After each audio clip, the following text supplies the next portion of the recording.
traitement de c'est un verre d'eau qu'on présente, ici c'est du pain, et vous le Dans versez. certains pays d'Afrique, c'est un verre d'eau, c'est Oui, de la cola, ici c'est du de la pain. cola ou bien De la cola, oui. Du pain, un peu. Vous pouvez le faire aussi, si vous voulez.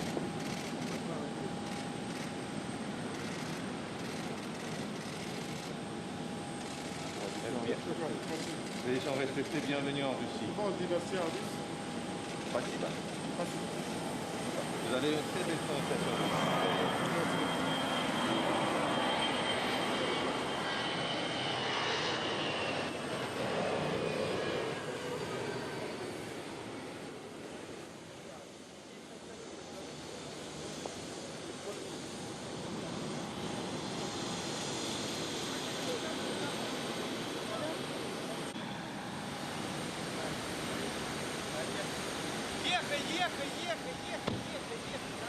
Ехай, давай.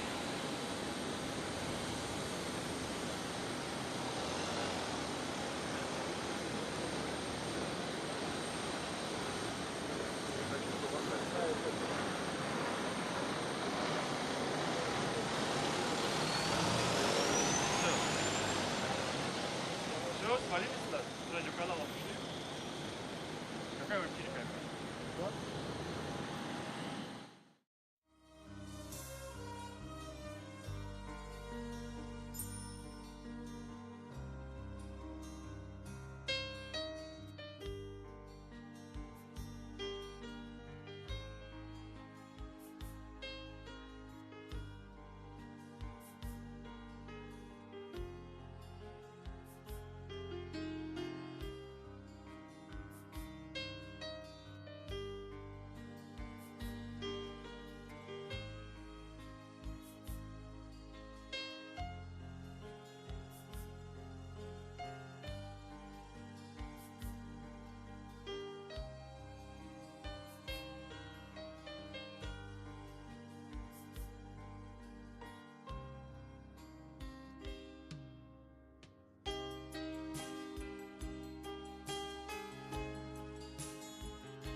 Votre ambassadeur connaît bien. Oui.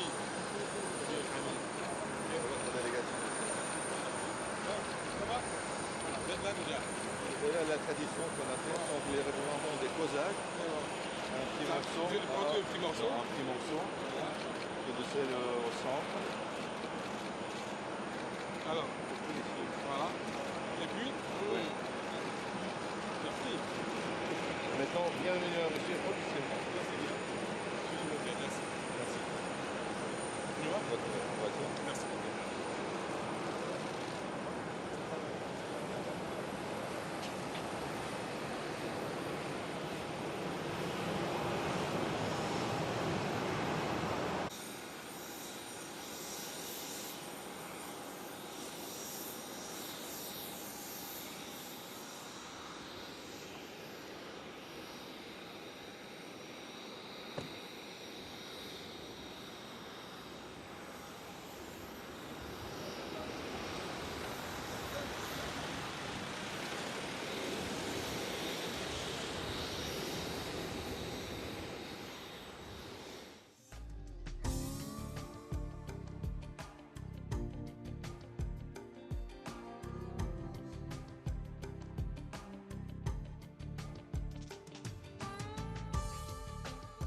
pays d'Afrique. Oui. Pour, Ici, on nous donne le pain. ici, on prend un petit morceau de pain, on ajoute un peu de sel et on le goûte. OK. Ouais. Voilà. Pain au sel. Ouais. Et bienvenue en Russie officiellement.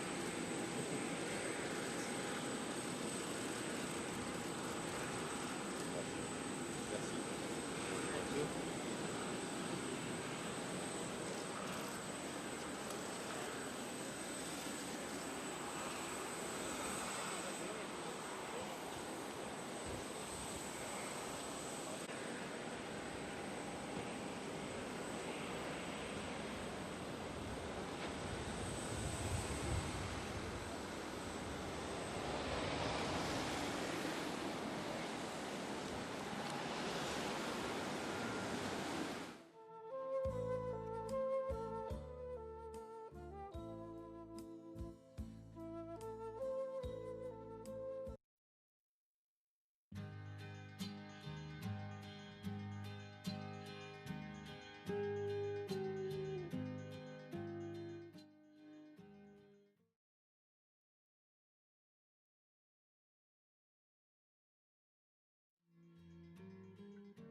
Уважаемые дамы и господа, просим вас занять свои места, отключить мобильные телефоны и вспышки фотокамер.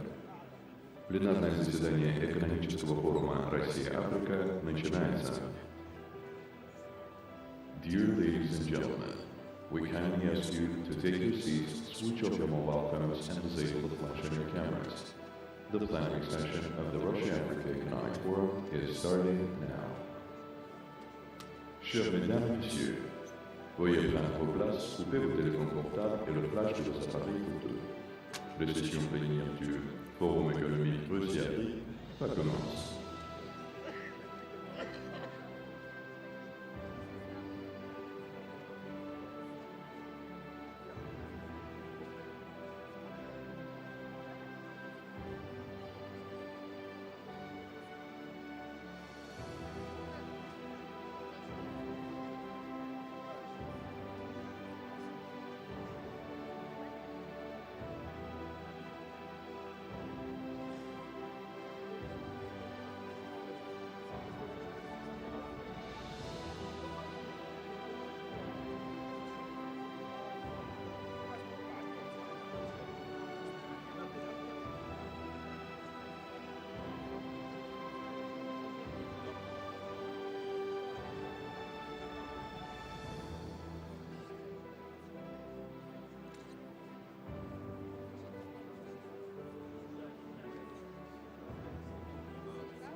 Уважаемый господин президент, дорогие друзья, позвольте мне вас сердечно поприветствовать в России.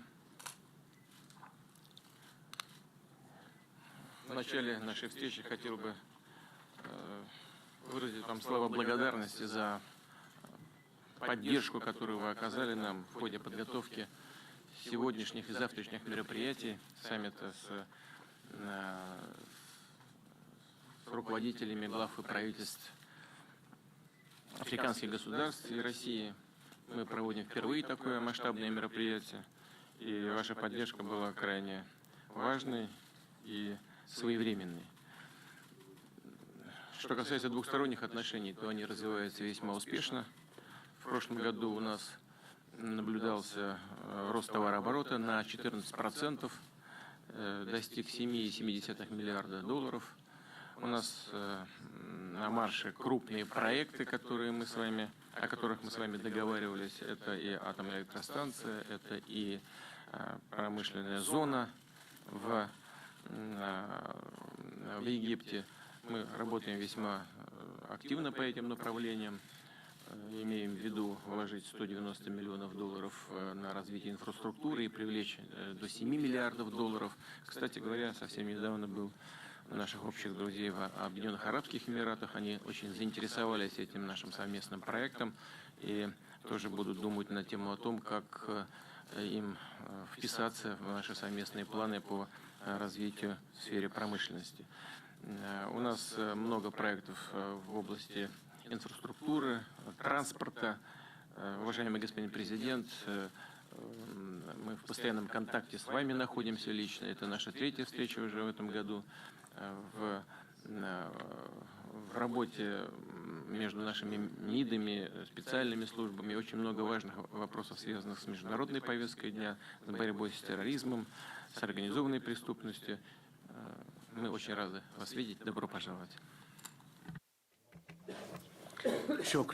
Спасибо большое, господин президент. Позвольте мне прежде всего выразить свою искреннюю благодарность и признательность вам за гостеприимство, за теплый прием в этом прекрасном городе в Сочи.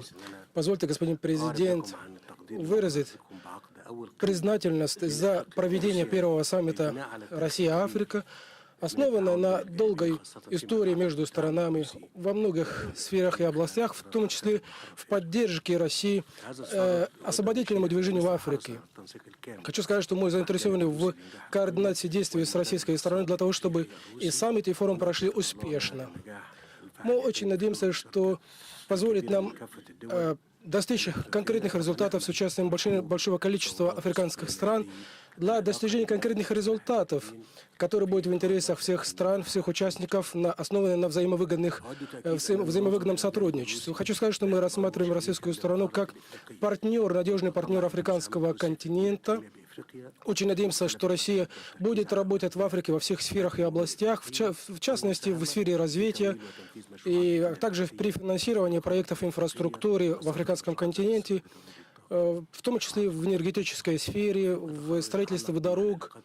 А что касается двусторонних отношений, хочу сказать, господин президент, что мы очень высоко ценим двусторонние отношения между нашими странами, которые развиваются по различным аспектам,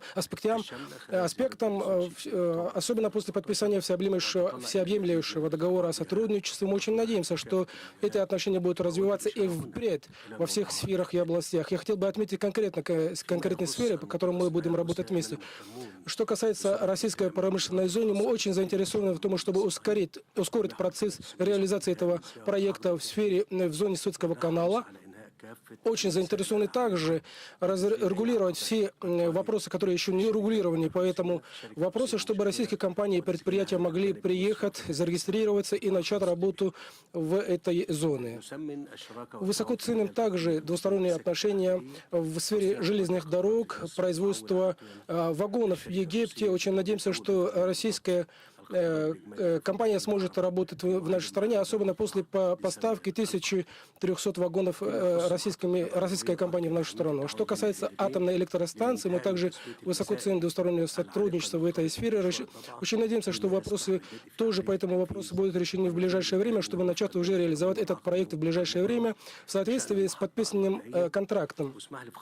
И я хотел бы здесь, господин президент, вновь пригласить вас посетить Египет, чтобы принять участие в церемонии закладки первого камня этого важного проекта, а также чтобы присутствовать на церемонии подписания контракта о запуске российской промышленной зоны в Египте. Мы очень надеемся также, господин президент, чтобы российская сторона выполняла пятый контракт по оказанию техническому контракту для структуры по атомной энергетике в нашей стране, чтобы мы могли тоже в соответствии с графиком установленным тоже работать и действовать. Что касается военной сферы, мы очень тоже заинтересованы в том, чтобы развивать наше сотрудничество в этом направлении, потому что мы считаем Россию нашим традиционным партнером в сфере военного технического сотрудничества на протяжении многих десятилетий.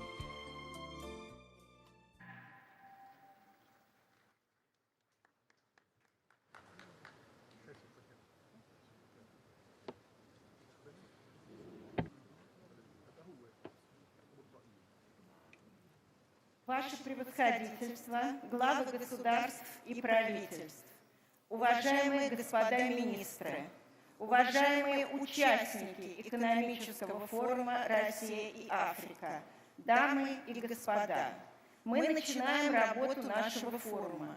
Его откроет пленарное заседание «Россия-Африка. Раскрывая потенциал сотрудничества». Модератором пленарного заседания буду я, профессор Ирина Абрамова, директор Института Африки Российской академии наук, который был создан в 1959 году, за 1 год до Года Африки, и сегодня отмечает свое 60-летие.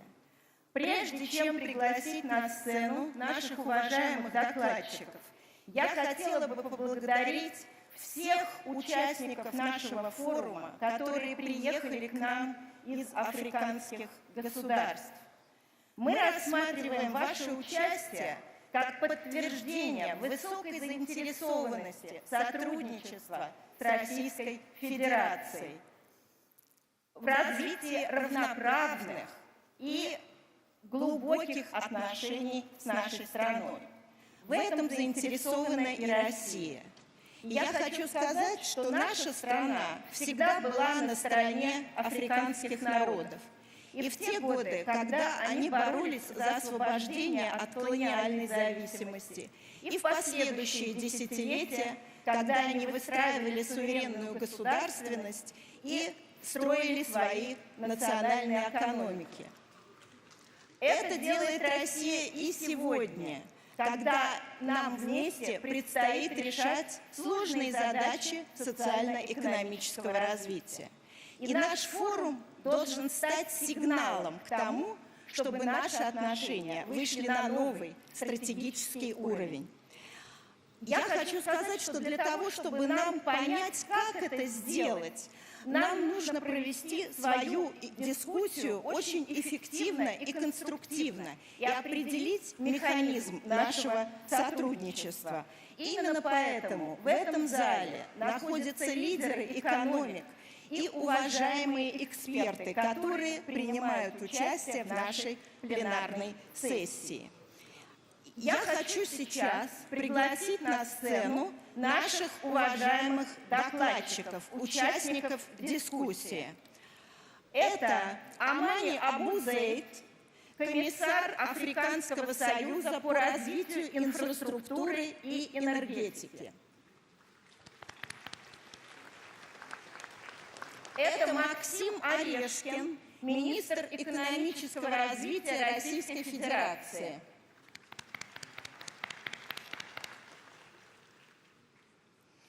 Это Стергамена Лоуренс Такс, исполнительный секретарь Сообщества развития Юга Африки.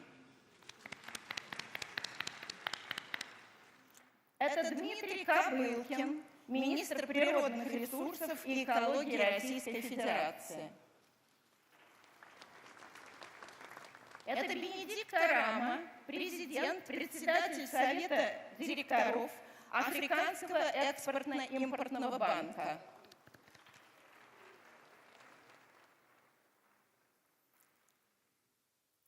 Это Андрей Слепнев, генеральный директор акционерного общества «Российский экспортный центр».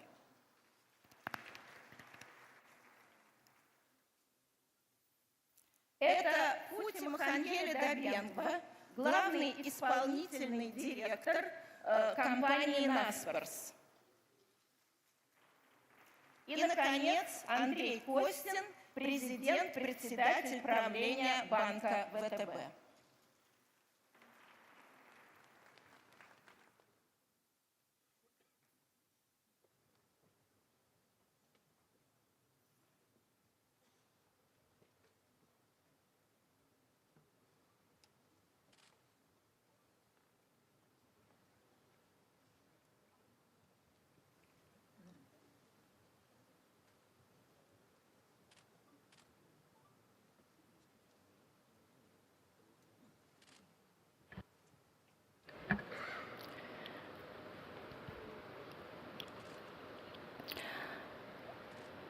Уважаемые участники нашего заседания, мы начинаем нашу пленарную дискуссию. И, как я уже говорила, задача перед нами стоит очень большая. Это задача обсудить конкретные вопросы, связанные с тем, как нам в ближайшие годы развивать наши отношения. Я думаю, что нам предстоит ответить на несколько вопросов. Первый вопрос. Почему Россия проводит экономический форум именно сейчас? Второй вопрос. Какую выгоду от российско-африканского экономического сотрудничества получат, с одной стороны, африканские страны, а с другой стороны, Россия? Третье. Как целевые установки по развитию российской экономики, в том числе изложенные в национальных проектах России, сопряжены с главными задачами экономического развития Африки, сформулированными в главном программном документе Африканского союза «Повестке 2063» и в программе по реализации целей устойчивого развития ООН. Четвертое. Какие конкретные направления торгово-экономического сотрудничества России и Африки представляются наиболее перспективными в краткосрочной и среднесрочной перспективе? Пятое. Какой механизм нашего сотрудничества, включая финансовые инструменты, наиболее приемлем для российской и африканской стороны? И, наконец, шестое. Пожалуй, главное направление. Какие основные барьеры надо преодолеть России и Африке, чтобы вывести наше сотрудничество на принципиально новый уровень? Первым в нашей дискуссии я хочу предоставить слово комиссару Африканского союза по развитию инфраструктуры и энергетики госпоже доктору Амани Абу Зейд. У меня к вам следующий вопрос, госпожа Абу Зейд. Все-таки вы представляете Африканский союз на нашем форуме. Вы прекрасно знаете программный документ повестки 2063. Скажите, пожалуйста, по вашему мнению, как может Россия способствовать реализации данной повестки? И второй вопрос. Почему все-таки такой большой интерес у африканских стран к России, несмотря на то, что она в настоящее время, хотя был большой опыт взаимодействия Советского Союза с африканскими странами, почему наша страна вызывает такой огромный интерес у африканских стран, хотя ее доля в торговом обороте этих стран недостаточно высокая по сравнению с традиционными партнерами и с новыми партнерами, такими как Индия и Китай.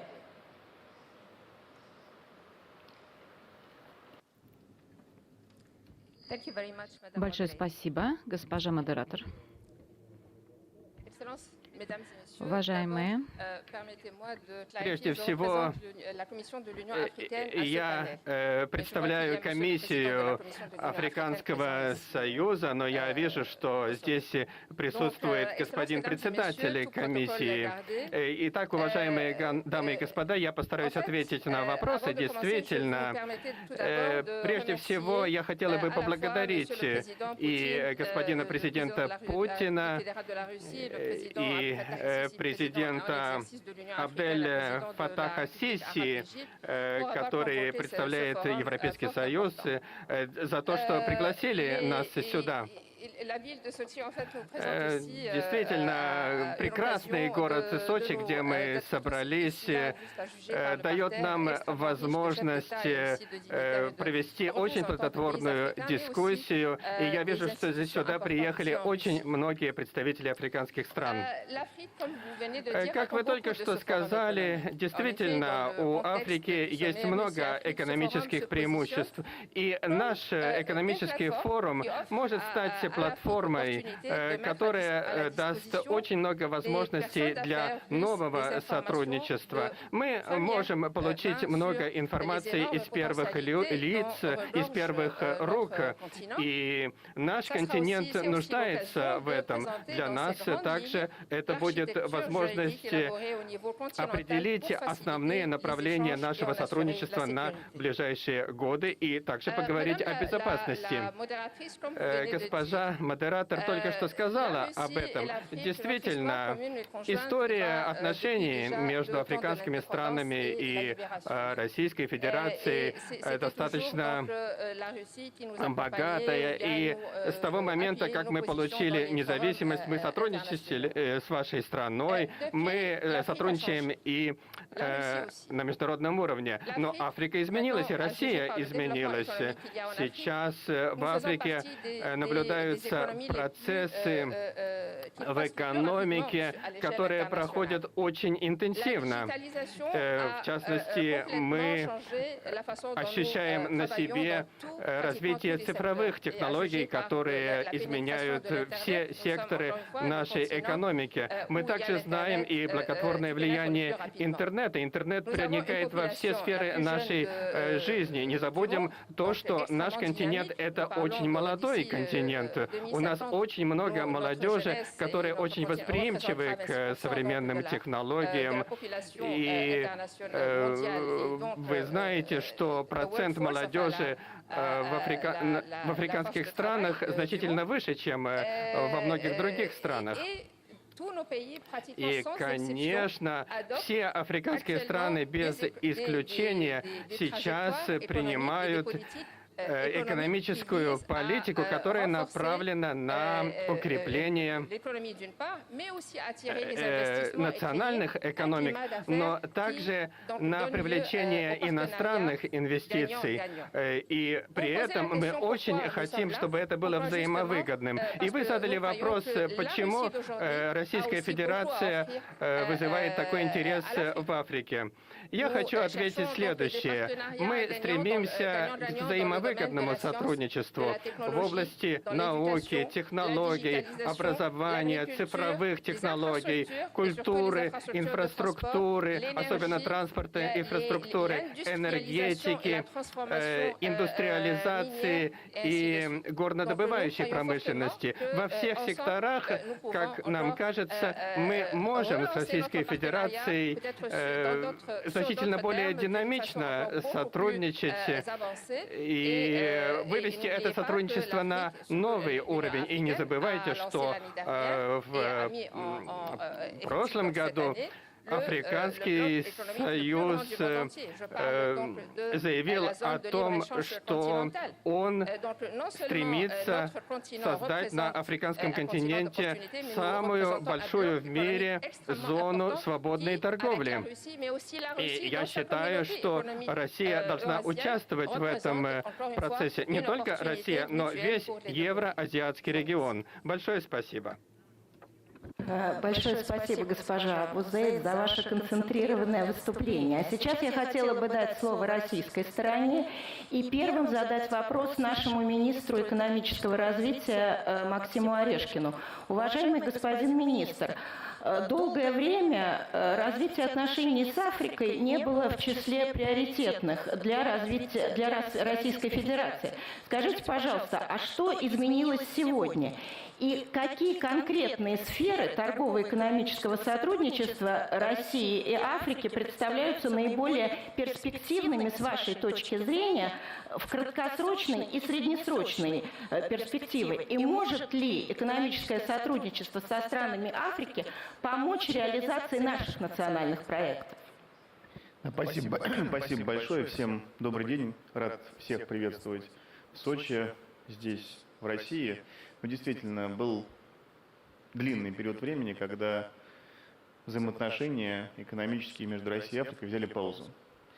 Но то, что, во-первых, мы видим, например, за последние 5 лет идет уже процесс удвоения объемов торговли, то есть процесс возобновления, восстановления тех глубоких связей, которые у нас были, он уже налицо.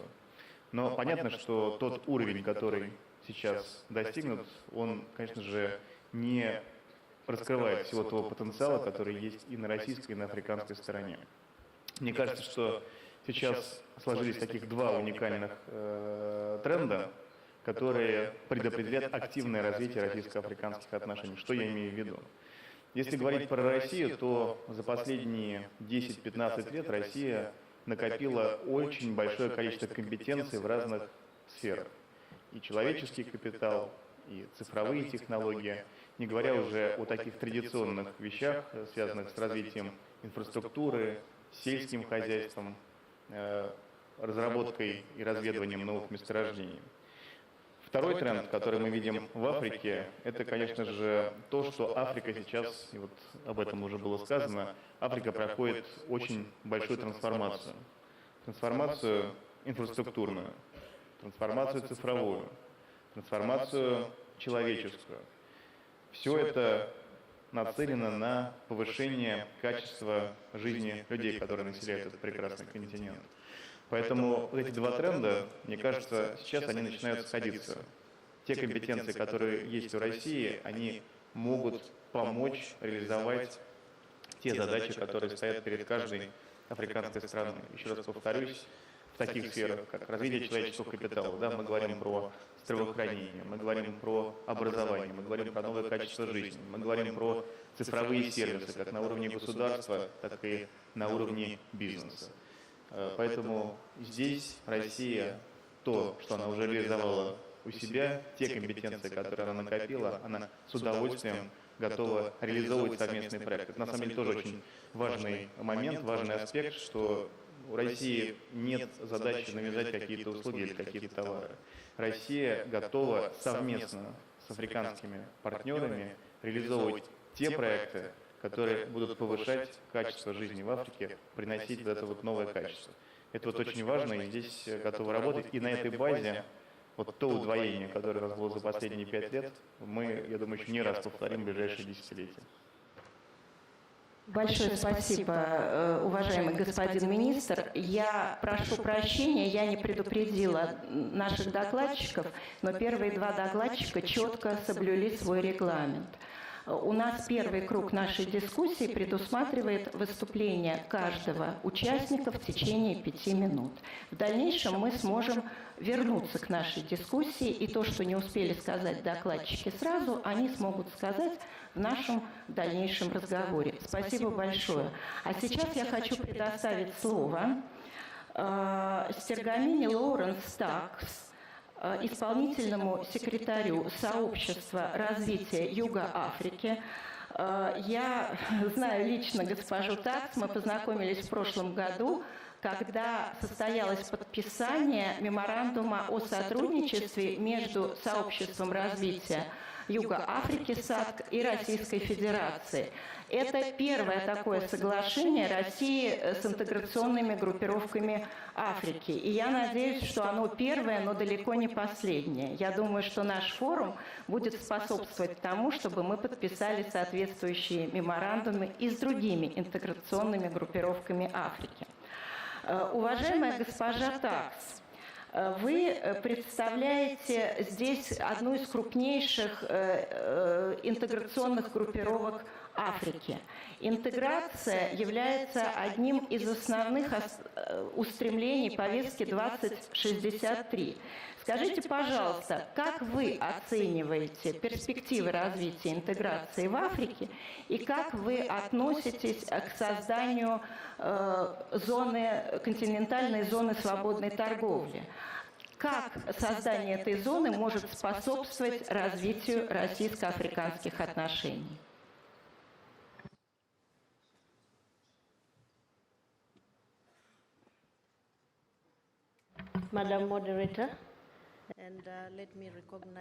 Госпожа модератор, я приветствую всех министров и представителей. Я представляю организацию, и также мы тройку представляем, это Танзания, Мозамбик. Вы задали мне несколько вопросов, и я сейчас постараюсь вначале сказать о перспективах этого видения Африканского союза интегративных процессов в свете повестки 2063. Я считаю, что мы к этому моменту будем более интегрированной, такой гомогенной Африкой. Также я, отвечая на вторую часть вашего вопроса, почему, например, разные совершенно цифры, да, если мы посмотрим на экспортные потоки из России и из Африки, к сожалению, Африка продолжает поставлять сырье. И сырье – это товар с низкой ценностью. И, естественно, если мы сравним, например, общие потоки, они велики, но ценность этого сырья не высока. Поэтому, если мы посмотрим на то, что экспортирует Российская Федерация в Африку, да, то это товары и услуги совершенно другого уровня. И, конечно же, нужно учитывать, что сейчас до сих пор серьезными вызовами остается конкурентная среда в Африке. Нужно понимать, что наша инфраструктура, учитывая ИКТ и транспортную инфраструктуру, она требует развития, и тогда это поддержит нашу конкурентные позиции. В свете повестки 2063 разработан целый ряд программ на африканском континенте, и мы как раз и работаем со всеми этими вызовами. Если говорить о программах трансграничного характера, у нас есть уже целый ряд проектов, которые нацелены на повышение конкурентных позиций наших экономик. Так что этот процесс уже реализуется. И мы надеемся, что в результате этого наша экономика изменится. Это не произойдет в одночасье. В одночасье, конечно же, социальные, экономические изменения, они всегда требуют длительных усилий. Если говорить о нашей организации САДК, наша континентальная повестка дня, она базируется на региональном интегративном процессе.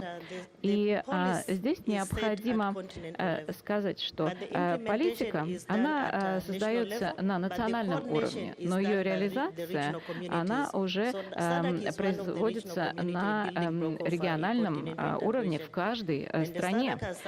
И наша структура, мы играем ведущую роль в индустриализации, мы нацелены на развитие инфраструктуры, развитие энергетики.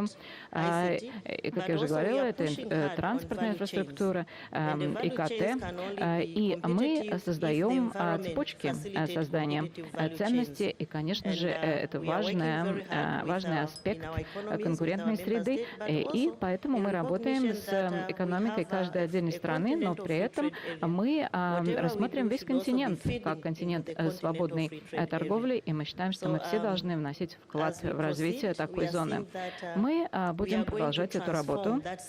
И я надеюсь, что мы трансформируем этот сценарий, и мы станем не только импортером, страной или континентом-импортером, но и экспортером. И Российская Федерация — это наш ведущий партнер. У нас очень много областей, в рамках которых мы сотрудничаем. Это энергетика, это наука и технология, это сельское хозяйство, это горнодобывающее. И мы выявили 5 основных цепей создания ценности, и мы приглашаем российских партнеров, Pharmaceutical, Agro-Processing. Все это вот эти основные направления, по которым мы видим, что российские компании могут активно участвовать, и это принесет пользу и для Российской Федерации, и для всех стран, которые входят в состав нашего сообщества. Спасибо за внимание. Спасибо большое, госпожа Такс. Вы в своем выступлении отметили, что, к сожалению, африканские страны до сих пор в основном являются поставщиками на мировой рынок ресурсов. И поэтому я бы плавно сразу хотела перейти к нашему министру природных ресурсов и экологии, господину Дмитрию Кобылкину. В этом плане у России стоят сходные проблемы, и ей нужно решать похожие задачи. Мы сегодня говорим о том, что нам нужно повышать долю своего несырьевого экспорта, но тем не менее российские ресурсы продолжают играть очень существенную роль в мировой экономике.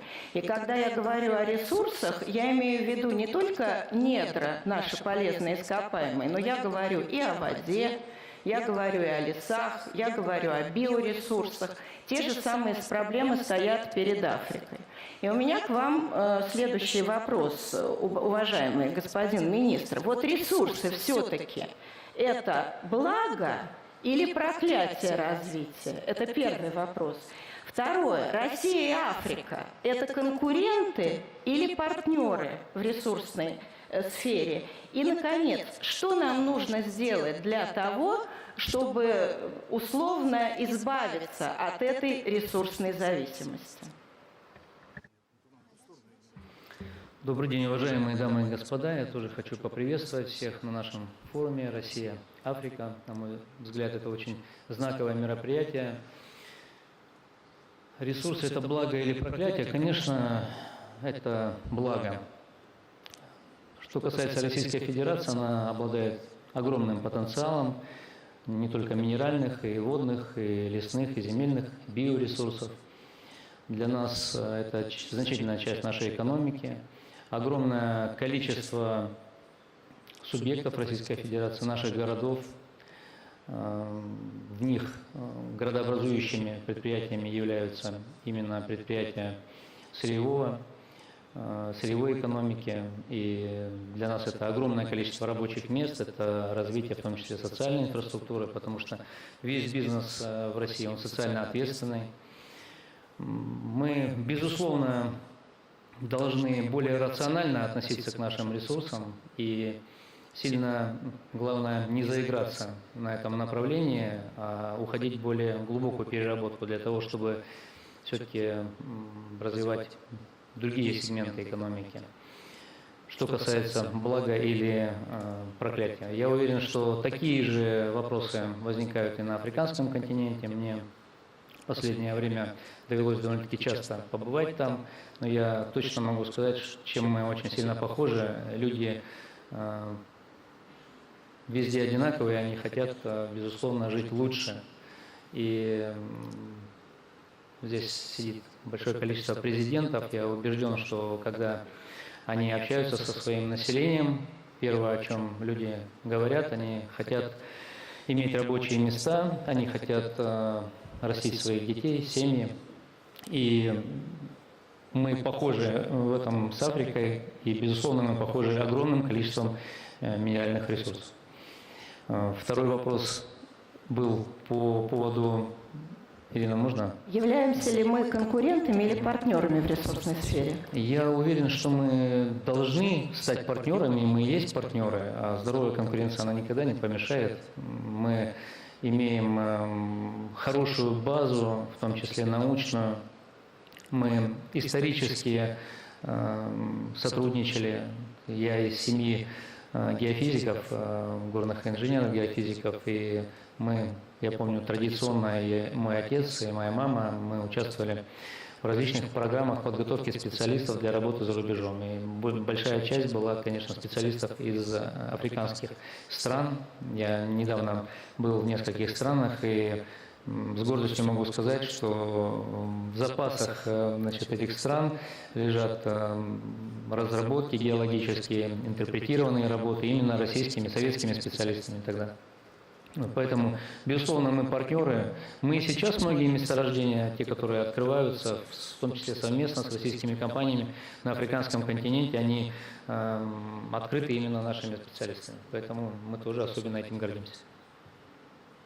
Спасибо большое, господин министр. Мы еще вернемся, я думаю, к этой проблеме в нашей дальнейшей дискуссии. А сейчас я хотела бы предоставить слово нашему следующему докладчику, исполнительному директору южноафриканского отделения компании «Насперс» Пхути Маханьеле Дабенгва. Прежде чем она начнет свое короткое выступление, я бы хотела сказать, что компания «Насперс» является одной из крупнейших компаний в Африке, которая инвестирует в Россию. То есть это один из крупнейших инвесторов в российскую экономику. Более того, инвестирует компания в современные интернет-технологии, в электронную торговлю. И вот наш ресурс электронный в России Авито, пожалуй, знают все российские представители в этом зале. Он второй по объемам продаж электронной торговли в мире после американского ресурса. И в этом плане, конечно, опыт данной компании интересен, потому что мы говорим уже не о ресурсах, мы говорим о современной экономике, которая соответствует нынешнему этапу четвертой промышленной революции. И у меня в связи с этим тоже два вопроса к нашей уважаемой гостье из компании «Насперс». Первый вопрос. Какие все-таки направления современного развития современных технологий вы видите в Африке? Что в этом направлении может сделать Россия? Это первый вопрос. И второй вопрос. Ваша компания очень много делает для молодежи. Мы уже говорили о том, и вот госпожа Абу Зейд тоже подчеркивала, что большая часть населения Африки – это молодежь. 65% населения Африки моложе 35 лет, а это 800 миллионов человек. И главная задача африканских наших коллег, чтобы превратить вот этот колоссальный демографический дивиденд именно в действующий ресурс развития. Потому что, с одной стороны, молодежь – это очень хорошо, но с другой стороны, молодежная занятость – важный фактор сохранения стабильности в обществе, в том числе и социальной, и политической стабильности. Поэтому, если бы вы смогли еще поделиться опытом, как вы вовлекаете молодежь в свои новые технологические проекты, как вы поддерживаете стартапы, я думаю, это было бы очень интересно и для нас.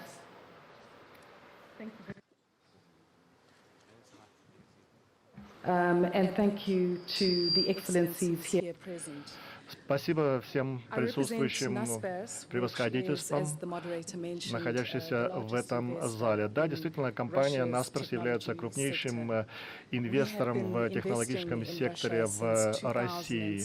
Мы начали инвестиции с 2006 года, и компания, которая в настоящий момент МАНЮ, которая упоминалась уже здесь, до 2015 года компания инвестировала $2,8 миллиардов, и Naspers в настоящее время планирует инвестировать $5 миллиардов. Мы привлекаем великих талантов России к реализации наших технологий. Мы приносим капитал и знания и используем местные ресурсы, превращая их в абсолютных чемпионов цифрового мира. И мы объединяем самые лучшие черты двух сторон. Мы обладаем международным опытом работы на международном рынке, привлекаем местную рабочую силу для быстрого развития. В России имеется высокая степень цифровизации, имеются высокоталантливые инженеры, то мы видим, что открываются новые возможности для инвестиций. И таким образом наше сотрудничество с Россией будет продолжаться. Нам необходима стабильная среда в России, и мы на основе нашего опыта видим, что для того, чтобы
Уважаемый господин президент Российской Федерации Владимир Владимирович Путин, уважаемый господин президент Арабской Республики Египет Абдель-Фаттах ас-Сиси, у нас идет очень интересная дискуссия, и у меня к вам вопрос. У нас осталось два очень коротких выступления по 2 минуты наших докладчиков, которые не успели сказать, не успели выступить на нашем заседании. Дадим им по 1 минуте? Разрешаете? Спасибо большое. Тогда я предоставляю слово Бенедикту Араме. Я задала вопрос, какой финансовый механизм нашего взаимодействия является, по его мнению, наиболее приемлемым и для российской страны, и для африканской страны. Буквально 1-2 минуты.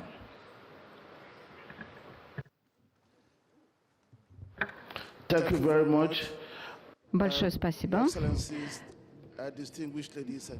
Ваше превосходительство, уважаемые дамы и господа, я бы хотел присоединиться к моим коллегам, хотел бы поблагодарить президента Российской Федерации Владимира Путина и всех представителей африканского континента за поддержку видения, в рамках которого был создан данный форум. Действительно, проблемы наши многочисленные, но в Африке очень много партнеров, которые все вместе и будут решать эти проблемы. Сейчас на текущем уровне торговли между Россией и Африкой это примерно 20 миллиардов долларов. Мы считаем, что в финансовом отношении это хорошая цифра. Мы работаем с экспортным центром российским, и это, через этот инструмент 5 миллиардов долларов объем составляет. Мы собираемся развивать все эти транзакции, но, естественно, вопрос стоит в том, как мы развиваем бизнес. Сейчас африканские банки создают специальные центры для торговли с Россией, и, как мы уже слышали, торговый оборот в 2 раза увеличился. И российский экспортный центр — это наш основной партнер, но мы нацелились, обозначили цифры, что в ближайшие 3 года, опять-таки, в 2 раза нужно увеличить эти объемы. При этом, конечно же, нужно учитывать риски. Одним из важных таких рисков является наличие информации. Нужно создавать информационные порталы для Африки и для России, для того, чтобы было понятно, что происходит и что развивается. Для этого мы создаем специальную структуру, потому что отсутствие информации повышает подобные риски. Сейчас мы обеспечиваем, что банки предоставляют гарантии компаниям, которые будут работать с Россией. Спасибо большое. И еще один вопрос к Андрею Костину. Мы говорили о том, что Африка заинтересована не в развитии торговли в первую очередь, а в развитии инвестиций российских. Вот какие российские инвестиции можно будет предоставить Африке в ближайшие годы? Российский банк достаточно мощный, чтобы работать не только внутри страны, но и на международном уровне. В частности, мы работаем в Африке, у нас в Анголе есть банк с 2006 года. Если брать основные финансовые вопросы, которые в Африке, я думаю, что сегодня существуют. Первое, российские банки и, в частности, ВТБ активно участвуют в сопровождении экспортно-импортных контрактов африканских компаний и, в первую очередь, конечно, в их торговле с Россией. Во-вторых, это привлечение инвестиций, включая выпуск и обслуживание суверенных заимствований африканских государств. В-третьих, это содействие российским крупным компаниям, которые сегодня выходят на африканский рынок, включая финансирование этих проектов. Другими направлениями являются приоритизация госактивов, развитие торговли биржевыми товарами, создание элементов национальной финансовой инфраструктуры. Среди направлений по инвестициям, если не брать сырьевой сектор, который всегда является привлекательным, я бы выделил энергетику, как электроэнергетику, так и атомную энергетику, энергетическое оборудование, переработка сельхозпродукции, урбанистика, градоустройство, рыболовство, использование спутников для связи в континентальном и региональном масштабе, образовательные и медицинские услуги. Инфраструктура. Огромная потребность континента в инфраструктуре. Мы обладаем знаниями, профессиональным опытом, в том числе и развитие государственно-частного партнерства на базе концессий. И один момент, который финтех очень развит в Африке. Иногда это удивляет людей, но есть примеры, в частности, кенийская система мобильных платежей, которая признана одной из лучших в мире. Поэтому эта тема тоже очень актуальна. И последний не могу не сказать. Для снижения рисков сегодня, к сожалению, мы живем в эпоху такой геополитики, что у нас существуют реальные риски в финансовой системе, поэтому мы предлагаем расширить практику недолларовых расчетов, в том числе в рублях, в других валютах, а также установление SWIFT, альтернативных каналов связи в целях бесперебойного осуществления транзакций. И последнее. Сегодня есть тоже важные элементы инфраструктуры, которые защищают национальные финансовые системы от возможности недружественного воздействия санкций. Например, сегодня российская карта МИР, который уже существует не только в рамках России, но и принимается в других странах, Казахстан, Армения, мир. Мы знаем, что африканские страны тоже испытывают санкционное давление, целый ряд их, поэтому предлагаем конкретно поработать над этими мерами. Спасибо. Спасибо большое, уважаемый господин Костин. Буквально 1 секунда для Андрея Слепнева, который хочет объявить очень важную информацию для наших африканских партнеров. Да, сегодня много говорилось по рискам в расчетах, платежах, и многие наши компании опасаются. Господин Арабов уже сказал, как мы неплохо работаем с Афроксимбанком и целый ряд проектов. Сегодня мы запускаем еще одну платформу. Это платформа финансирования текущих торговых операций вместе с Вебом, вместе с Сбербанком. Это 5 миллиардов евро. Мощность такой платформы, она будет охватывать около 10 африканских стран. Это позволит, я думаю, реально насытить поставками те цифры, о которых сказал господин Арама. Сегодня будет отдельная сессия. Все, кто интересуется, пожалуйста, приходите, мы подробно расскажем. Спасибо большое. У нас была очень интересная дискуссия, и поскольку 2 уважаемых президента уже приняли непосредственное участие, я думаю, я не буду подводить итоги нашей дискуссии, а сразу предоставлю слово президенту Российской Федерации Владимиру Владимировичу Путину.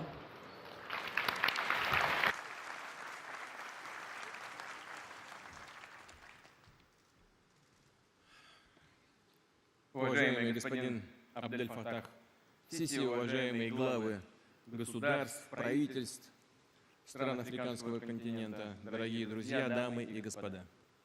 Хотел бы сердечно поприветствовать всех вас, участников и гостей экономического форума «Россия-Африка», приуроченного к первому в истории саммиту России и африканских государств. В этом зале собрались представители всех стран африканского континента, официальные лица, политики, эксперты и, конечно же, ведущие бизнесмены. На форум приехали руководители около 2000 российских и зарубежных компаний. Тема форума «Россия и Африка», раскрывая потенциал сотрудничества, крайне важна и актуальна. Экономические вопросы являются неотъемлемой и действительно приоритетной составляющей в отношениях России со странами Африки. Развитие тесных деловых связей отвечает нашим общим интересам, способствует устойчивому росту всех наших государств, помогает улучшить качество жизни людей, решать многочисленные социальные проблемы. Проведению форума предшествовала серьезная подготовка. За последний год состоялись многочисленные мероприятия по профильным направлениям российско-африканского взаимодействия. В их числе экономическая конференция и приуроченные к ней заседания Совета директоров Африканского экспортно-импортного банка в Москве в июне этого года. В рамках Петербургского международного экономического форума прошла специальная сессия, посвященная развитию сотрудничества со странами африканского континента. Состоялись и многие другие тематические выставки, семинары. Прошли обмены российско-африканскими бизнес-миссиями. При этом подробно и заинтересованно обсуждались перспективные совместные проекты в сфере торговли, инвестиций, отраслевого взаимодействия. Подчеркну, африканские страны привлекают все больше внимания российского бизнеса. Во многом это связано с тем, что Африка становится одним из центров роста мировой экономики. По оценкам экспертов, к 2050 году ВВП африканских государств достигнет 29 триллионов долларов. За 5 лет взаимный российско-африканский товарооборот вырос более чем в 2 раза и превысил, как здесь вот коллега уже только что говорил, 20 миллиардов долларов. Но много или мало, вот коллега сказал, что это хорошая цифра. Я не могу с этим согласиться. Мне кажется, что это слишком мало. Ведь имейте в виду, уважаемые дамы и господа, из этих 20 миллиардов 7,7 миллиарда – это торговля наша с Египтом, это 40%. А в Африке очень много потенциальных наших партнеров, очень, с хорошими перспективами развития, с огромным потенциалом роста. Конечно, этого недостаточно. Но хочу отметить, что расширяется товарная номенклатура встречных. Спасибо. В то же время расширяется товарная номенклатура встречных поставок, увеличивается доля несырьевой сельскохозяйственной промышленной продукции. Россия входит в десятку крупнейших поставщиков продовольствия на рынке африканских стран. Мы экспортируем сейчас сельскохозяйственной продукции на рынке третьих стран больше, чем оружие. Оружие там на 15 миллиардов долларов, а на сельхозпродукции уже вышли на рубеж, по-моему, 25. Да? Поэтому у нас и здесь хороший очень потенциал развития. Здесь есть о чем поговорить. Все это позволяет рассчитывать на дальнейший прирост показателей торговли. И, полагаю, нам вполне по силам в ближайшие 4-5 лет еще раз удвоить объем товарооборота. Это как минимум. Дополнительные возможности для нашего сотрудничества представляют развивающиеся в Африке интеграционные процессы. Мы приветствуем создание в рамках Африканского союза Африканской континентальной зоны свободной торговли и готовы к взаимодействию с этой новой структурой. Поддерживаем установление тесных рабочих контактов между Комиссией Афросоюза и Евразийской экономической комиссией, которые подписывают завтра меморандум о взаимопонимании. Россия, как активный участник Евразэс, будет всячески содействовать работе по сближению торговых режимов, действующих в рамках Африканской зоны свободной торговли и общего рынка Евразийского экономического союза. Отмечу, что энергичная работа по экономической повестке российско-африканских связей ведется по линии двухсторонних межправительственных комиссий и деловых советов, которые имеются со многими странами Африки. Российская сторона планирует расширять сеть своих торговых представительств, оказывать поддержку бизнесу, устанавливать новые контакты. Хорошо зарекомендовала себя работа созданного под эгидой Торгово-промышленной палаты России Координационного комитета по экономическому сотрудничеству со странами Африки. Эта структура содействует российским предпринимателям в освоении рынков государств Африки, помогает бизнесу в реализации новых совместных инвестиционных проектов. Многие российские компании давно и успешно работают с партнерами из самых разных секторов африканской экономики, настроены наращивать присутствие в Африке. Мы такие планы, конечно же, будем поддерживать с государственного уровня.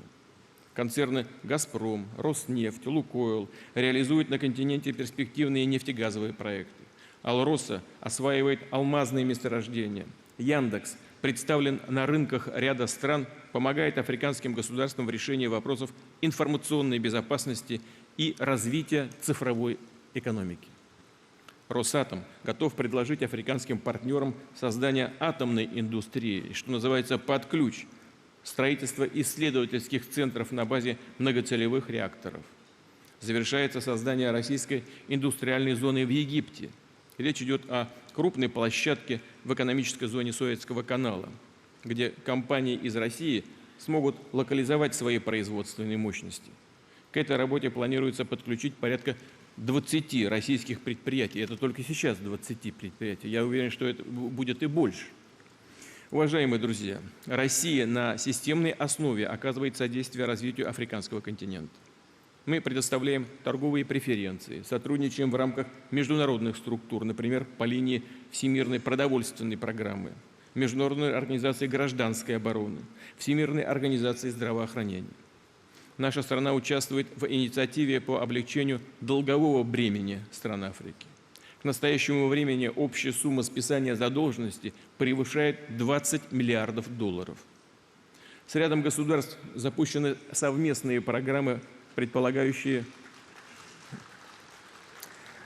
Спасибо. С рядом государств запущены совместные программы, предполагающие использование долговых средств для финансирования национальных проектов экономического роста. Успешно налажено сотрудничество в борьбе с опасными инфекционными заболеваниями. В частности, в Гвинее функционирует Российский научный центр по исследованию. Да, это хорошая работа, правда. Очень эффективная оказалась работа. Наша страна одной из первых отреагировала на эпидемию лихорадки Эбола, выделив на борьбу с ней свыше 60 миллионов долларов. И надо сказать, что вакцина оказалась очень эффективной. На мой взгляд, самая лучшая в мире.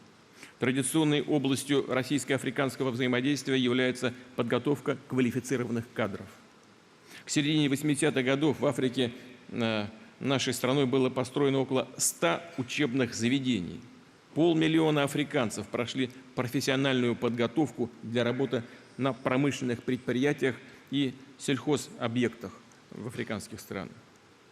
Сейчас в России учатся 17 000 африканских студентов, из них около 4 000 обучаются за счет федерального бюджета Российской Федерации. Дорогие друзья и коллеги, в рамках форума запланирована насыщенная деловая программа.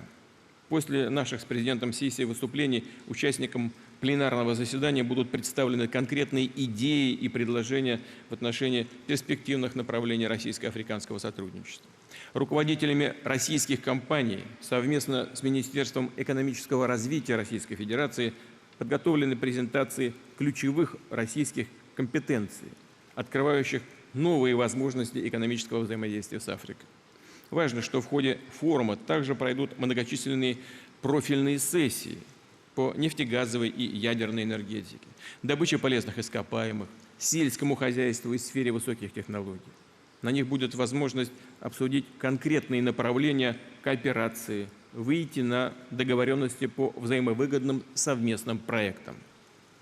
Уверен, что работа форума придаст импульс дальнейшему развитию всего комплекса торгово-экономических отношений России с нашими друзьями на африканском континенте. Я желаю всем участникам форума успехов и всего самого доброго. Хочу вас поблагодарить за то, что вы сочли возможным приехать в Россию. Спасибо за внимание.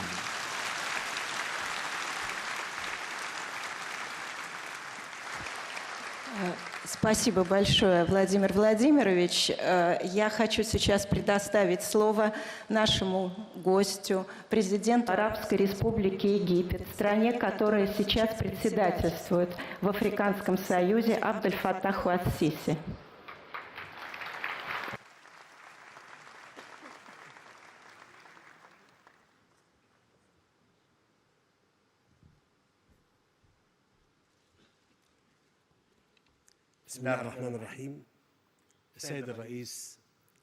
Именем Аллаха Милостивого и Милосердного, Ваше Превосходительство, господин президент Владимир Путин, Ваше Величество, Ваше Высокопревосходительство, руководители государств и правительств африканских стран, добрый день. Прежде всего, я хотел бы выразить особую признательность президенту Владимиру Путину, дружественному народу Российской Федерации за радушие, гостеприимство и прекрасную организацию Международного экономического форума «Россия, Африка». Мы высоко ценим то внимание, которое Российская Федерация уделяет укреплению сотрудничества с Африкой, и рассматриваем экономический форум как важную площадку для демонстрации возможностей развивать инвестиции и торговлю между нашими народами, что будет способствовать укреплению связей между нами в соответствии с концепцией 2063, выработанной Африканским Союзом. Чаяния наших народов подвигают нас на то, чтобы еще больше укреплять наше взаимодействие во имя достижения нашего законного стремления к миру и стабильности, к экономическому прогрессу и развитию. Народы призывают нас стремиться использовать позитивный опыт других стран, прежде всего России, который отражает наше твердое желание работать и добиваться успеха.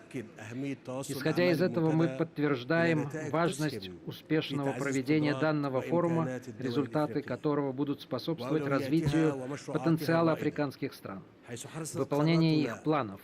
Государства нашего континента стремятся развивать инфраструктуру, поддерживать региональную интеграцию, что представляет собой приоритетную задачу Африки.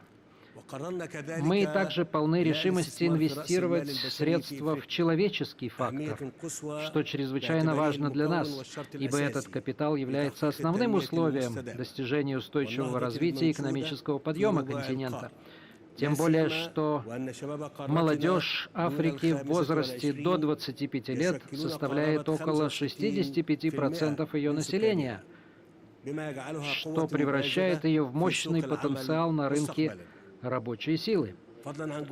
Мы также принимаем значительные усилия в поддержке африканских женщин и усилении их роли в экономическом развитии. Дамы и господа, Африка вступает в новый важный этап развития, связанный со значительными позитивными переменами, с развитием возможностей рынков, инвестиций и капитала.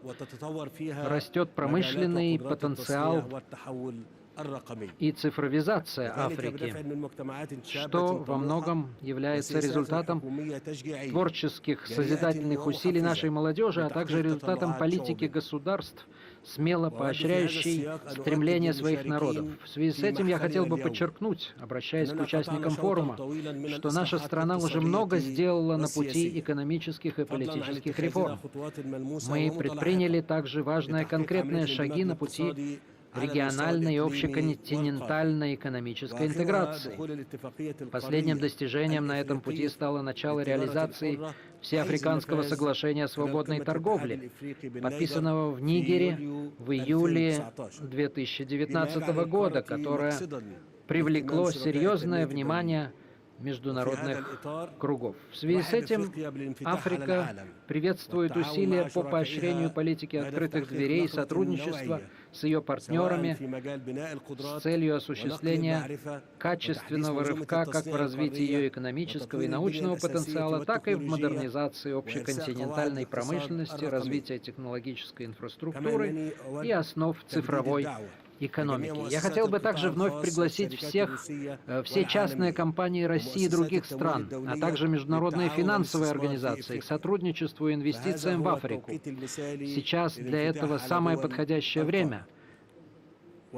Я хотел бы также призвать международные и региональные финансовые организации принять участие в финансировании усилий по достижению экономического роста Африки и предоставить ей финансовые гарантии по укреплению ее экономического потенциала.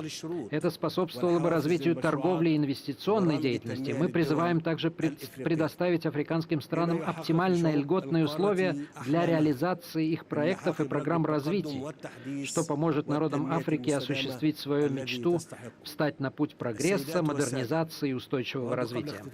Дамы и господа, прежде чем я завершу свое выступление, я хотел бы подчеркнуть, что сотрудничество с африканскими государствами должно основываться на совместных интересах, на принципе защиты африканской собственности, что помогло бы решить задачи всестороннего устойчивого развития африканских стран путем реализации трех основных целей.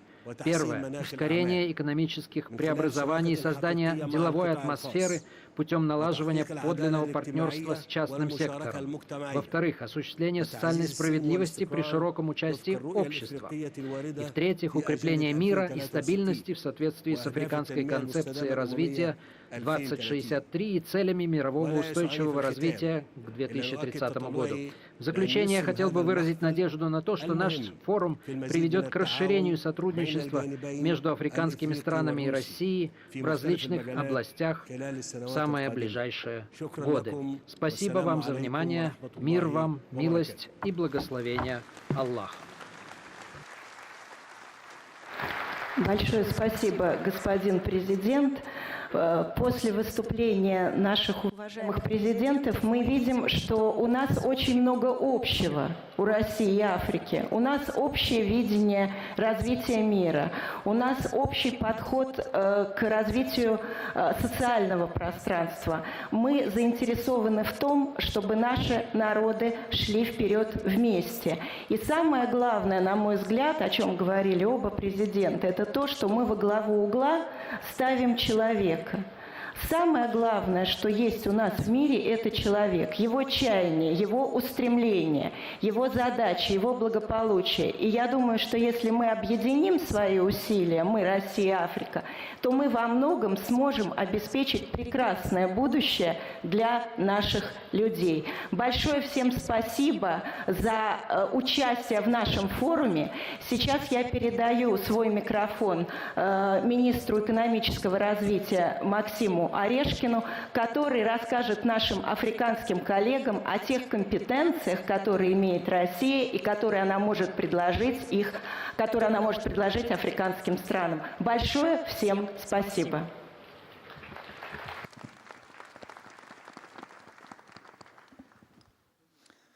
Сейчас, я надеюсь, мы увидим ролик.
Уважаемые главы государств, уважаемые дамы и господа, как мы говорили во время пленарной сессии, страны африканского континента сейчас проходят через серию трансформаций.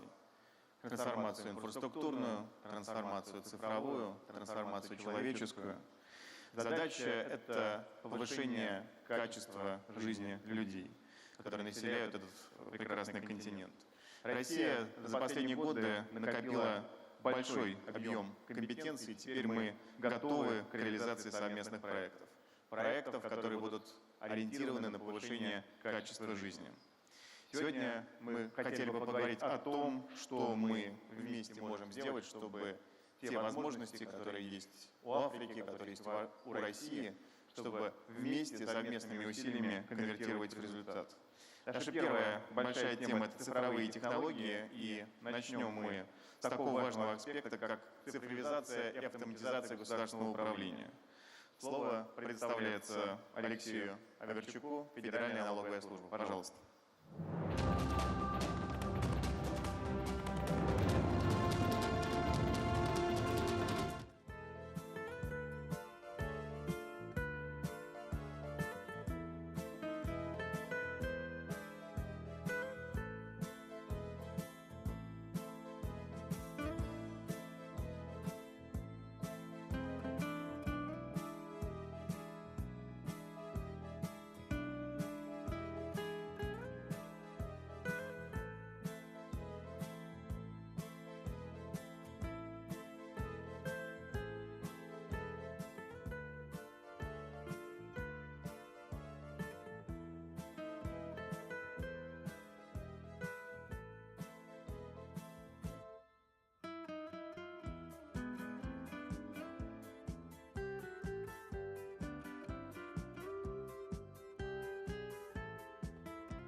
Я очень рад снова видеть вас в Сочи.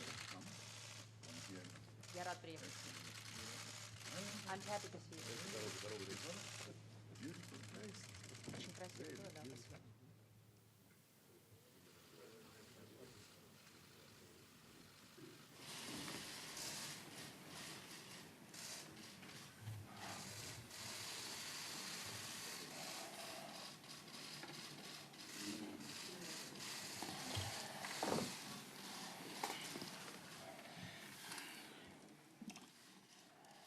Уважаемый господин президент, дорогие друзья, позвольте мне вас всех поприветствовать в России.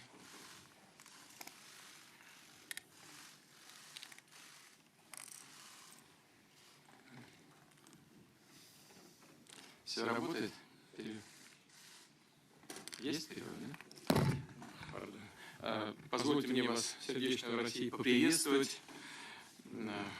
Вы знаете, что мы придаем особое значение нашему сотрудничеству с Южноафриканской Республикой. У нас замечательная история наших отношений.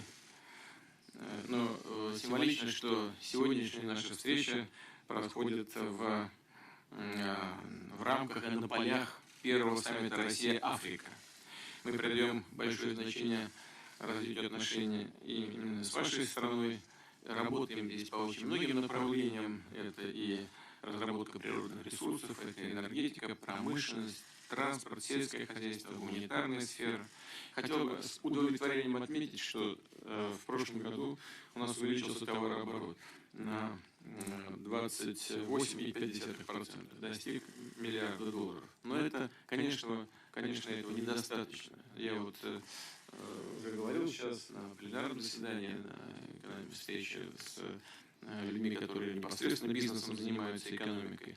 Конечно, этого недостаточно не для всего комплекса отношений между Россией и африканским континентом, но этого недостаточно и в наших двусторонних отношениях. Слишком маленькая цифра. Но сделать мы, конечно, можем гораздо больше. Надеюсь, что наши сегодняшние контакты дадут хороший импульс этому развитию.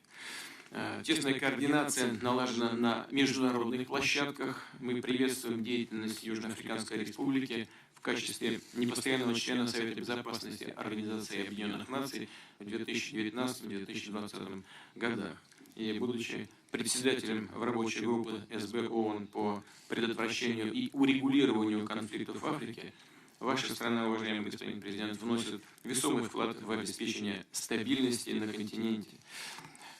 Вы впервые прибыли в Россию в качестве главы государства. Мы ждем вас и в мае этого года, и в мае следующего года, и в июле следующего года в Санкт-Петербурге на 12-м саммите БРИКС. Ну а совсем скоро, через 3 недели, с вами еще раз увидимся. Надеюсь, увидимся в Бразилии. Добро пожаловать, господин президент.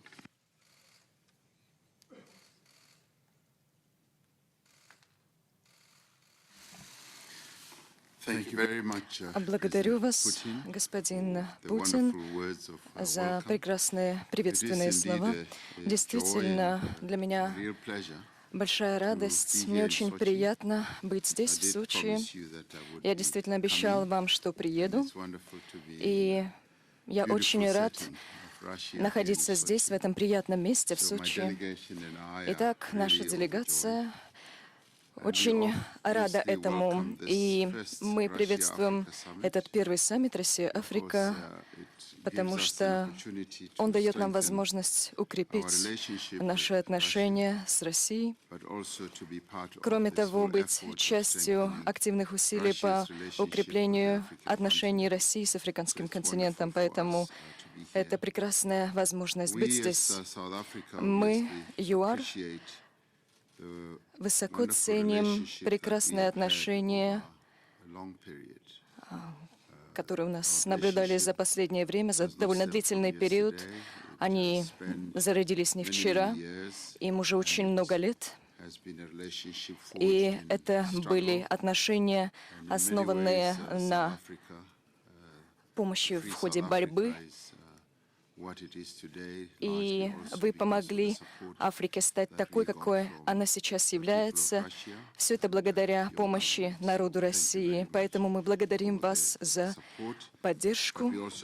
Однако мы также ценим те дружественные отношения, которые длятся уже очень давно между нашими странами. И сегодня мы высоко ценим ваши усилия по объединению здесь всех представителей африканских стран и за создание платформы, которую мы используем для продвижения экономического развития. И мы ценим это, потому что Африка не так активно участвует в этих усилиях, и зона свободной торговли африканского континента — это еще одна возможность участвовать в конструктивном диалоге с Россией, и для нас это имеет большое значение. ЮАР остается приверженным стратегическим отношениям с Российской Федерацией, которая основывается на принципах совместной декларации установления стратегического партнерства между ЮАР и Российской Федерацией. Что касается расширения наших связей, которые относятся к динамике и динамичному сотрудничеству в целом ряде сфер на двустороннем уровне.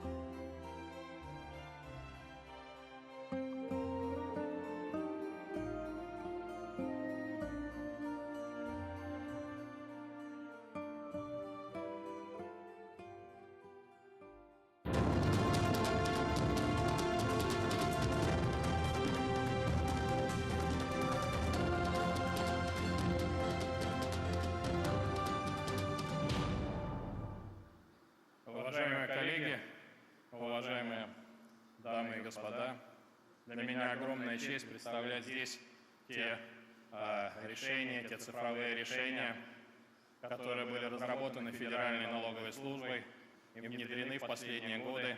И, собственно, позволяют нам сегодня говорить о том, что на фоне медленной экономики, при стабильном законодательстве, при стабильных налоговых ставках мы получаем значительный рост доходов, налоговых доходов в бюджет нашего государства.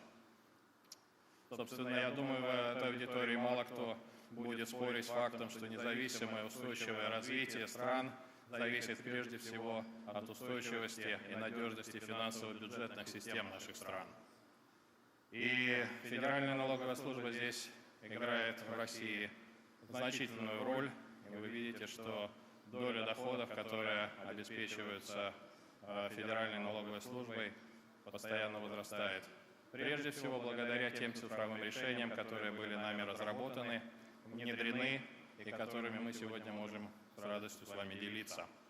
Собственно, Федеральная налоговая служба — это своеобразный мир больших данных. И именно благодаря большим данным, которые есть в нашем распоряжении, мы сегодня смогли внедрить эти новые решения. Вместе с тем, конечно же, мы смотрим на мир вокруг нас, мы смотрим на те вызовы цифровой экономики, которые появляются, и мы понимаем, что органы власти, занимающиеся госдоходами, должны отвечать этим вызовам и быть немножко на шаг впереди. Это касается и цепочек создания добавленной стоимости, они новые сегодня появляются. Возрастает роль нематериальных активов, появляются виртуальные товары и услуги, которые носят трансграничный характер, появляются криптовалюты. Все это новые вызовы, на которые налоговым службам приходится во всем мире отвечать. Мы идем немножко впереди сегодня этого процесса. Мы начали осознавать эти вызовы значительно раньше, и поэтому 10 лет назад начали строить инфраструктуру, информационно-коммуникационную инфраструктуру. Вся наша деятельность налоговой службы сегодня поддерживается центрами обработки данных, которые 24 часа в сутки, 7 дней в неделю, 365 дней в году обеспечивают бесперебойную работу нашей налоговой системы и обеспечивают электронными цифровыми сервисами наших налогоплательщиков. Мы располагаем сегодня этими технологиями, они реально работают и создают основу для тех сервисов, которые разработаны нами, которые работают на стыках применения различных цифровых технологий. Если вы вспомните наиболее успешные цифровые проекты в бизнесе, то все они используют различные технологии. Именно синергия использования различных цифровых технологий дает тот положительный эффект, который мы сегодня видим у нас в стране в бюджетной сфере. К сожалению, нет достаточного времени, чтобы говорить о всех проектах, о всех решениях, которые нами были разработаны за последние годы, но мы с радостью поделимся с вашими представителями, с вашими экспертами, если вам это будет интересно, у нас в Москве, в центральном офисе ФНС России. Мы же говорим сегодня о будущем, мы развиваемся дальше. Мы говорим о том, что мы создаем цифровую платформу для экономики страны, которая вбирает в себе информацию о реестре населения, о реестре налогоплательщиков, о финансовой отчетности налогоплательщиков. И благодаря большой аналитике, технологиям больших данных позволяет эффективно обеспечивать бюджетное поступление. Собственно, один из примеров, который все-таки хотелось бы привести сегодня, касается реформы контрольно-кассовой техники, которая последние 3 года прошла у нас в стране. Сегодня все контрольно-кассовые аппараты во всех пунктах розничной торговли, предоставления услуг обеспечены онлайн-доступом и в реальном времени загружают на серверы налоговой службы информации абсолютно о всех продажах в розничном секторе страны. С одной стороны, это позволило нам в значительной степени вывести из тени те денежные потоки, которые были связаны с сектором ритейла. С другой стороны, получая эти огромные потоки, мы сегодня четко понимаем стоимость потребительской корзины, мы понимаем движение цен на отдельные виды товаров. И это тот инструментарий, который, наверное, любая страна хотела бы иметь у себя. И это та технология, которая сегодня есть в России, и ее нет нигде в мире, мы это очень хорошо знаем. В дальнейшем мы собираемся работать и сейчас работаем, создавая целую транзакционную среду. Мы не хотим здесь отличаться. Сегодня говорилось о том, что 65% населения Африки – это молодежь. И молодежь совершенно привыкла к другому формату. Она уже живет в цифровом мире, она привыкла к мобильным приложениям. И поэтому мы говорим о том, что налоговая служба, предоставляя свои цифровые услуги налогоплательщикам, по форме не должна отличаться от ведущих цифровых компаний, и по содержанию тоже. Поэтому мы создаем эту среду сегодня, и она начинает у нас в стране уже работать. Буквально завершая свой доклад, я хотел бы с вами поделиться одним мобильным приложением, которое по оценкам специалистов, международных специалистов ОЭСР, фактически переворачивает все представления о налоговом администрировании. И это налоговое администрирование будущее, которое сегодня есть в России. Пожалуйста. Tax administrations have long been challenged with taking the incomes of self-employed individuals out of the gray. The FTS of Russia is introducing the next Федеральная налоговая служба России предлагает новый инструмент для налогового администрирования. Это цифровой инструмент. Инновационный подход основан на специальных цифровых решениях. С 1 января 2019 года был запущен новый пилотный проект, который связан с задачей вывода из тени транзакций. И благодаря мощным цифровым технологиям мы смогли добиться серьезного прорыва. Сейчас любой человек может стать предпринимателем, и единственное, что потребуется для регистрации, это установка этого цифрового мобильного приложения, и далее все налоги можно осуществлять через это приложение. Сразу же здесь создаются все счета, платежные поручения, и необходимо устанавливать отдельный кассовый аппарат. Все это можно осуществлять благодаря данному приложению. Больше не нужно распечатывать налоговую декларацию или же создавать отдельный файл. Все это создается в этом электронном сервисе.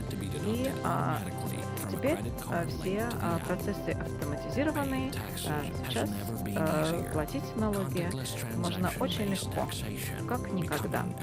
И это значит, что налоговое администрирование становится реальностью. Уже сегодня работает. И мы готовы делиться этими знаниями, этими технологиями. Будем рады видеть вас, ваших представителей, экспертов у нас в ФНС России. Пожалуйста. Спасибо большое. Спасибо большое. Продолжая цифровую тему, хотел бы предоставить слово директору по глобальному развитию Яндекса Мушегу Саакяну. Компания Яндекс у нас один из глобальных лидеров, компания, которая единственная, кто конкурирует в открытой конкуренции успешно с компанией Google. Пожалуйста. Уважаемый Максим Станиславович, уважаемые друзья, для нас большая честь выступить на таком значимом мероприятии, как саммит и форум Россия-Африка. Нам очень приятно, что президент России Владимир Владимирович Путин в своем выступлении уже упомянул Яндекс как пример успешного российского высокотехнологичного бизнеса, работающего в Африке. Это действительно так. Россия возвращается в Африку с высокотехнологичным продуктом. О качестве наших IT говорит то, что Россия — это единственный в мире рынок, где местные интернет-сервисы в открытой и конкурентной борьбе одерживают верх над американскими игроками. Яндекс — это крупнейшая в Европе IT-компания. Нас называют российской Кремниевой долиной. В нашем пакете десятки сервисов. От поиска в интернете и маркетплейсов до каршеринга и такси. Огромные ресурсы мы вкладываем в образование, о чем еще расскажем на форуме. Но сейчас я хочу рассказать вам о Яндекс.Такси. В Африке мы продвигаем его под брендом Янга. Кстати, пока идет эта презентация, приглашаю всех скачать приложение Яндекс.Такси и пользоваться им здесь, в Сочи, а также в других городах и странах нашего присутствия.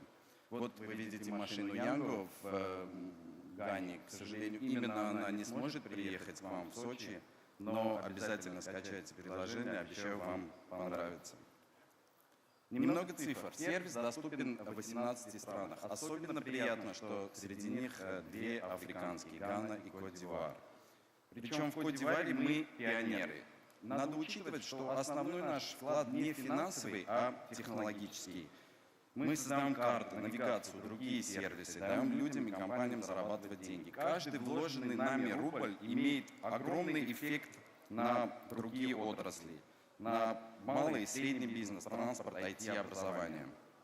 Чтобы вы получили представление о масштабе бизнеса нашего, скажу, что всего в мире мы работаем в более чем 300 крупных городах. С нашим сервисом работают порядка 700 тысяч водителей.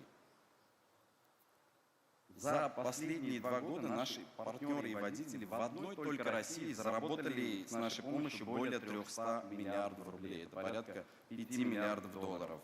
За счет чего достигнуты эти результаты? Ответ прост. За счет технологий Большого Яндекса, частью которого являемся мы. Мы гораздо больше, чем просто такси. Наша ДНК — это искусственный интеллект, лучшие поисковые и навигационные технологии. В Яндексе мы активно работаем над созданием интегрированных технологий городского транспорта. Мы уверены, что будущее за мультимодальностью. Когда человек сможет через одно приложение сочетать разные виды транспорта – метро, автобус, каршеринг, такси. В идеале одним кликом заплатить за всю поездку, причем при выходе из метро его уже будет ждать такси. Сформировать нужный маршрут, ответить на любой вопрос поможет искусственный интеллект. В Яндексе есть собственный голосовой помощник. Мы назвали его Алиса. Мои дети уже предпочитают пользоваться Алисой, а не клавиатурой. Наше видение и исследования в области мобильности привели нас к однозначному выводу – будущее за беспилотным транспортом. Яндекс входит в мировой топ-3 в области создания беспилотных машин. Наш флот уже насчитывает 50 автомобилей, которые проехали более миллиона миль в беспилотном режиме. Эти автомобили полностью автономны. Им не нужен интернет, не нужна GPS, GLONASS-навигация. Они используют Яндекс.Карты и искусственный интеллект, постоянно совершенствуясь. По сути, перед вами идеальный водитель. Он не отвлекается от дороги, не употребляет алкоголь, не устает. Он надежен и безопасен. Но пока мы ездим живыми водителями, в Янго огромное внимание уделяют безопасности. Наши технологии позволяют нам автоматически контролировать скорость и манеру вождения автомобиля, автоматически проверять, сколько времени водитель провел на линии, отключать нарушителей от заказов, устраивать технический и визуальный осмотр машин. Новый шаг – это миниатюрная камера Яндекса, контролирующая состояние водителя. Часто ли он зевает, моргает, отвлекается ли он от дороги. Если что-то идет не так, она подает звуковой сигнал водителю и сообщает нам. Сейчас эти устройства активно тестируются. Здесь вы видите, как работает камера. Ее можно ставить не только в такси, в автобусы, в грузовики, везде, где этого требует безопасность дорожного движения.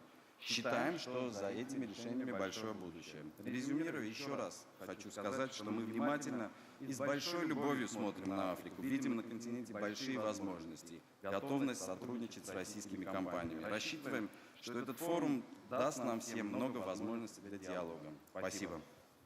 Спасибо большое. Россия большое внимание сейчас уделяет развитию технологий искусственного интеллекта, и я хотел бы пригласить на сцену Александра Ведяхина из Сбербанка рассказать о том, как искусственный интеллект может способствовать развитию экономики, какой эффект он может оказать на социальную сферу. Пожалуйста. Спасибо большое, Максим Станиславович. Уважаемые участники первого саммита Россия-Африка, мы все живем в эпоху четвертой цифровой индустриальной революции. Экономические лидеры будущего становятся лидерами технологическими, здесь нет совершенно никаких сомнений. Пути назад нет, и технологии меняют нашу жизнь каждый день. Это то, о чем говорили предыдущие спикеры, и будем говорить на этом форуме еще не раз. Нам нужно изменить свое мировоззрение и решить, как мы будем использовать огромные возможности, создаваемые цифровыми технологиями, важнейшей из которых является искусственный интеллект. Он находит самое широкое применение во всех сферах жизни. Искусственный интеллект обеспечивает быстрое принятие оптимальных решений, основанных на анализе большого количества данных, и позволяет получить колоссальное преимущество в качестве и результативности. По разным прогнозам, объем мирового рынка искусственного интеллекта в 2020 году составит более 70 миллиардов долларов США. Рынок африканского континента достигнет объемов, превышающих 170 миллионов долларов, а российский рынок превысит отметку в 470 миллионов долларов США. Совместное развитие технологий с использованием искусственного интеллекта имеет огромный потенциал для нашего совместного сотрудничества. Быстро развивающиеся технологии искусственного интеллекта помогут в решении наиболее острых проблем, влияющих на страны африканского континента, и приведут к росту и развитию важнейших отраслей экономики. Сельское хозяйство будет осуществляться более эффективно и результативно, повышая урожайность. Здравоохранение будет лучше ориентировано на население, и это позволит более качественно и доступно оказывать медицинские услуги. Государственные услуги будут более эффективными и более восприимчивыми к гражданам, а финансовые услуги будут более безопасными и доступными широким слоям населения. Осознавая важность развития технологий искусственного интеллекта, многие страны уже приняли свои национальные стратегии, и в том числе Россия. Президентом России Владимиром Владимировичем Путиным 10 октября этого года подписана национальная стратегия развития искусственного интеллекта на период до 2030 года. Искусственный интеллект применяется государствами для решения глобальных задач. И на первый план выходят принципы ответственности, выраженные в социальной полезности, борьбе с дискриминацией, конфиденциальности и приватности, а также прозрачности. Конечно, вопрос ответственности напрямую подводит нас к вопросу безопасности, их применения и защиты в киберпространстве. За последние несколько лет интенсивно растет глобальная киберпреступность. Атаки становятся более масштабными и опасными, нанося колоссальный ущерб мировой экономике. По оценкам международных экспертов, общие потери от кибератак в 2018 году только на африканском континенте составили 295 миллионов долларов, а в мировом масштабе более 1,5 триллиона долларов. И если ничего не предпринимать, то уже через несколько лет ущерб достигнет 8 триллионов долларов США. Коллеги, вдумайтесь в эту чудовищную цифру. Атаки на критическую инфраструктуру, работающую на программном обеспечении, которая давно не обновлялась, атаки на финансовый сектор и заражение мобильных устройств – это далеко не полный список возможных угроз. Увеличение числа кибератак может быть связано со слабой практикой кибербезопасности. Это большая опасность для всего африканского континента, и наши партнеры должны задуматься о растущей угрозе. В группе компаний Сбербанк входит компания «Бизон». Это российский разработчик решений в области кибербезопасности. Они создают технологические продукты и автоматизированные решения для IT-инфраструктуры приложений, а также оказывают большой спектр услуг от киберразведки и проактивной защиты до расследования киберпреступлений. Продукты «Бизон» максимально автоматизируют процесс обнаружения и предотвращения кибератак, а применяемые технологии машинного обучения и искусственного интеллекта позволяют выявить мошенничество на ранних стадиях. Более 150 клиентов компании – это глобальные корпорации, российские и зарубежные организации, которые используют продукты и сервисы «Бизон» для защиты своего бизнеса. И все же, несмотря на рост киберугроз, мы понимаем, что будущее за новыми технологиями, и в том числе основанными на искусственном интеллекте. Развитие технологий искусственного интеллекта – это будущее не одной страны или компании, это будущее всего человечества. И мы видим здесь существенный и огромный потенциал для взаимодействия и взаимовыгодного сотрудничества. Спасибо большое. Спасибо большое. Переходим к следующему вопросу. Один из ключевых вопросов развития реализации новых проектов – это, конечно же, финансирование. Я приглашаю на сцену Андрея Леонидовича Костина, Банк ВТБ.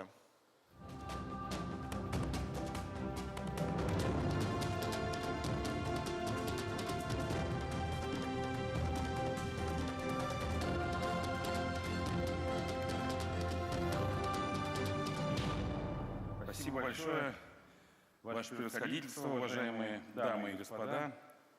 Африканский континент вступает в качестве нового этапа своего развития, набирает динамику региональной интеграции. Во многих странах начаты или планируются важные экономические реформы. Африка обладает колоссальным потенциалом роста практически во всех областях, что привлекает крупных международных инвесторов. Для банкиров и финансистов такие изменения открывают во многом уникальные возможности. Сегодня ведущие российские банки могут предоставить своим клиентам и партнерам, российским, африканским, международным, полный спектр современных и качественных финансово-инвестиционных услуг, сервисов и экспертизы на конкурентоспособных условиях. Речь не только о сопровождении торговых и инвестиционных проектов в африканских государствах, но и о более сложных продуктах, выпуске и обслуживании суверенного долга, содействие формированию ключевых элементов национальных финансовых систем, приватизации государственных активов, торговли биржевыми товарами. Основной рынок для группы ВТБ – Россия, но мы сохраняем сильное глобальное присутствие. ВТБ давно и успешно работает в Африке. С 2006 года в Республике Ангола осуществляет свою деятельность российско-ангольский Банко VTB Африка, единственный банк в Африке с российским участием. Пользуясь случаем, хотел бы выразить благодарность властям Республики Ангола за внимание и поддержку нашего совместного проекта. Он показал свою эффективность. За прошедшие годы накоплен солидный опыт финансового сопровождения экспортно-импортных контрактов ангольских компаний с российскими и иностранными партнерами, в том числе в части мультивалютных расчетов и использования комфортных моделей финансового взаимодействия и кредитования. Этот опыт мы успешно воспроизводим и в других странах континента. Развиваем финансирование поставок высокотехнологичного и инфраструктурного оборудования из России и Европы с использованием инструментов Российского экспортного агентства и экспортно-кредитных агентств ведущих европейских государств. В партнерстве с африканскими банками и институтами развития работаем над удобными финансовыми решениями при осуществлении поставок продуктов и товаров в африканский регион, в том числе с использованием аккредитивов и гарантий. Из недавних проектов можно отметить финансирование поставок зерна и энергоносителей в Египет, комплектующих в Марокко, товаров первой необходимости оборудования в Анголу, гарантийную поддержку российских компаний в Алжире, Тунисе, Эфиопии, Руанде и Намибии.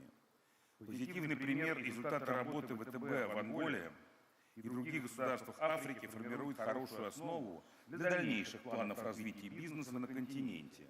Одним из наиболее перспективных направлений мы считаем участие российских финансовых структур в приватизации объектов госсобственности в странах Африки. В частности, Банк ВТБ заинтересован выступить в качестве финансового консультанта, организатора и структуратора процессов продажи, агента по привлечению инвесторов в интересах правительств африканских государств.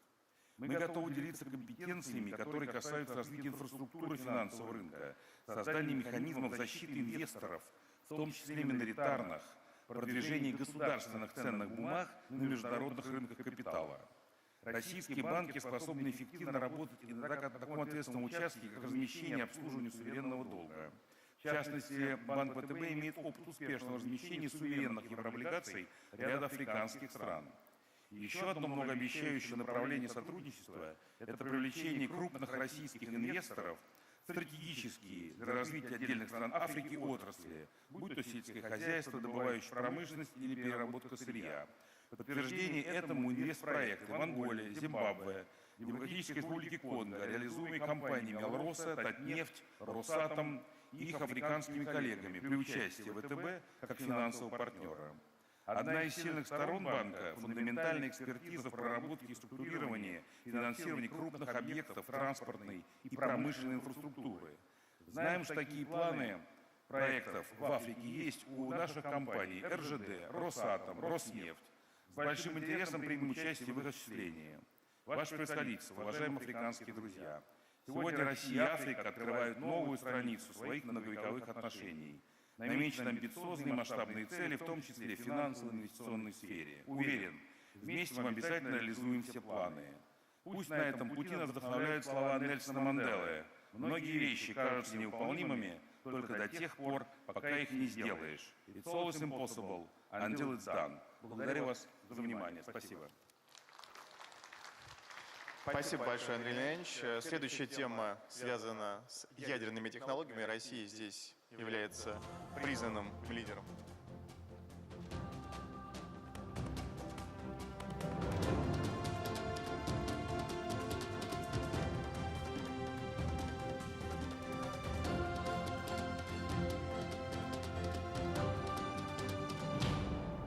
Прошу, Кирилл Комаров, Росатом.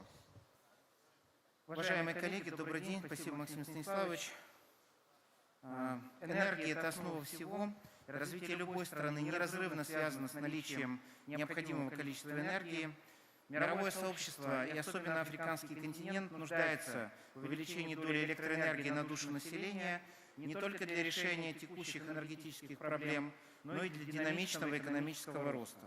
При этом энергетика должна быть, с одной стороны, эффективной и доступной, а с другой стороны, зеленой и устойчивой. И в этом подходе именно атомная энергетика предлагает потребителю целый ряд преимуществ. Благодаря энергоэффективности урана, независимости от климатических условий и времени суток, атомная электростанция обеспечивает базовую нагрузку сети, выдавая энергию 24 часа в сутки на протяжении не менее 60-80 лет. Важным преимуществом атомной генерации является также низкая топливная составляющая в себестоимости электроэнергии не более 10%. Это принципиально важно в условиях высокой волатильности цен на ископаемое топливо, которое мы наблюдаем в мире последние 20-30 лет. Будучи низкоуглеродным видом энергии, АЭС ежегодно предотвращает выброс в атмосферу около 2 миллиардов тонн углекислого газа. А все леса планеты ежегодно поглощают 2,5 миллиарда тонн углекислого газа. Поэтому можно сказать, что атомная энергетика – это еще одно высокотехнологичное легкое планеты. Развитие атомной энергетики оказывает принципиальное влияние на экономику любой страны. На этапе строительства атомной станции создается около 3000 высококвалифицированных рабочих мест.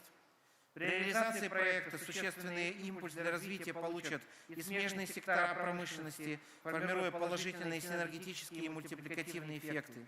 Благодаря данным технологическим связям, каждый доллар, вложенный в проект по сооружению АЭС, приносит государству размещение в среднем 4,3 доллара для ВВП страны.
Уважаемый господин президент, уважаемые коллеги, позвольте мне вас поприветствовать в России.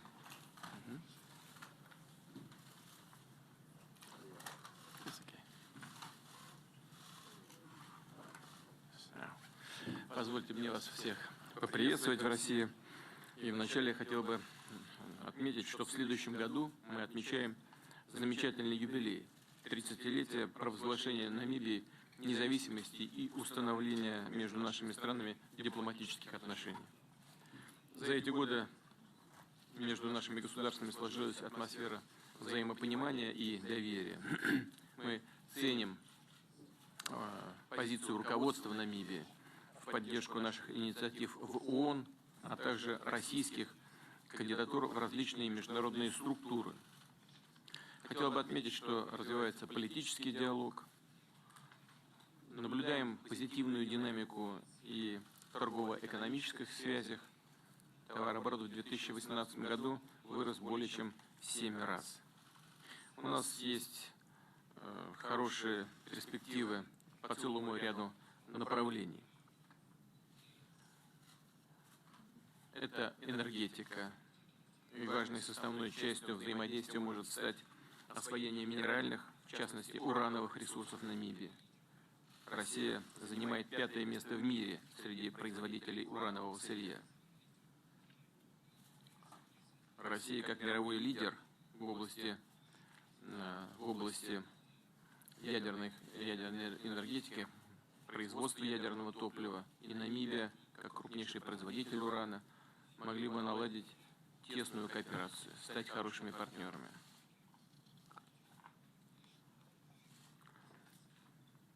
Весьма интересным является такое направление сотрудничества, как совместная разведка участков потенциально богатых ванадием, медью, золотом, другими минералами. Договорно-правовая основа для этого имеется. В 2016 году подписаны межправсоглашения о сотрудничестве в области геологии и недропользования, меморандум о взаимопонимании между зарубеж геологией и намибийской компанией.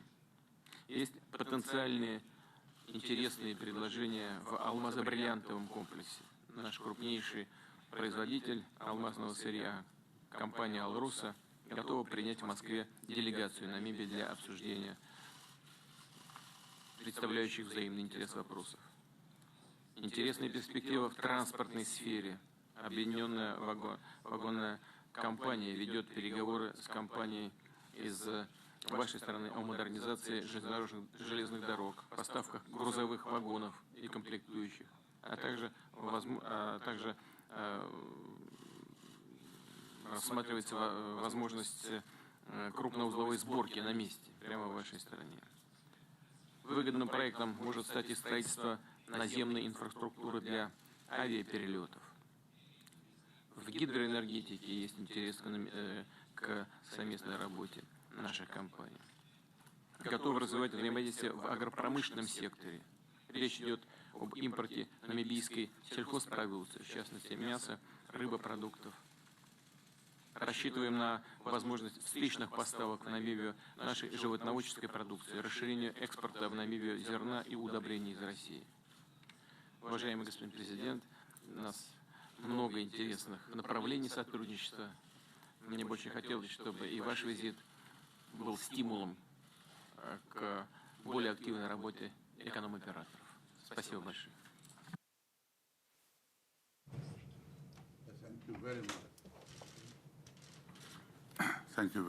Благодарю вас за эту возможность. Для нас, как страна, которая раньше боролась за свободу, за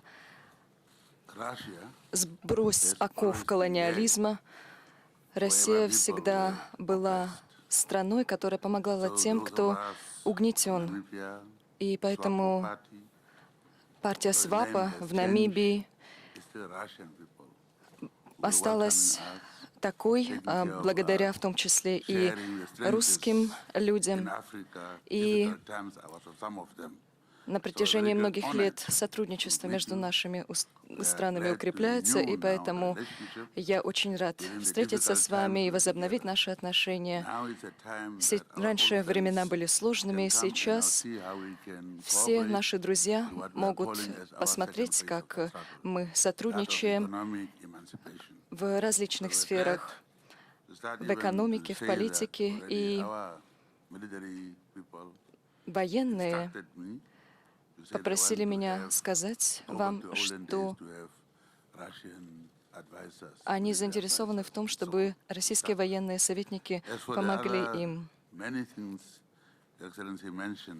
Что касается других сфер, которые вы упомянули, наши двусторонние отношения на достаточно хорошем уровне, но не на таком высоком уровне, как хотелось бы. Упомянутые вами сферы имеют большое значение. Среди них образование, а также несколько студентов обучаются в России. Сфера энергетики является несколько проблемной. Есть вопросы, которые мы должны обсудить, но мы, как друзья, можем всегда это сделать. Кроме того, сфера добычи различных природных ископаемых, в том числе урана. Благодарю вас за поддержку. Что касается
Россия является первопроходцем в атомной энергетике.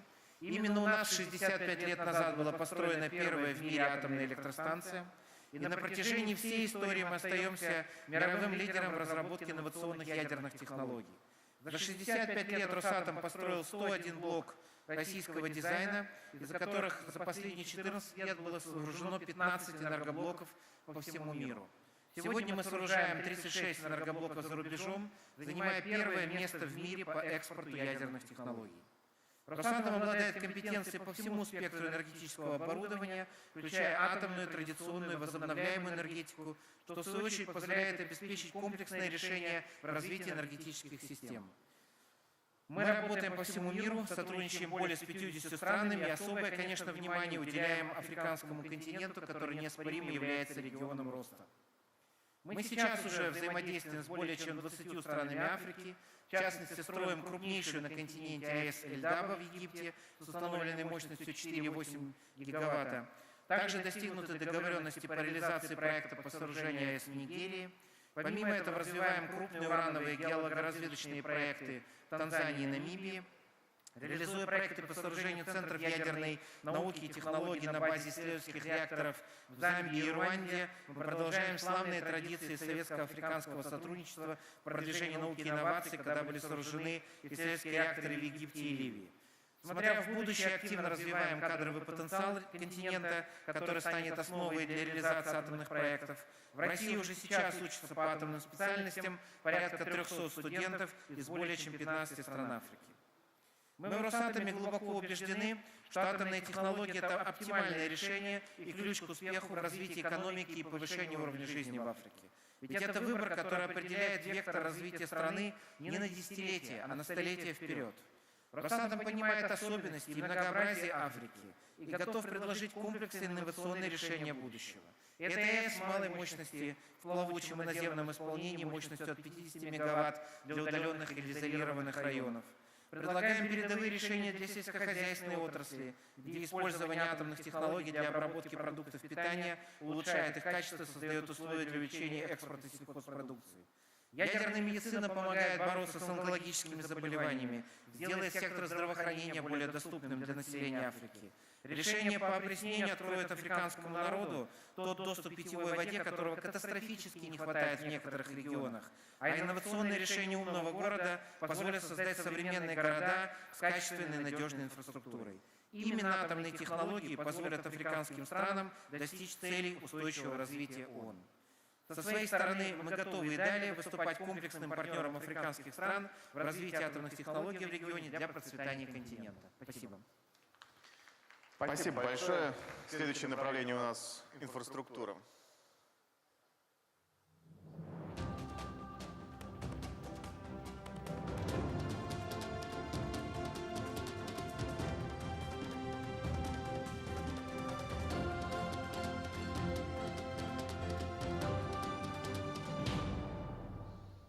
Компания «Российские железные дороги» – мировой лидер в этом направлении. Предоставляю слово Олегу Белазерову. Добрый день, уважаемые участники форума. Для меня большая честь приветствовать вас от имени Российских железных дорог здесь, в Сочи, курортной столице России, современный облик которой во многом сформировался благодаря железным дорогам. С момента появления железных дорог в России они развивали демографический, экономический ландшафт огромной страны и играли ключевую роль в ее становлении как великой мировой державы. Железная дорога стала основой индустриализации, способствовала зарождению и процветанию городов Урала, Сибири, Дальнего Востока, выходу страны на мировые рынки сырья и промышленных товаров. Сегодня нашу страну сложно представить без железных дорог, ведь почти 90% национального грузооборота перевозится российскими железными дорогами. 10 тысяч километров от восточных до западных границ России – это сравнимо с расстоянием от Каира до Кейптауна, Контейнерный поезд проходит за 1 неделю со скоростью до 1400 км в сутки. И это в 7 раз быстрее, чем по европейским железным дорогам. Железную дорогу в России отличает высочайшая интенсивность работы. По каждому километру пути у нас проезжает больше грузов и пассажиров, чем где-либо в мире. Наша компания формирует без малого 1/3 часть всего железнодорожного грузооборота в мире, занимая лидирующие позиции и по ряду других показателей. Наша сеть длиной 85 тысяч километров обширнее, чем железные дороги Африки, расположена в 11 часовых поясах и почти все климатические зоны, от субарктической до субтропической, но управляется из единого центра на основе цифровых технологий. В год мы перевозим почти 1 300 000 000 тонн грузов, и это по весу эквивалентно 325 пирамидам Хеопса. Спрос на наши услуги постоянно растет. Особенно это заметно в новых сегментах обеспечения мобильности в агломерациях. В 2017 году в Москве было открыто железнодорожное центральное кольцо, и уже через год плановый пассажиропоток был превзойден вдвое. Такие тенденции – результат развития новых транспортных продуктов, внедрения инновационного подвижного состава, в том числе скоростного и высокоскоростного. В 21 веке российские железные дороги наращивают интеграционную функцию, связывая крупнейшие экономики Евразии и образуя единую транспортную систему глобального значения. Убежден, что наработанные компетенции российских железных дорог будут востребованы в Африке. Страны Африки стремительно выходят на лидирующие позиции по многим социальным и экономическим показателям. К 2050 году более трети мирового прироста населения будет сосредоточено в странах Африки. Сохранить эту динамику, обеспечить качество роста экономики, качество жизни людей возможно только развивая железные дороги. Об этом свидетельствует мировой опыт. По эффективности железная дорога кратно превосходит другие виды транспорта и очень выгодна для перевозки больших объемов грузов. Только представьте, один грузовой поезд – это 200 грузовиков.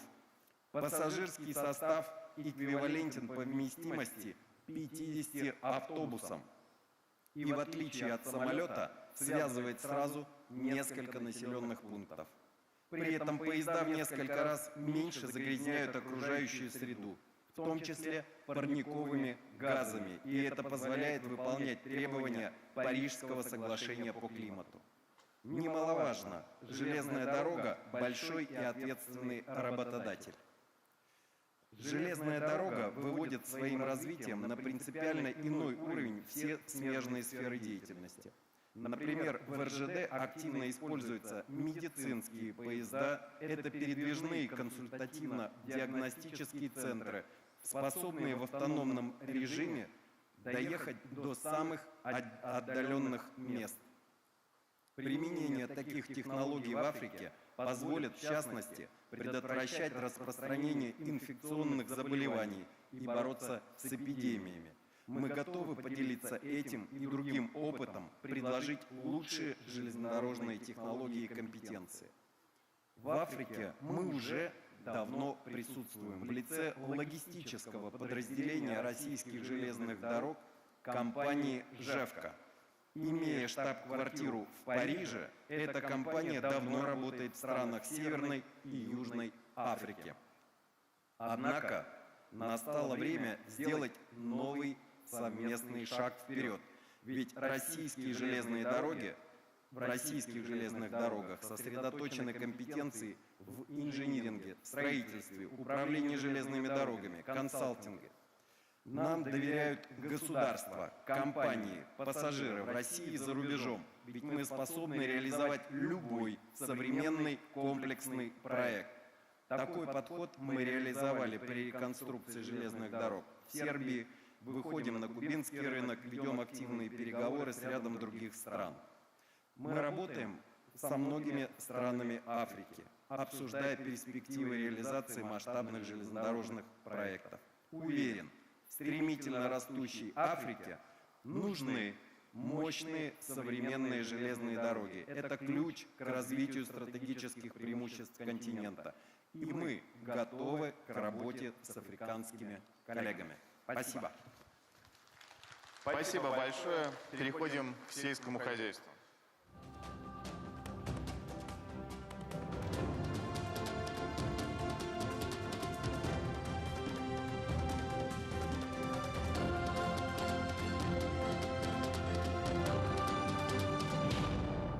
Первым выступит Дмитрий Мазепин, Уралхим.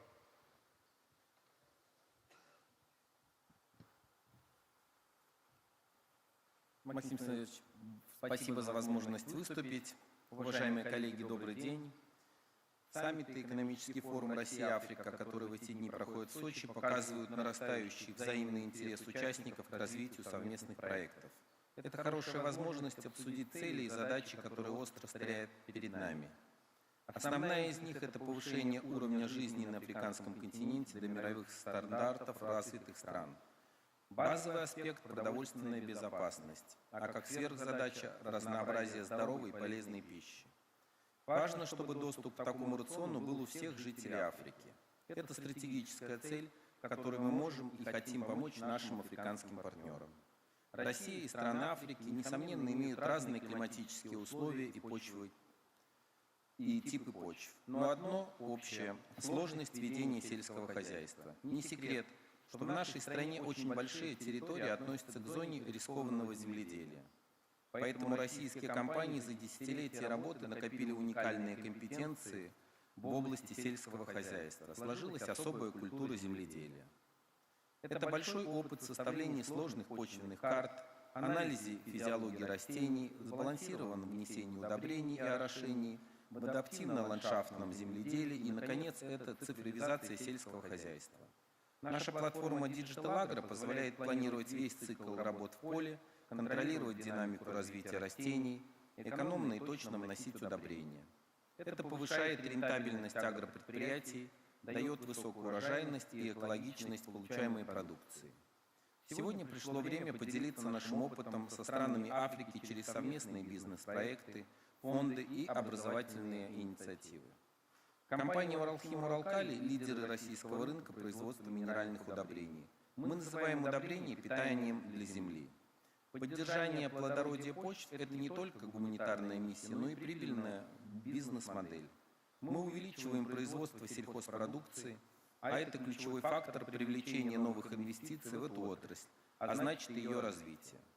Наши компании уже становятся базовыми партнерами на африканском континенте как с точки зрения экспорта продукции, так и с точки зрения экспорта технологий.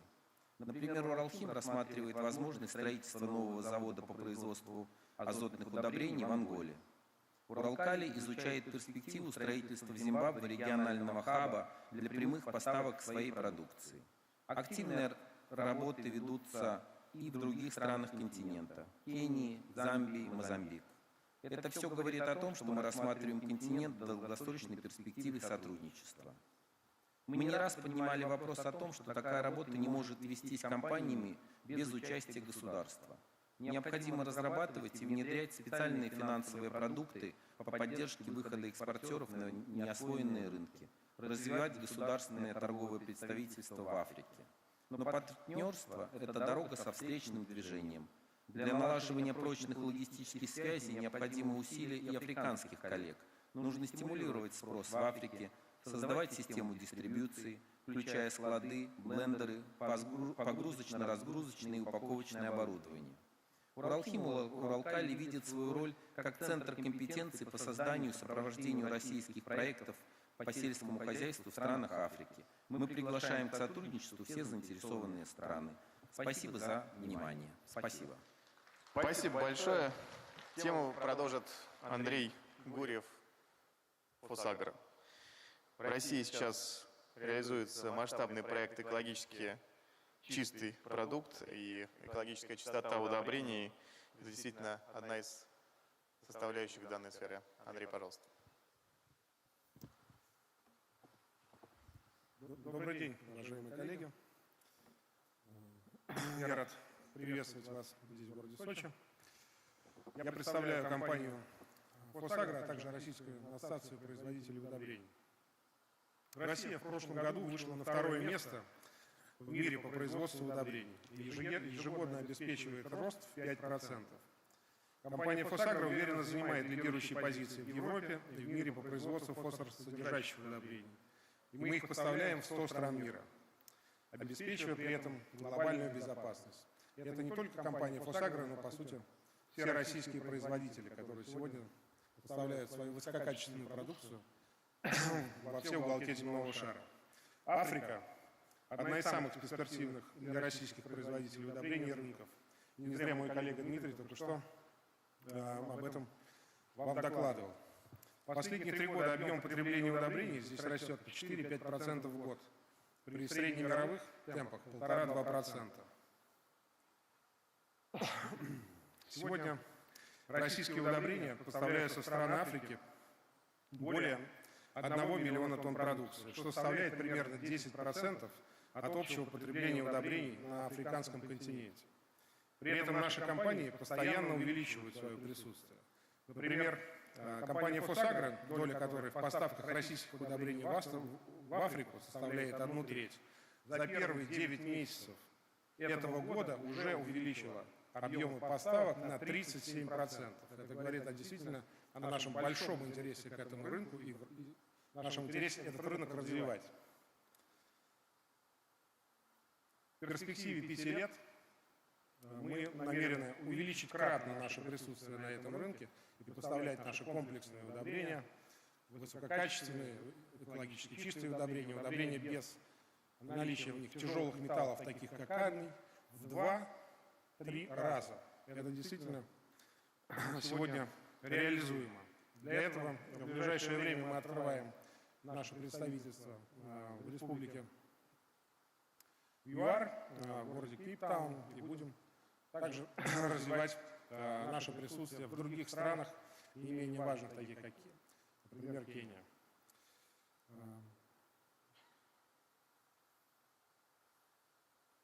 Особенно важно сказать, что население планеты бурно растет. Уже к 50 году оно достигнет 9,7 миллиардов человек.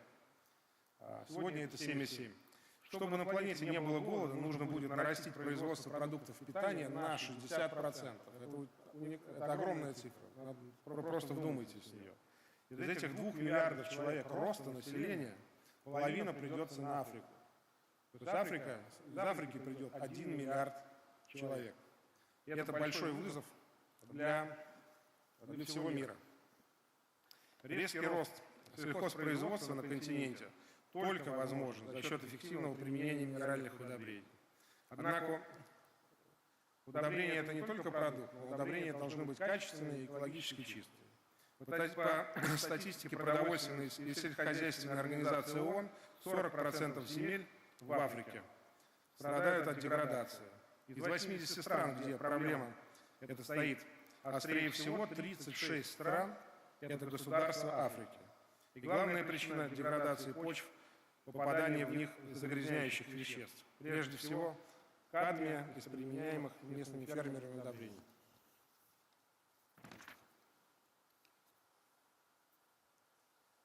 Как компания, продукция которой не содержит концентрации кадмия и других токсичных веществ, мы со своей стороны уже ведем работу по защите местных почвенных ресурсов. В 2018 году «Фосагро» стала первой за всю историю продовольственной и сельскохозяйственной организации ООН российской компанией, которая была выбрана для реализации глобальной инициативы в области защиты почв. Мы выступили партнером в запуске сети почвенных лабораторий в 30 странах Африки. Они будут оценивать качество и безопасность удобрений, следить за здоровьем почв. Мы вместе обучаем фермеров современным технологиям в сельском хозяйстве, правильному использованию земельных ресурсов и внесению удобрений и других химикатов. Кроме того, «Фосагро» вместе с ЮНЕСКО и Международным союзом теоретической и прикладной химии ежегодно вручает гранты молодым ученым со всего мира на исследования в области защиты здоровья человека и окружающей среды. Из 34 грантов 8 получили талантливые африканские ученые. Еще несколько слов о тех проблемах, с которыми мы сталкиваемся. Это, конечно, проблема, которая описана в целях устойчивого развития ООН до 30-го года. Это, конечно, экология, защита водных ресурсов, защита почв. Здесь хочется еще раз сказать, что кадмий, который содержится в удобрениях ряда зарубежных производителей, из почв попадает в выращиваемые культуры, накапливается в организме человека, вызывает тяжелые заболевания. Российские удобрения производятся из уникальной по своей частоте фосфорной руды, добываемой на Кольском Заполярье. Чтобы фермерам было проще сделать выбор в пользу здоровья почв и потребителей, теперь на экологически чистые российские удобрения будет наноситься специальная эко-маркировка, поддержанная всеми членами Российской ассоциации производителей удобрений. Использование самых чистых в мире российских удобрений дает фермерам явное преимущество, явное конкурентное преимущество. Яркий пример его реализации – это создание в России по инициативе президента Владимира Владимировича Путина зеленого стандарта сельхозпродукции. Сельхозпродукция, выращенная с использованием экологически чистых удобрений и понятных процедур производства, будет маркироваться специальным логотипом. Ее доля в экспорте российского АПК через 5 лет может достичь 10-15%. В кооперации с ФАО нами инициирована работа по признанию зеленого стандарта мировым эталоном качества. Мы приглашаем африканских коллег присоединиться к зеленому клубу, отказавшись от использования удобрений с токсичными веществами, либо ограничив их с точки зрения использования. Это даст местной сельхозпродукции несомненное конкурентное преимущество на мировом рынке, где сейчас растет спрос на такие продукты, как кофе, какао и так далее. Что еще более важно, это защитит здоровье жителей африканского континента, местную экосистему, почву и воду. Удобрения и продукции сельского хозяйства сегодня занимают значительную часть экспорта России в страны Африки. Россия готова наращивать на африканский континент поставки нашей экологически чистой продукции. Спасибо. Спасибо большое. Завершая тему, приглашаю на сцену Сергея Юшина, руководителя Национальной мясной ассоциации. Россия поставляет большое количество зерновых на африканский рынок, но и большой потенциал есть и у российского мяса. Пожалуйста. Спасибо большое за предоставленное слово, Максим Станиславович. Добрый день, уважаемые дамы и господа. Российское сельское хозяйство проделало огромный путь от глубокого падения производства в 90-х годах и до создания современной, конкурентоспособной и экспортоориентированной отрасли. Многие знают, что в прошлом году Россия заняла первое место по поставкам пшеницы на мировой рынок, экспортировав практически 44 миллиона тонн. Сегодня мы поставляем продукцию, об этом сегодня говорил президент Путин, на сумму почти 26 миллиардов долларов в более чем 150 стран мира. Африка является крупным потребителем аграрной продукции.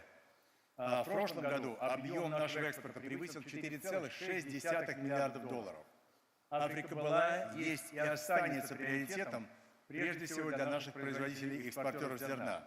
Мы поставляем пшеницу во многие страны континента и доказали ее высокое качество и безопасность.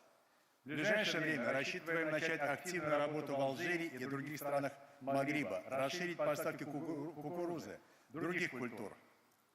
Для успешного развития отношений необходимо снижать нетарифные барьеры.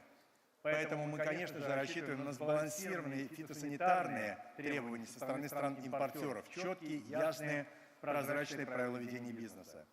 Российские инвесторы прорабатывают планы создания в Африке зерновых хабов. Они могли бы обеспечить накопление необходимых резервов, бесперебойность поставок и формировать цепочки добавленной стоимости, а все это в комплексе обеспечивает продовольственную безопасность континента. Хорошие возможности у России есть и, конечно, по наращиванию масложировой продукции, где помимо традиционных растительных масел очевиден потенциал поставок соевого и подсолнечного шрота для африканского животноводства. Также у нас есть планы по расширению географии поставок растительных масел в страны южнее Сахары. Также, конечно, большие успехи в мясной отрасли Российской Федерации, и здесь мы видим хорошие возможности для нашего взаимодействия. Еще 15 лет назад Россия возила 2,5 миллиона тонн мяса из многих десятков стран, а сегодня Россия входит в десятку крупнейших экспортеров и в топ-5 мировых производителей различных видов мяса. С 2005 года инвестиции в мясную отрасль составили 27 миллиардов долларов, построены сотни современных индустриальных ферм, перерабатывающих предприятий. Государственная политика нацелена на стимулирование производства органической и экологически чистой, безопасной продукции. Чтобы наша продукция была конкурентоспособной, мы придаем большое значение работе с генетикой, селекцией. Важную роль отводим, конечно же, и ветеринарной науке, а Российская ветеринарная служба, как известно, является одной из самых сильных в мире, что также обеспечивает безопасность нашей продукции. Многие компании отрасли являются вертикально интегрированными холдингами, что позволяет эффективно контролировать все производственные процессы и гарантировать качество и безопасность продукции от поля до прилавка. В производстве зерна мы не используем ГМО, а при откорме скота и птицы запрещено применение гормонов роста, стероидов, кормовых добавок, если их безопасность не доказана научно.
Уважаемый господин премьер-министр,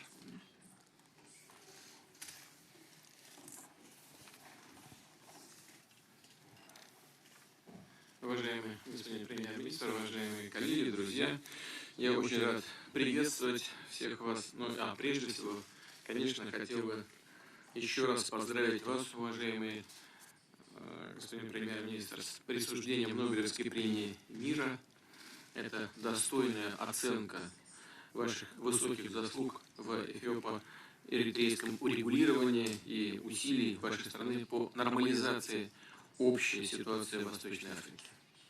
Признателен вам и всей вашей делегации за участие в первом саммите Россия-Африка. И в начале нашей беседы, конечно, хотел бы отметить, что между Россией и Эфиопией сложились очень добрые отношения, причем на протяжении многих лет. История дипотношений между нашими государствами насчитывает уже более 120 лет. Россия активно помогала Эфиопии отстаивать свою независимость в начале 20 века. С вашей стороны связаны имена многих дорогих нам соотечественников, среди которых и поэт Николай Гумилев, и ученый Николай Вавилов. В 1898 году в Аддис-Абебе был открыт русский госпиталь, первое лечебное учреждение в Эфиопии, которое просуществовало 8 лет. И его историческим преемником позднее стала по-прежнему действующая больница общероссийская общественная организация «Российский Красный Крест». Поступательно развиваются наши экономические связи, хотя, конечно, как я и говорил на сессии сегодня с деловыми людьми, объем товарооборота слишком мал, и, конечно, он не достоин ни России, ни Эфиопии. Мы, безусловно, должны и сделаем, надеюсь, гораздо больше, чем то, что мы видим сегодня. Наши страны партнерски взаимодействуют на международной арене, в том числе в интересах обеспечения устойчивого развития мира на африканском континенте. И в этом контексте отмечу роль межправительственной организации по развитию, в которой Эфиопия в настоящее время председательствует. Мы удовлетворены и уровнем взаимодействия наших стран на площадке Генассамблеи ООН, признательны вам за традиционную поддержку и в ряде случаев вхождения в число соавторов российских резолюций Генеральной Ассамблеи ООН. Мы вас очень рады видеть в Сочи. Добро пожаловать, господин премьер-министр.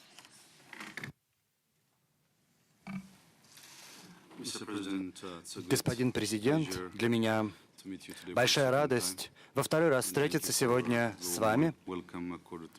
Спасибо большое за теплый и радушный прием, оказанный мне и моей делегации. Позвольте поблагодарить правительство Российской Федерации за то, что вы всегда стоите плечом к плечу с Эфиопией. В частности, вы стояли с нами плечом к плечу, когда Эфиопия вынуждена была бороться за свою независимость и за свой суверенитет. Мы признаем Российскую Федерацию в качестве ключевого партнера в развитии Эфиопии. Мы хотели бы укреплить и еще более это сотрудничество. Господин президент, позвольте мне проинформировать вас о тех реформах, которые мы предпринимаем в Эфиопии. Мы сейчас запустили экономические реформы, которые проложили дорогу дополнительной повестки дня в этой области. Какова наша цель? Наша цель заключается в том, чтобы вывести нашу страну в пятерку ведущих африканских экономик в следующие 10 лет. Мы работаем в телекоммуникационном секторе, в секторе ИКТ и так далее. В частности, мы, например, запустили приватизацию в некоторых из этих секторов. Помимо этого,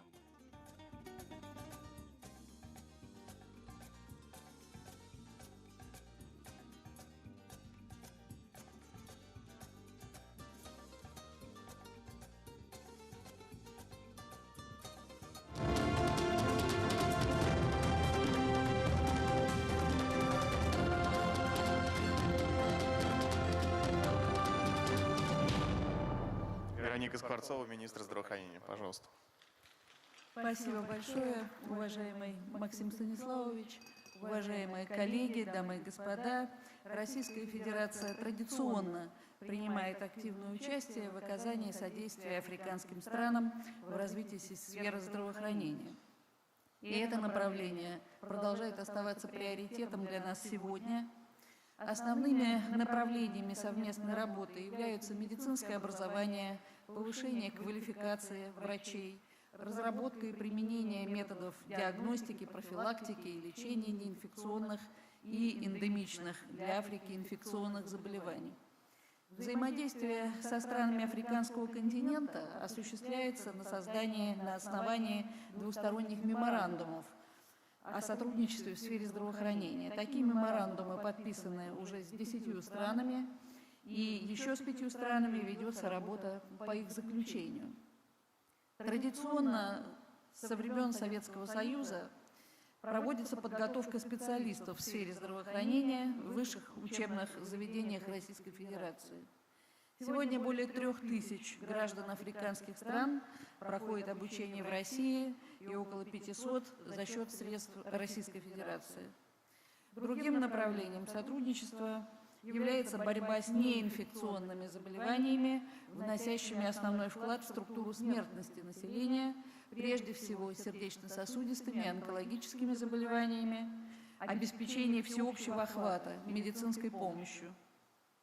Начаты поставки российских инновационных лекарственных препаратов, эффективных при неинфекционных заболеваниях, на африканский континент. Запущен проект по технологическому трансферу их производства.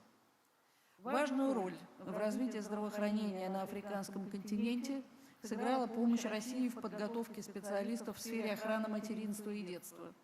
В рамках Мускокской инициативы по охране здоровья матерей и детей в возрасте до 5 лет и отдельного российского проекта за 6 лет с 13 по 18 годы в ведущих российских научно-клинических центрах прошли обучение по педиатрии, неонатологии, детской анестезиологии и реаниматологии, детским инфекционным заболеваниям более 250 специалистов из Анголы, Ботсваны, Гвинеи, Намибии, Судана, Эфиопии.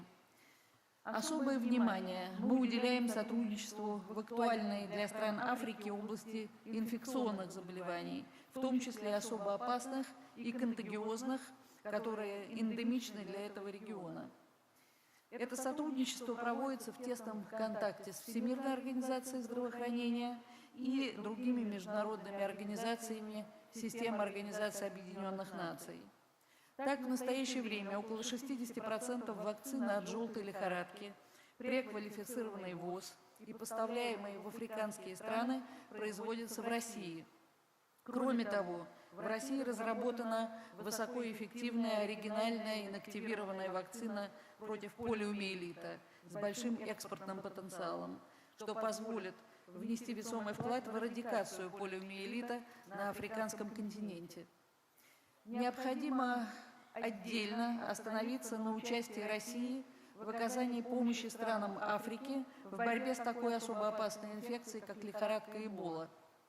Во время вспышки этого заболевания в странах Западной Африки в 2014-2016 годах в связи с обращением действующего тогда генерального директора ВОЗ Маргарет Чен и президента Гвинеи Альфа Конде по поручению президента России Владимира Владимировича Путина в Российской Федерации в рекордно короткие сроки были разработаны с применением самых современных генно-инженерных технологий 2 векторные вакцины от лихорадки Эбола, которые стали первыми в мире зарегистрированными вакцинами для профилактики этого заболевания после проведения полноценных клинических исследований.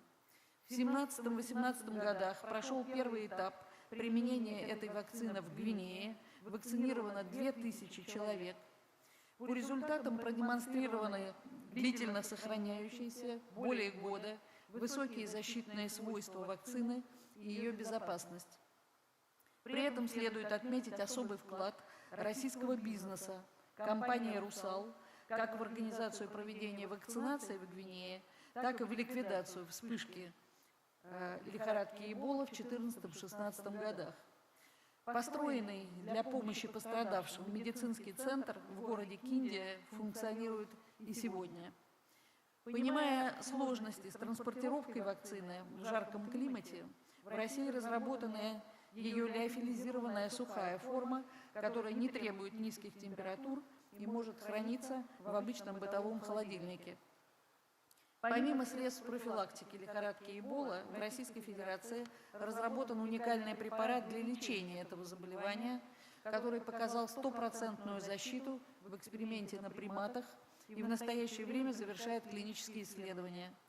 После регистрации этого препарата Россия будет готова предложить его для использования в странах Африки. В Российской Федерации разработаны тест-системы для диагностики актуальных для африканских стран инфекций, включая лихорадки Эбола и Марбург. При этом наша страна оказывает помощь в обеспечении проведения своевременной и оперативной диагностики инфекционных заболеваний. Так и сегодня в Гвинейской Республике на постоянной основе функционируют мобильные передвижные лабораторные комплексы, обеспечение деятельности которых осуществляет Роспотребнадзор. Уважаемые коллеги, перспективное партнерство со странами африканского региона базируется на развитии договорно-правовой базы нашего двустороннего сотрудничества в сфере здравоохранения. Продолжается и расширяется программа медицинского образования и повышения квалификации африканских врачей, а также прорабатывается вопрос о локализации производств вакцин и других лекарственных препаратов в одной или нескольких африканских странах. Позвольте пожелать всем нам дальнейшей успешной работы. Спасибо. Спасибо большое, Вероника Игоревна. И последняя тема на сегодня – это добыча.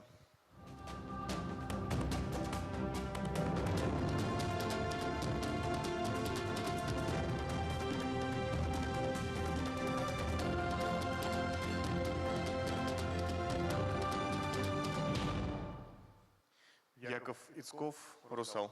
Прошу.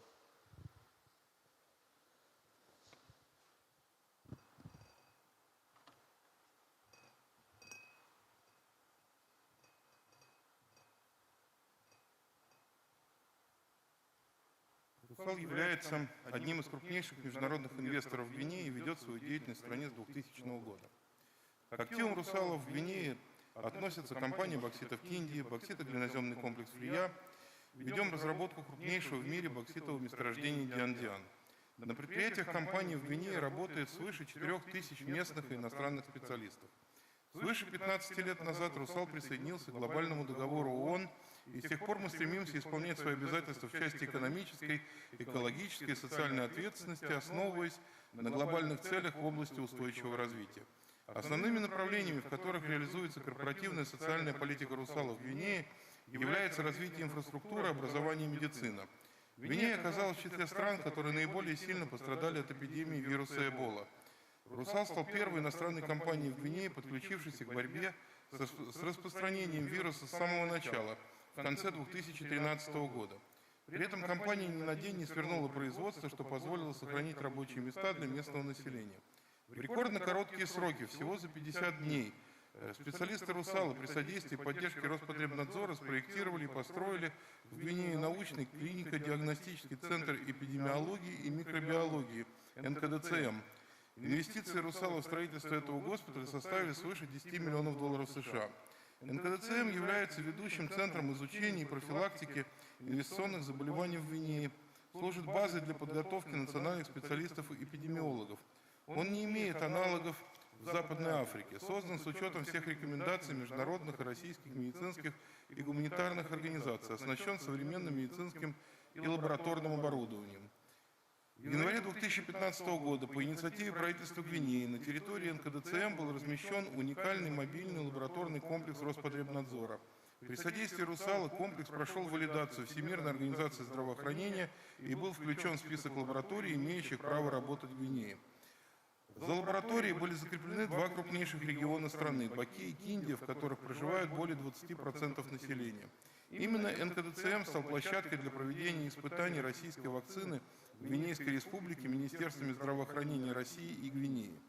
В В июле 2016 года было получено разрешение Этического комитета Министерства здравоохранения Гвинеи на проведение пострегистрационных клинических испытаний российской вакцины против вируса Эбола Гам-Эвак-Комби с привлечением 2000 добровольцев из числа гвинейского населения. Вакцина разработана в Федеральном научно-исследовательском центре эпидемиологии и микробиологии имени Гамалеи Минздрава России. По состоянию на 1 октября 2019 года полностью завершили программу вакцинации и пострегистрационных исследований 1646 человек. Эту деятельность полностью обеспечивает компания «Русал». Более 100 гвинейских специалистов-медиков прошли стажировку в центре. 15 февраля 2017 года Роспотребнадзором при участии «Русала» на базе НКДЦМ в Кинди был открыт лабораторный корпус Российско-Гвинейского научно-исследовательского центра эпидемиологии «Росгвинлаб». В лабораторном комплексе российские и гвинейские специалисты проводят совместные исследования, ведется научная работа. Во время разгара эпидемии на предприятиях «Русала» и в автономном порту Конакри нами были осуществлены беспрецедентные экстренные карантинные мероприятия, разработанные с учетом рекомендаций ведущих российских врачей-инфекционистов. Мы не допустили ни одного случая заражения вирусом Эбола и другими болезнями, такими как корь, дизентерия, холера, в том числе ни одного случая заражения медицинских работников. Совместно с Роспотребнадзором не допустили проникновения вируса на территорию России.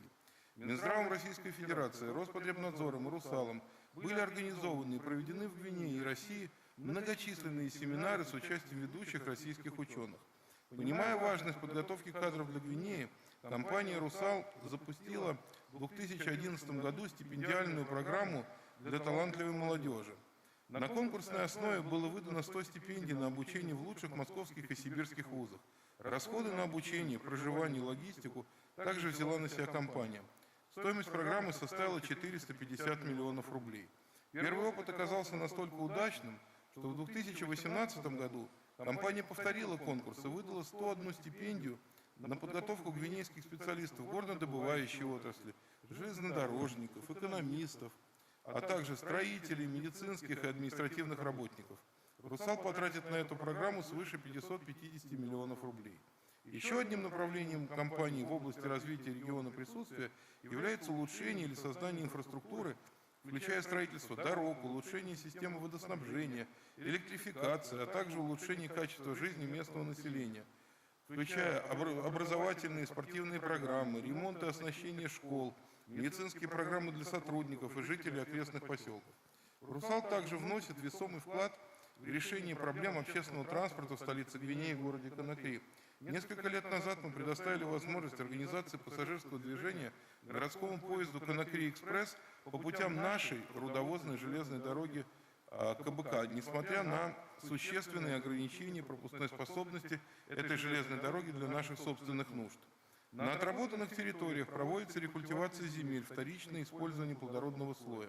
Высаживаются преимущественно фруктовые сорта деревьев, другие растения, обеспечивающие восстановление всей экосистемы региона. На 1 сентября этого года рекультивировано свыше 650 гектаров ранее отработанных площадей. Неоценимую помощь в работе нашей компании в Гвинее оказывают президент Гвинейской республики, его превосходительство профессор Альфа Канде, правительство страны во главе с господином Ибраимака Сариф Фаной, министры его правительства. Хотел бы также выразить искреннюю благодарность Министерству иностранных дел России и посольству Российской Федерации в Гвинейской республике, Минэкономразвития России, Минприроды России, другим российским министерствам и ведомствам за постоянное внимание к работе «Русала» в Гвинее. В течение всего периода своего пребывания в Гвинейской республике «Русал» достойно представляет Россию, всегда подставляя плечо своим гвинейским партнерам. Спасибо большое. И приглашаю на сцену Сергея Николаевича Горькова, компания «Росгеология», известная в Африке давно и которая собирается реализовывать целый ряд новых проектов. Пожалуйста.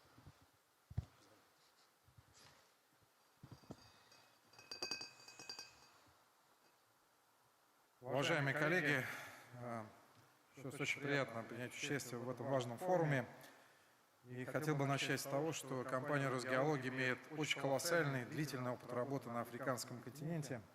Этот опыт уже насчитывает более 40 лет. Сам же континент, который по территории 30 миллионов квадратных километров, обладает колоссальными минеральными ресурсами.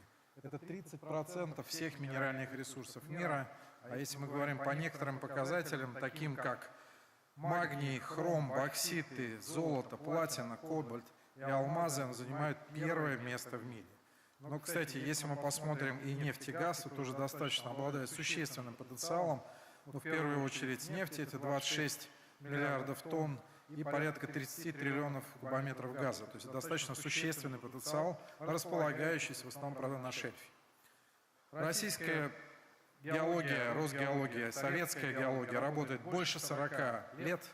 В 26 странах африканского континента нами было открыто за этот период 100 месторождений, более 100 месторождений полезных ископаемых. И работало до 60 тысяч специалистов в советской и российской школе в этих 26 странах. Какие страны для нас являются приоритетом сейчас? Сейчас активно работаем в 10 странах. Это Мали, Мозамбик, Ангола, Зимбабве, Гвинея Экваториальная, Марокко, Южная Африка, Эфиопия, Алжир, Судан, как Южный Судан, так и Республика Судан. Сегодня мы подписываем 4 соглашения со странами. Уверены, что это станет основой для экономики этих стран с точки зрения развития экономики. Какие компетенции мы представляем? Конечно же, мы являемся обладателем колоссальнейшей информации по геологии этих стран. И кроме нас, этой информацией ни одна страна в мире не обладает. Кроме прочего, у нас, как я уже говорил, есть 40-летний опыт работы в африканских странах, в 26, это достаточно много. У нас есть понимание, как решать вопросы, сложные вопросы с геологическим строением. Мы приносим новые технологии, и, конечно, наша задача в том числе думать о сокращении костов. Мы это тоже осуществляем. На этом строится наша партнершип с африканскими странами. И что еще важно, что это позволяет, во-первых, создавать рабочие места, позволяет создавать инфраструктуру, позволяет составлять основу экономики целых регионов и стран, но и, кроме прочего, это реализуется в экспортном продукции этих стран и, конечно же, влияет на социальную стабильность. Большинство запросов, которые мы проводим много встреч, сейчас есть запросы от многих африканских стран помогать этим странам, так называемый second opinion.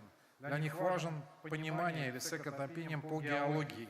Потому что большинство зарубежных операторов, которые работают или на шельфе, или в твердых полезных ископаемых, обладают знанием, но нужен вторая точка зрения. Мы готовы по всем типам полезных ископаемых для всех стран Африки стать таким second opinion.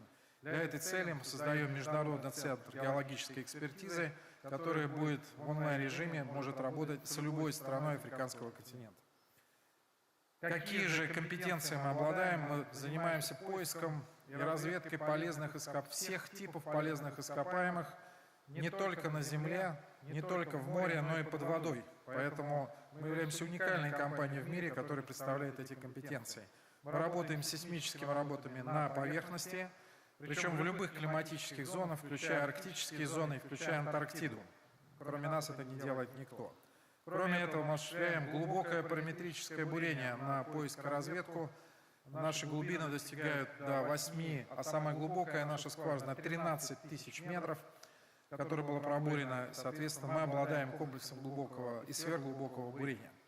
Мы осуществляем работы на офшоре, причем на различных типах глубин, не только с точки зрения надводной сейсмики, мы осуществляем подводные работы до глубины 6 километров. Кроме нашей компании в мире это не осуществляет никто с использованием робототехнических комплексов. Кроме прочего, мы осуществляем весь комплекс работ по разведке и поиску твердых полезных ископаемых, включая как редкоземельные, золото, уран, алмазы, так и общераспространенные. Еще раз, такой комплекс тоже в мире никто не делает. Ну и мы обладаем достаточно большим научным комплексом и научным потенциалом. В нашу структуру входит 8 научно-исследовательских институтов, 6 из которых работает на нефть и газ, и 2 работает на твердые полезные ископаемые, так как уголь, золото и алмазы. Поэтому мы рады поделиться всеми своими компетенциями, еще раз, для любой страны африканского континента, и мы готовы в полной мере осуществить весь этот комплекс работ. Спасибо за внимание, готовы к плодотворному сотрудничеству. Спасибо большое. Ну, уважаемые коллеги, в фойе есть специальные стенды, где вы можете получить более детальную информацию, получить ее себе на электронную почту со всеми контактами по всем тем компетенциям и даже больше, что было озвучено сегодня на панели, а также приглашаю всех принять участие в тематических сессиях, которые сегодня в течение дня будут происходить на форуме. Спасибо большое.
президент.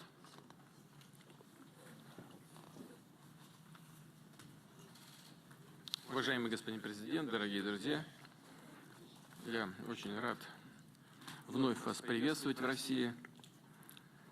В мае прошлого года мы провели обстоятельную встречу на полях Петербургского экономического форума.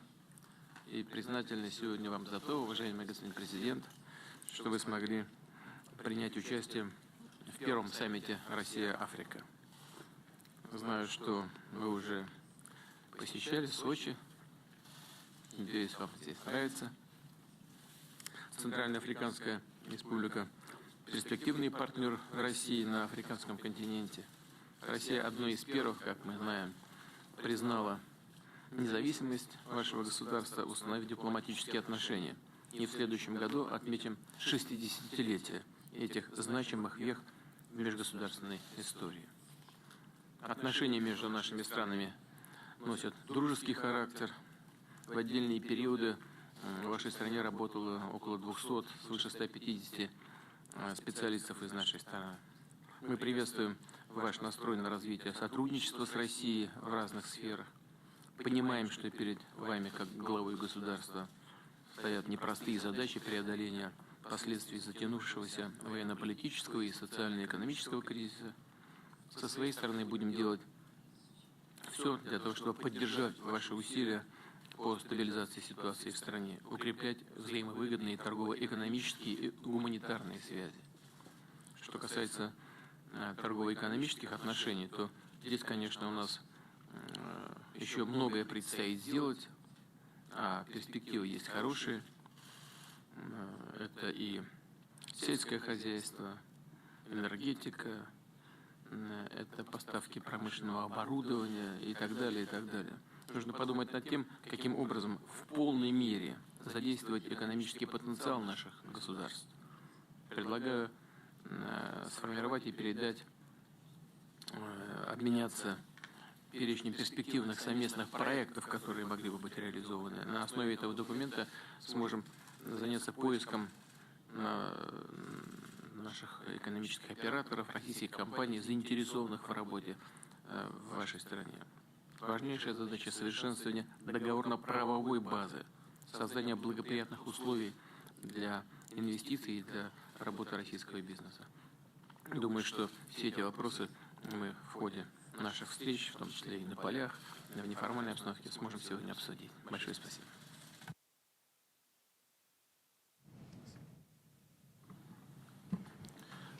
Господин президент, дорогой друг, дамы и господа, в первую очередь хотел поблагодарить вас, господин президент, за честь, оказанную моей стране, за то, что вы пригласили меня на первый саммит Россия-Африка в Сочи, за эту встречу, которая позволяет нам обсудить наше двустороннее сотрудничество. Также хочу поблагодарить вас от имени центроафриканского народа, а также от имени его правительства за прекрасное качество нашего сотрудничества, нашей дружбы, которые обогащаются каждый день конкретными действиями, которые вы делаете по отношению к Центральноафриканской Республике. И у нас прекрасные заделы в военной области. Вы вносите вклад в подготовку военных кадров для нашей армии, для модернизации армии, подготовки жандармов, политики. В 2019 году Россия передала партию вооружений САР, и это позволяет ответить сегодня на все наши потребности, ответить в области стрелкового оружия. Мы надеемся, что Россия продолжит подготовку наших кадров, подготовку офицеров для нашей армии, в том числе в российских университетах. Мы также считаем, что российские партнеры замечательно делают, что поставляют нам нелетальное оружие, которое является объемом меньше 14,5 мм, и помогает наращивать нам нашу обороноспособность. Мы попросили Министерство обороны России подготовить 4 пилотов для вертолетов и для поддержки на ходу этих вертолетов. 12 сентября была принята резолюция Советом Безопасности об облегчении эмбарго, и мы очень рады, поскольку после второй поставки российских вооружений, наконец, у нас есть необходимые силы для дееспособности нашей армии. Санкции, которые были наложены в 2013 году, когда не было законного правительства в ЦАР, сейчас, получается, направлены против легитимных властей, потому что группировки в обход эмбарго получают незаконное оружие, и поэтому мы не можем возвратить себе контроль над всей территорией страны. Поэтому мы просим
Дорогие друзья, уважаемые коллеги, мне кажется, все в сборе.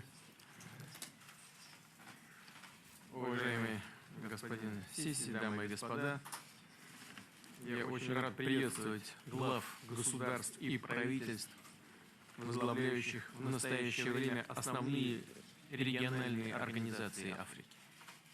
Приветствую также руководителей исполнительных органов этих объединений. Здесь присутствуют представители Африканского союза, Сообщества развития Юга Африки, Экономического сообщества западноафриканских государств, Экономического союза Арабского Магриба, Общего рынка Восточной и Южной Африки, Восточноафриканского сообщества, Межправительственной организации по развитию Сахельской пятерки, Африканского экспортно-импортного банка. Подчеркну, Россия является активным участником региональных интеграционных процессов на обширном пространстве Евразии, входит в состав Евразийского экономического союза. И нам кажется важным обсудить перспективу сотрудничества между Евразес и представленными здесь африканскими организациями. Соответствующими соображениями на этот счет выступит председатель коллегии Евразийской экономической комиссии господин Ферксян. Кстати, по линии Евразес уже установлены контакты с рядом африканских стран. Ведутся переговоры о создании зоны свободной торговли с Египтом. Заключен меморандум о сотрудничестве с Марокко. Завтра подписывается меморандум между Евразийской экономической комиссией и комиссией Афросоюза. Тем самым будет заложена правовая основа для разнопланового взаимодействия двух интеграционных объединений. Россия, естественно, готова развивать партнерские связи с региональными структурами Африки не только по линии Евразес, но и на двусторонней основе. Отмечу в этом контексте подготовленный к подписанию здесь, в Сочи, меморандум между Россией и Афросоюзом об основах взаимоотношений. Этот документ задаст ориентиры для реализации значимых совместных проектов и инициатив в политической, торгово-экономической, социальной и гуманитарной областях. И это лишь один из примеров взаимовыгодной кооперации. Мы заинтересованы в налаживании и эффективном развитии сотрудничества и с другими ведущими региональными организациями Африки. Например, с Восточноафриканским сообществом. И, кстати, пользуясь случаем, хочу поздравить председателя этого сообщества, президента Руанды, господина Поля Кагаме, с днем рождения. Пожелаем ему всего самого доброго.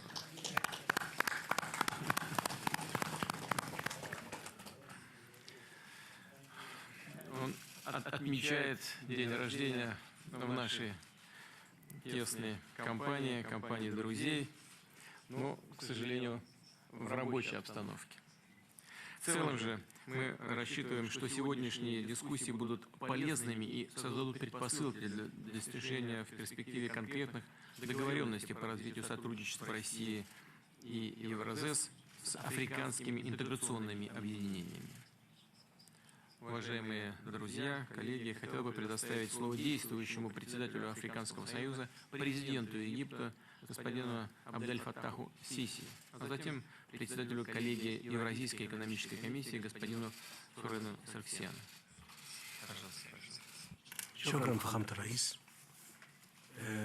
Благодарю вас, господин президент.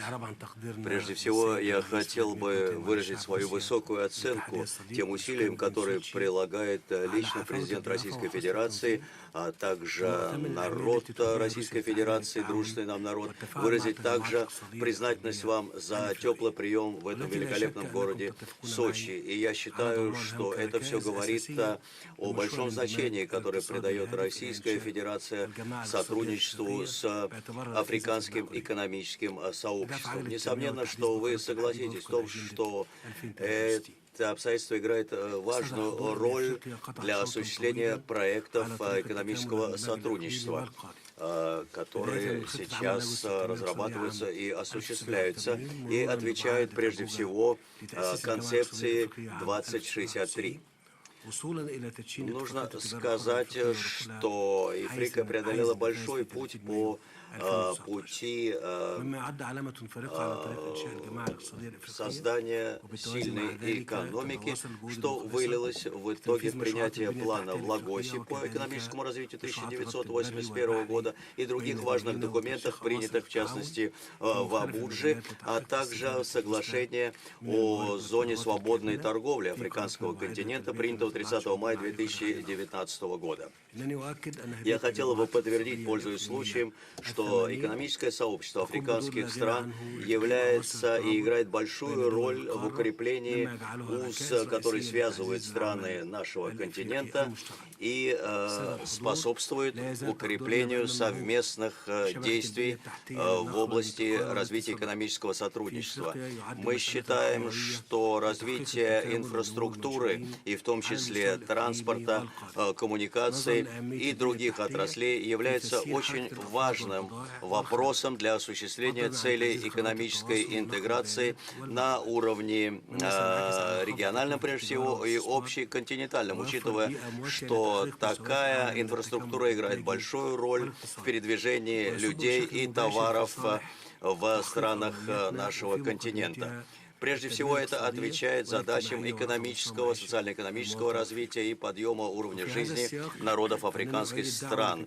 И в этой связи я хотел бы обратиться вновь с призывом к нашим коллегам, к нашим партнерам, для того, чтобы они активизировали свою деятельность и сотрудничали со своими партнерами. И хотел бы также воспользоваться этой возможностью для того, чтобы обратиться от имени африканского континента к российским компаниям и призвать их делать инвестиции в страны нашего континента. Это очень важно для экономического развития нашего континента.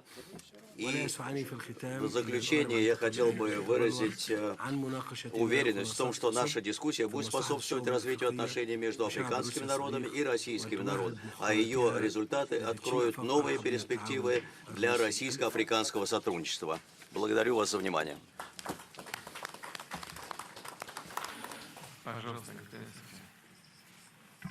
Спасибо большое.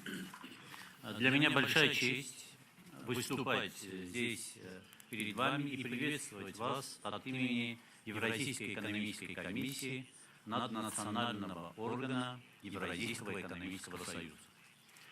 Глубоко уважаемые президенты Владимир Владимирович Путин и Абдуль-Фаттах аль-Сиси уже сказали о том огромном экономическом потенциале сотрудничества, который есть у наших стран и объединений. Я со своей стороны хотел бы обратить внимание на ту общность, которая есть между Евразийским союзом и африканским континентом. Почти 4 года тому назад мы провели внутри нашего союза большое исследование.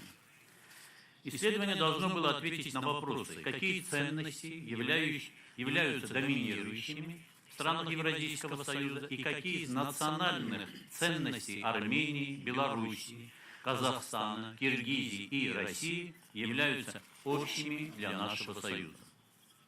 Оказалось, для наших 5 стран есть важнейшие 2 ценностные общности. Первое – это почти культивированное отношение к категории справедливости, которая по представлению наших народов должна присутствовать во всем.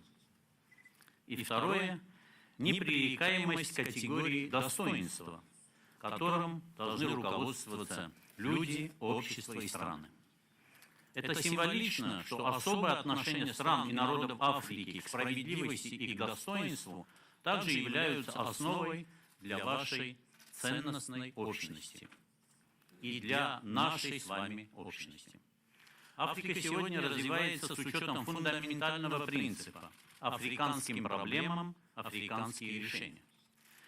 Фундаментальной ценностной основой, легшей в основу создания Евразийского экономического союза, является похожий принцип «евразийским проблемам евразийские решения». Наши проблемы должны решаться у нас и нашими силами, без внешнего вмешательства. Евразийский экономический союз, как и Африканский союз, объединяет десятки культур и народов. Наше пространство – дом нескольких десятков языков. Это дом великих религий христианства, ислама, иудаизма и буддизма. Наше общее отношение к справедливости и к достоинству легло в основу нашего союза. Союз создан именно с учетом этих ценностей, когда 5 стран, несмотря на разность масштаба территории, численности населения и экономических показателей, имеют равные права, работают на равных и вместе принимают решения. На уровне нашего наднационального органа, Евразийской комиссии, у каждой страны есть равный голос. И любое важное решение принимается на основе консенсуса и взаимопонимания. Равноправие, взаимный учет интересов, общие фундаментальные ценности, особое отношение к категориям достоинства и справедливости сделали Евразийский экономический союз объединением, которое не только обеспечивает экономический рост, но и является важнейшим источником укрепления национального суверенитета наших стран, в том числе и с целью реализации 4 основных свобод нашего союза: свободы передвижения рабочей силы, капитала, услуг и товаров. Завтра на полях форума, как отметил Владимир Владимирович, пройдет подписание меморандума о сотрудничестве между Евразийской экономической комиссией и Комиссией Африканского союза. Меморандум – первый и важный шаг в институционализации отношений между нашими организациями. Меморандум призван дополнить тот огромный багаж взаимоотношений и партнерства, который наши страны накопили в течение многих лет. Страны Евразийского экономического союза и Евразийская экономическая комиссия приложат все усилия для того, чтобы на основе этого фундамента выстроились бы новые, более передовые формы отношений. Наши активные переговоры с Египтом по вопросу подписания соглашения о создании зоны свободной торговли, уверены, скоро станут проявлением этой новой формы. Мы также крайне заинтересованы в сверке долгосрочных стратегий и в совместном движении вперед, в том числе и в реализации вашей концепции развития до 2063 года. Как говорит африканская пословица, если хочешь идти быстро, иди один. Если хочешь дойти далеко, идите вместе. Мы готовы идти далеко и вместе. Спасибо за внимание.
Итак, давайте посмотрим. Вот мы будем с вами говорить о России и об Африке.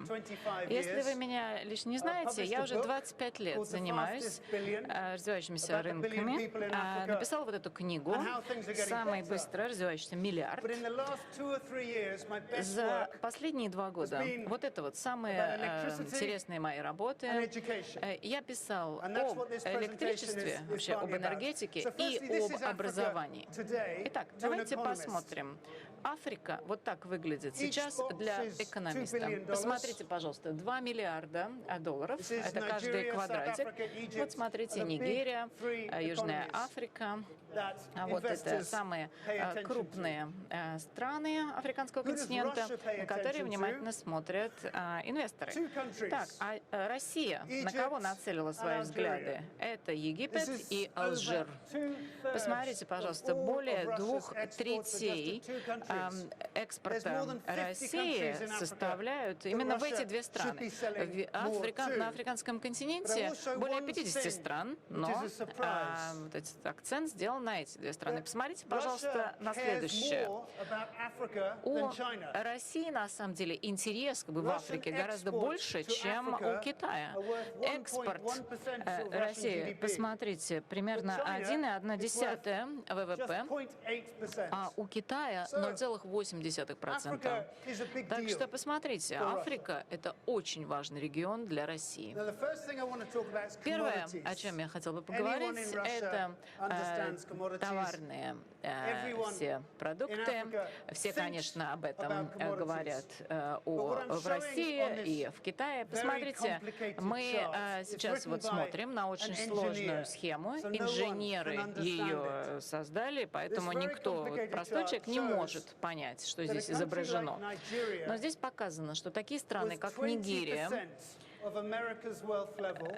это в 1960 году 20% Америки составляли, да, всей капитализации. А сейчас они упали ниже, чем 10%. Так что посмотрите, сейчас Нигерия с точки зрения вот этих именно этой части рынка, они не могут называться одинаково успешными. А вот посмотрите, здесь мы говорим о таких циклах. Это цены высокие и низкие цены. Посмотрите, в исторической перспективе. Вот это времена Горбачева, Ельцина.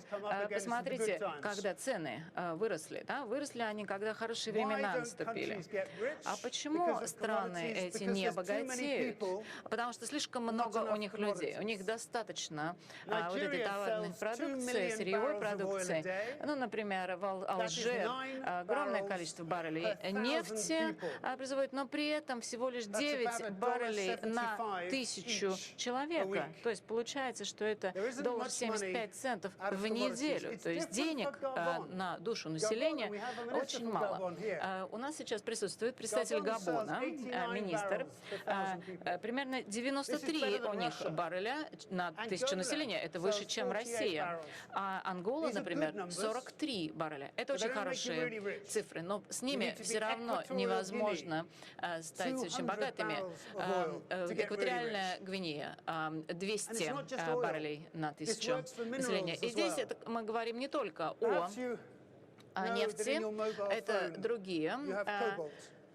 другие ресурсы. Посмотрите, все мы владеем телефонами, и мы знаем, что кобальт, который производится в Конго, и благодаря этому Конго может обогатиться, на самом деле это не так. Давайте посмотрим на объемы экспорта из Конго. Примерно $100 в год на человека. Посмотрите, даже доллар не набирается, всего лишь 30 центов. Даже если их экспорт увеличится, все равно демократическая Республика Конго не станет богатой. А посмотрите на Ботсвану. В Ботсване живет не так много людей, у них очень много бриллиантов, алмазов, у них огромные копии там располагаются. Посмотрите, что сейчас меняется. Меняется траектория роста. Сейчас Африка как бы уходит от такой сырьевой зависимости, как Индия не так давно это сделала, и как Китай также также до этого реализовала. И причина состоит в том, что растет население. Это происходило, конечно же, уже десятилетиями. В большинстве африканских стран 2-3-4% – это ежегодный рост населения. Если мы посмотрим на Россию, сейчас, секунду, Россия на 1%, в России на 1% в год снижается население. А вы что, хотите, чтобы я уже закончил? Да, вы меня там прямо отрубаете, на экране ничего не видно. Ну, хорошо. Давайте теперь посмотрим. Помимо роста населения, очень важно посмотреть на объем ВВП на душу населения. Если мы хотим быть богатыми, как Америка, скажем, то тогда это должно быть 3-4-5% в год. Такой рост должен обеспечиваться. Но, посмотрите, большинство стран это всего лишь 1-2. Это Россия, Аргентина, Пакистан, Ангола, Замбия. Если вы хотите разбогатеть, этот рост должен быть 3-4-5%. А как этого добиться? Мы можем добиться этого через индустриализацию. А как проделать это? Нужно повышать образование. Вот это карта России. Посмотрите, там 120 лет назад. И посмотрите, вот это перепись населения. Смотрите, самая такая прекрасно населенная провинция была вот Финляндия, Эстония, Латвия и Петербург и Москва. Ну, Сочи вы видите, да, там не столь много людей проживало. А сейчас, если посмотреть на уровень благополучия, да, в России, да, Финляндия, Эстония, все вот эти части, они на одном уровне. Именно это нам нужно понимать, да, и вот это важно учитывать, почему Финляндия богаче, чем Эстония. И нам важно знать, например, Китай, почему за 25 лет до Индии они начали производить товары массового спроса. Почему? Потому что больше 70% населения умели читать. Мы говорим об определенном уровне грамотности. Если мы посмотрим и на Индию, или же, вот, например, 100 лет назад в Южной Африке, всего лишь 7%. Это среди черного населения. Это во многом объясняет множество проблем этой страны. Итак, Африка. Африка слишком низко вот здесь располагается, 50, 60, 70 лет назад. Да, мы можем обвинять британцев, французов, португальцев. Но вот среди взрослых вот этот уровень грамотности был слишком низок. Сейчас, конечно же, все изменилось. Именно поэтому сейчас африканскому континенту нужно не только сырье. Так, давайте посмотрим, взглянем на эту карту, на эту схему. Давайте попробуем угадать, какие страны самые богатые. Да, смотрите, я вам представляю. Смотрите, Маврикий – это самая богатая страна африканского континента. На самом деле неправда. Нет, Сейшелы еще богаче. У нас здесь присутствует президент Сейшел. И, наверное, он мне подскажет, да, что мы должны были показать уровень образования в Сейшелах. Цифры настолько сейчас идеальные там. И действительно, образование меняет Африку. Когда повышается уровень образования, коррупция снижается. Но, конечно же, уйдет очень много времени, пока страны накопят вот необходимый уровень богатства. Ну вот в Корее, например, да, это происходит, но потребуется время. Итак, вот иллюстрация. Это Африка. Здесь мы смотрим на уровень образования.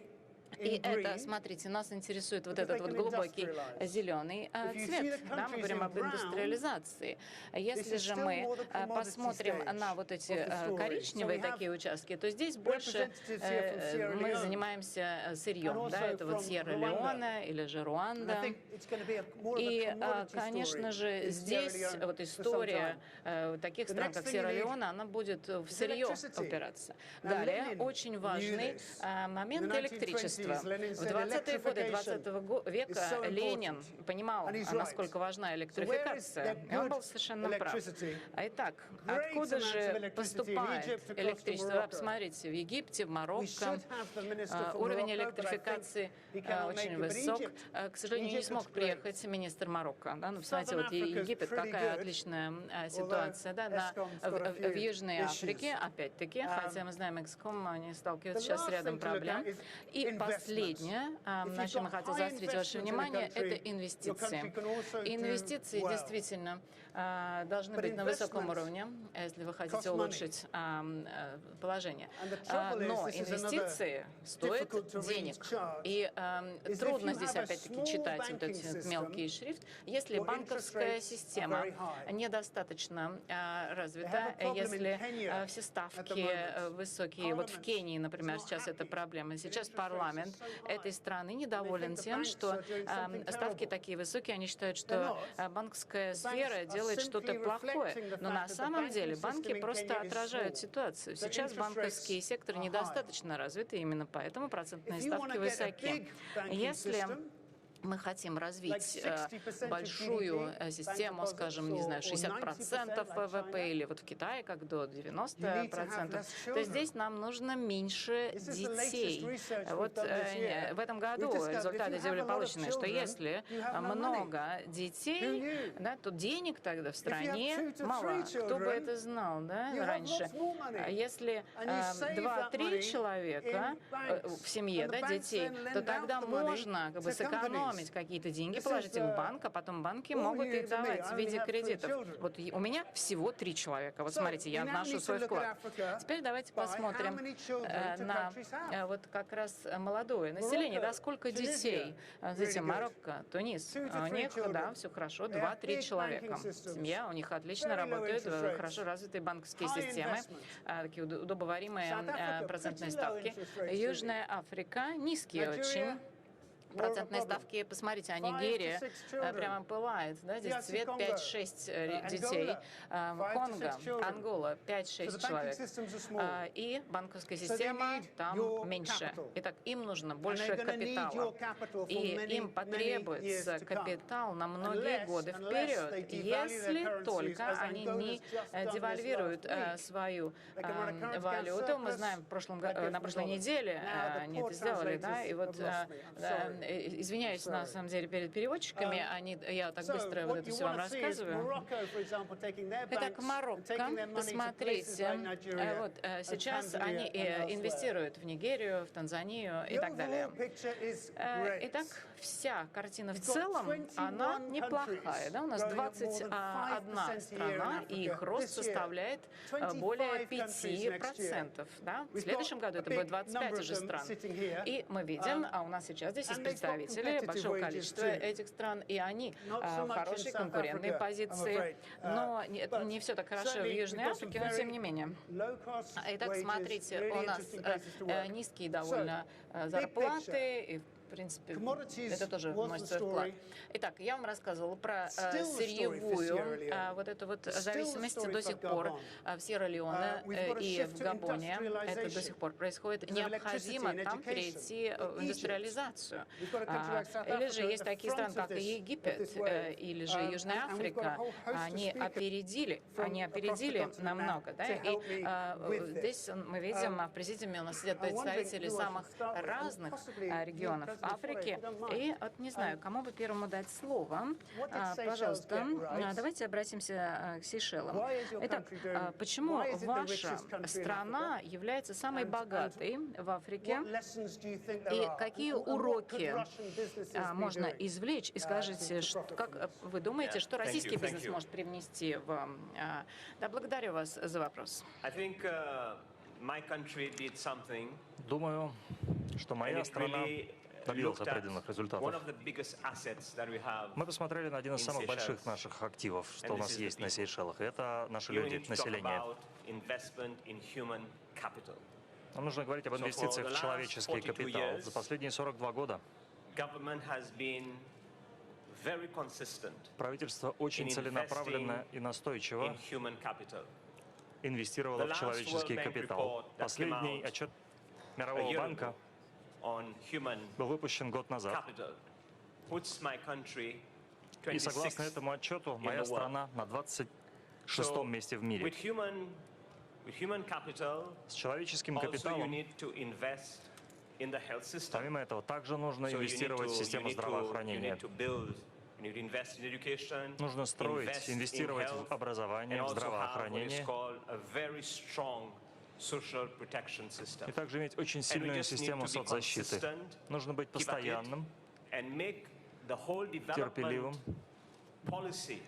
и разрабатывать всю политику развития так, чтобы она сосредотачивалась на развитии людей. Именно этим мы занимались все это время.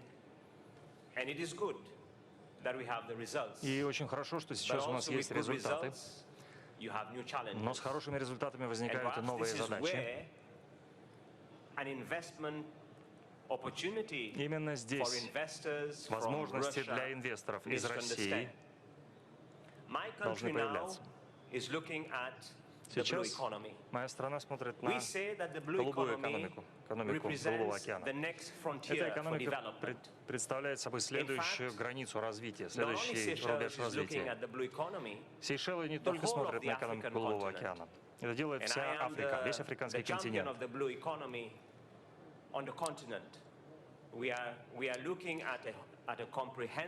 И мы сейчас имеем дело с цельной, всеобъемлющей стратегией, которая рассматривает новые возможности для бизнеса в этой экономике. Я имею в виду, как мы можем сохранить океаны, при этом не мешая процветанию нашего народа. Мы приглашаем новые инвестиции из России в том числе. Для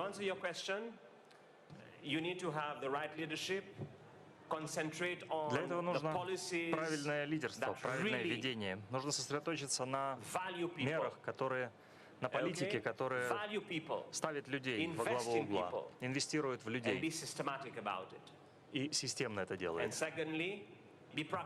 Второе, нужно быть прагматичным. Не надо ставить развитие на паузу. Задача лидера — находить новые, искать новые области развития. Именно поэтому экономика Голубого океана представляет следующую границу, следующий рубеж развития. Спасибо вам.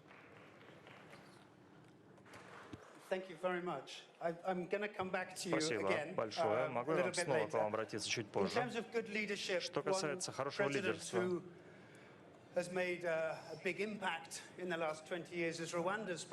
один президент, который добился большого влияния, добился больших результатов, это президент Руанды.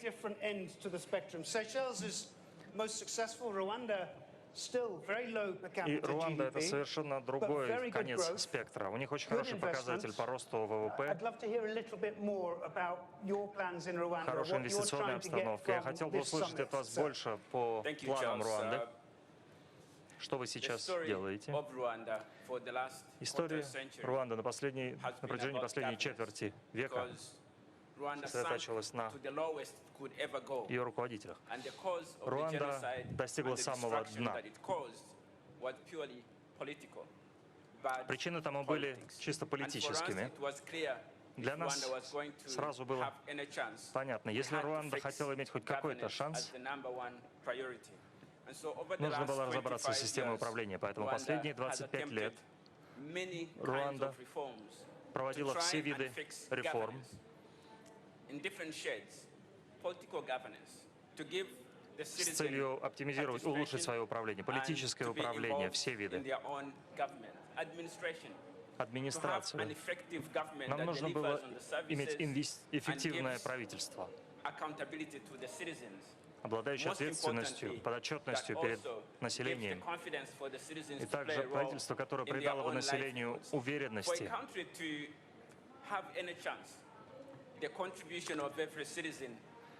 И лепта каждого, чтобы была видна лепта каждого гражданина.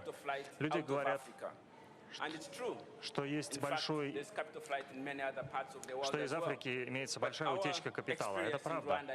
Но наш опыт в Руанде показывает, что когда граждане Руанды получили уверенность в своей стране, увидели стабильность, они начали инвестировать в свои собственные дома, в образование своих детей. Начали накапливать деньги на счетах, они начали инвестировать. И это стало основой постоянного роста, который мы демонстрируем за последнее время. Но сейчас мы ждем международных инвесторов.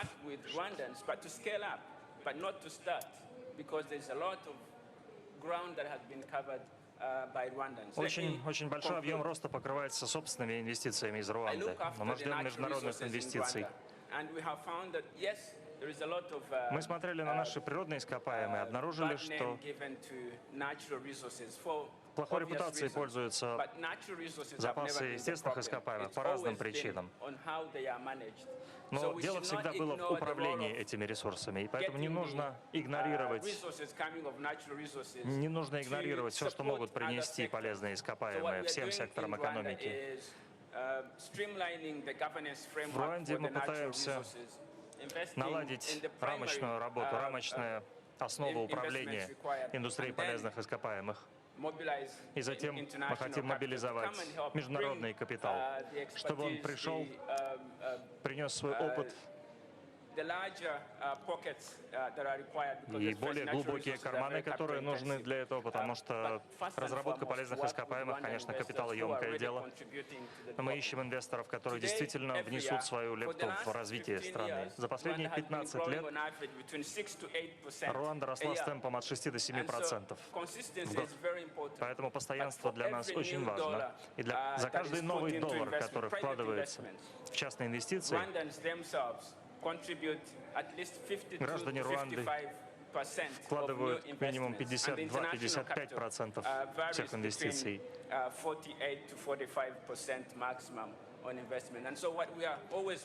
И чего мы ищем всегда? Это партнерство с руандийскими инвесторами, с местными сообществами, которые уже взяли на себя основную тяжесть подъема экономики.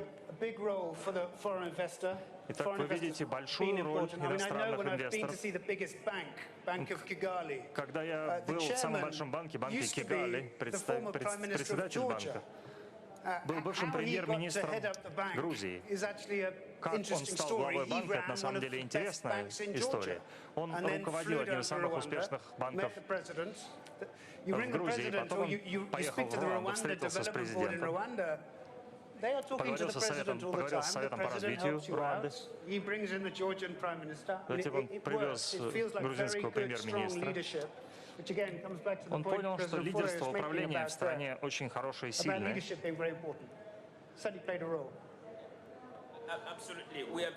Да, вы абсолютно правы. Мы очень реалистично относимся к управлению делами собственной страны.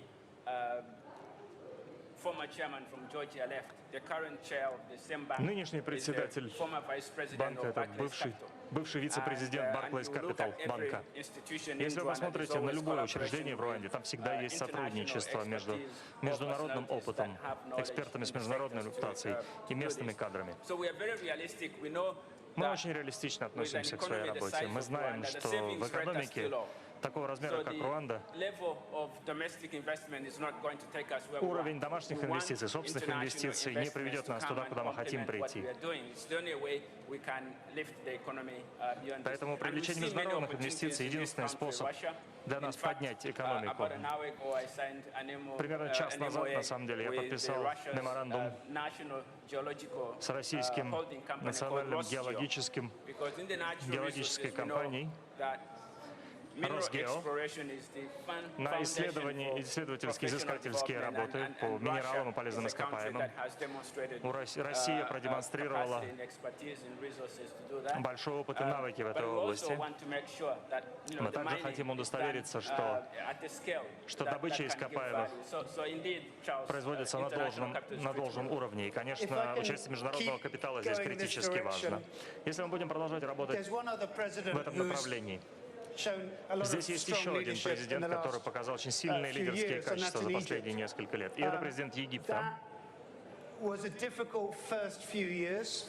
Первые несколько лет были очень сложными для президента, но он уменьшил инфляцию, укрепил валюту. Темпы роста были показаны весьма неплохие.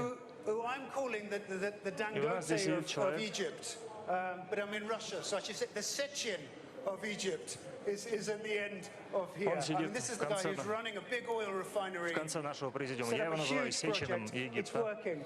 Can you tell us Игорь Сечин, what египетский. it's like to actually Скажите нам, operate a пожалуйста, business? как это, To вести what extent do you бизнес? find foreign financing available? Do you think Russian Насколько companies доступно вам should be международное coming to invest финансирование, in и в Egypt какой in a big степени way? вам кажется, российские компании могут и должны инвестировать в Египет? 8 лет назад 50% моего богатства было сосредоточено вне Египта. Сейчас этот процент меньше 1%. Жена мне говорит, что я сумасшедший, но я думаю по-другому. Вот таков уровень уверенности, который мы испытываем в реформах и в режиме, который сейчас работает в Египте. В настоящий момент времени это вселяет большую уверенность для частного сектора, что все серьезно, что все всерьез. Земельные участки — это для тех, уверенность для тех, кто хочет строить настоящий бизнес. Добро пожаловать в Египет. Теперь по вашему вопросу. Одна из основных эпох, которая позволила нам построить индустрию, про которую вы говорили, нефтеперерабатывающий завод. Это был проектное финансирование, $4,4 миллиарда. Сейчас мы производим продукты очистки нефти, которые соответствуют европейским стандартам. И содержание серы там очень низкое, 10% пунктов, 10 промилле для легких фракций. Что позволило нам поднять такой бюджет, найти такие деньги? Это режим, который приветствует международные финансовые учреждения, который приглашает их в страну.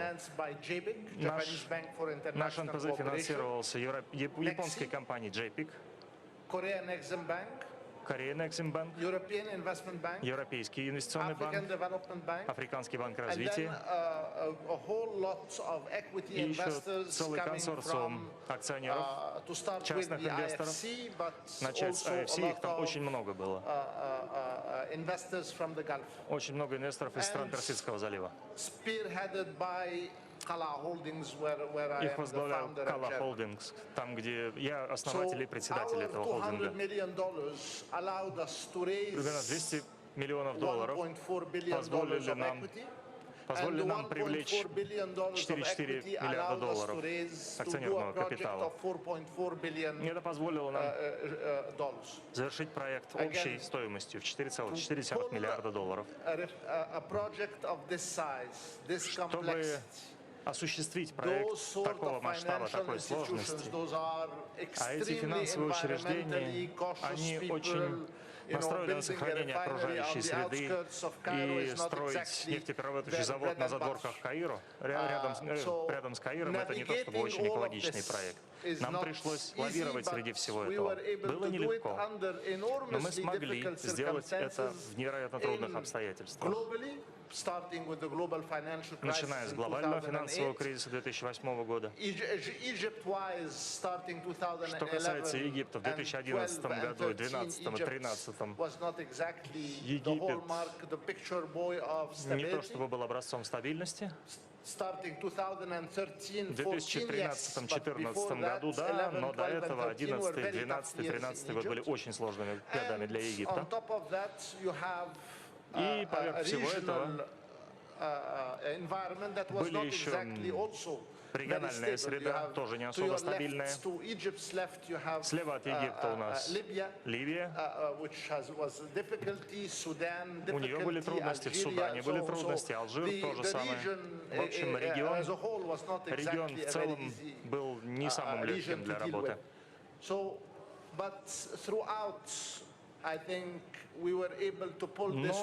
несмотря на это все, мы смогли осуществить проект. И, честно говоря, для меня это история, история, которую стоит рассказывать. И наш успех в этом египетском нефтеперерабатывающем заводе один из самых больших историй успеха здесь. Потому что весь мир собрался буквально. На самом деле весь мир. Потому что Kala Holding также привлекал американский долг, американские долговые обязательства. Американское правительство, японцы, корейцы, Европейский инвестиционный банк.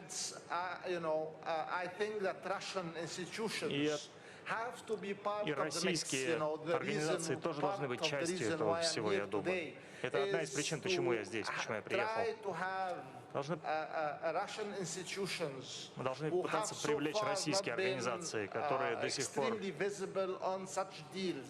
которые не проявлялись в таких сделках пока. Они тоже должны стать частью этого коллектива, частью этого коллективного пола.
Foreign Affairs of the Russian Federation and the Minister of Foreign Affairs of the Republic of Kenya on consultations.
Cooperation of the Republic of the South Sudan, Abu Denka Chuyu, are signing a memorandum on consultations between the Ministry of Foreign Affairs of the Russian Federation and the Ministry of Foreign Affairs and International Cooperation of the Republic of South Sudan.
Ваше превосходительство, уважаемые дамы и господа, друзья, я рад приветствовать вас на этой встрече министров иностранных дел стран-участниц первого в истории саммита Россия-Африка. Этот саммит действительно является историческим событием, и первые впечатления, которыми вы делитесь с российскими хозяевами, позволяют говорить, что он обязательно будет успешным. Хочу в этой связи выразить особую признательность министру саммита Шукри, Арабской Республики Египет, ее президенту за тесное сотрудничество в подготовке этого мероприятия по линии президентов России, как страны-хозяйки, и Египта, как страны, которая сейчас председательствует в Африканском Союзе.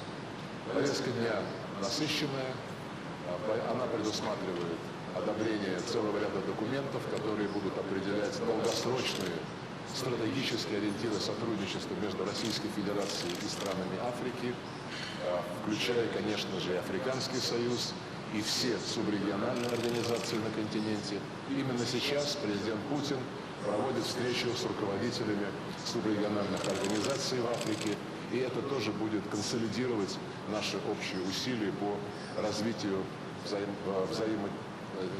взаимовыгодных связей по всем без исключения направлениям: и политическом, экономическом, инвестиционном, военно-техническом и, конечно же, культурном, гуманитарном и образовательном. Хочу особо подчеркнуть, что наше внимание к Африке не является конъюнктурным. Сегодня многие собеседники нашего президента подчеркивали, насколько хорошо они помнят и ценят тот вклад в деколонизацию континента, в обеспечение независимости и государственной самостоятельности африканских стран, который внес Советский Союз, во многом способствовав становлению современного хозяйства, современной экономики многих африканских стран. И сегодня мы последовательно отстаиваем роль Африки в качестве одного из неотъемлемых центров формирующегося многополярного мира, отстаиваем необходимость отразить эту роль в тех структурах, которые занимаются глобальным управлением. И еще раз подчеркну то, о чем мы не раз говорили, мы считаем абсолютно непреложным учет интересов Африки в любых реформах международной системы, включая реформу Совета Безопасности ООН, которая сейчас активно обсуждается в Нью-Йорке. Я предлагаю тост за наших африканских друзей, за нашу дружбу, за процветание наших народов.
Я всячески приветствую это. Одна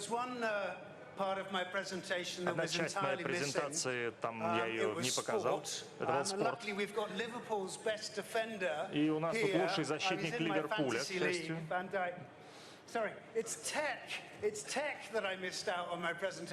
И технологии еще я пропустил в своей презентации, прошу прощения, о технологиях не говорил вообще, и тем не менее.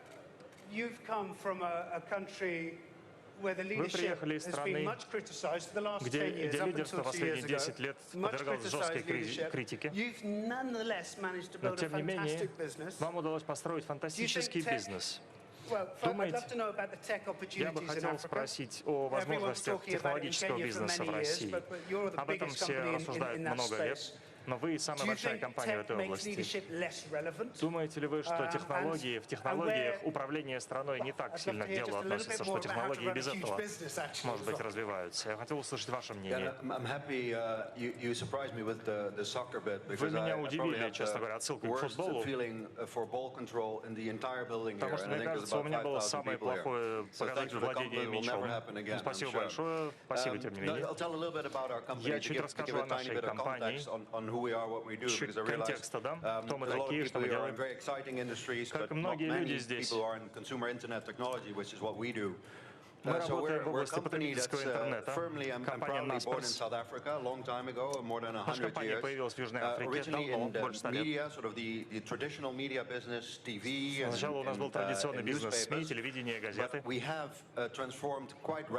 общем, мы довольно быстро трансформировались. И сейчас мы на 100% ориентированы в потребительский интернет. Из Южной Африки мы выросли в международную организацию. Рыночная капитализация у нас примерно 110 миллиардов долларов.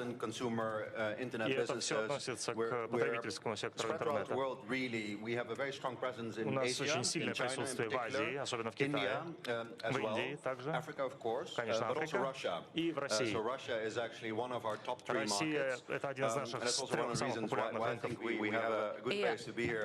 И мне кажется, да, что мы, вот, африканская компания, мы стремимся к тому, чтобы развивать свой бизнес и в этом регионе, да, и надеемся, что Россия как раз и будет частью этого региона. Вы вначале говорили о тех уроках, которые можно вынести из инвестиций в технологии в самых разных частях мира. На самом деле параллели действительно потрясающие. Если мы посмотрим, что происходило в России, что в Китае, в Индии, да, и все то, что мы видим сейчас в последнее время в Африке.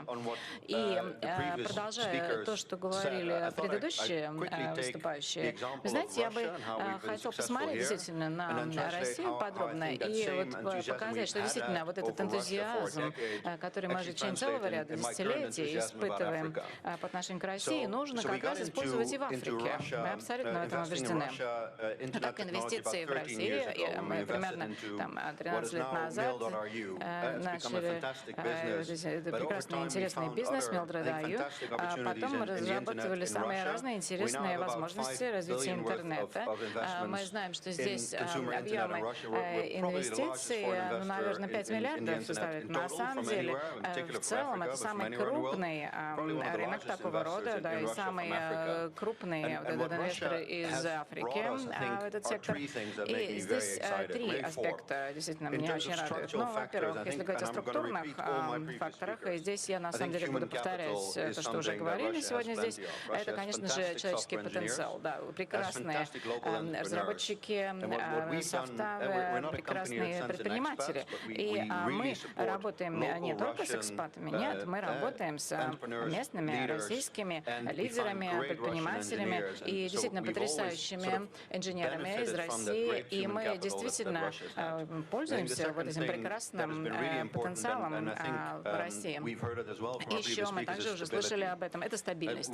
Необходима стабильность. И, конечно же, если мы говорим о таком потребительском секторе интернета, чтобы он стал действительно прибыльным, необходима стабильность. Да? Мы должны быть уверены, что это все будет работать в течение долгого периода, не просто за 3 года вы сможете вернуть свои вложения, а 10-15 лет. И, конечно же, инвестиционный климат и законодательная база, да, безусловно, должна присутствовать. И поэтому нельзя взять, начать, например, сегодня и в следующем году уже прибыль получить. Россия очень хорошо развивается в этом отношении. Они прекрасно понимают, что иностранный капитал вносит важный вклад.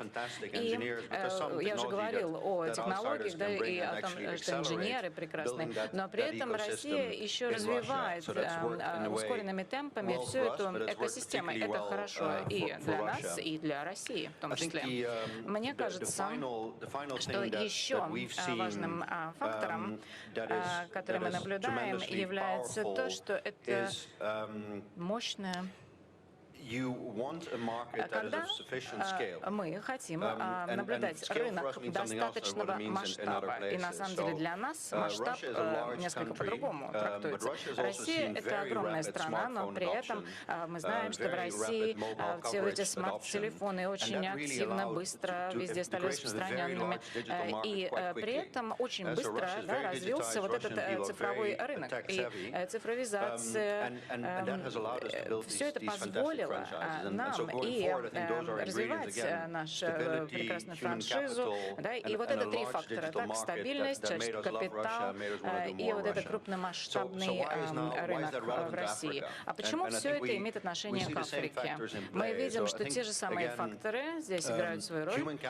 Человеческий капитал, действительно, это очень важно. Здесь тоже есть прекрасные лидеры, и они должны быть прекрасные предприниматели. Мы знаем, что в Южной Африке, например, да, это мы прямо наблюдаем. И вот у меня здесь был коллега, они как раз были одними из первых, кто вкладывал в развитие именно этих технологий. Но тогда, наверное, было рано. Да. А сейчас, когда мы уже видим большое количество предпринимателей, которых интересует именно этот сектор, то теперь уже нашим рецептом будет что?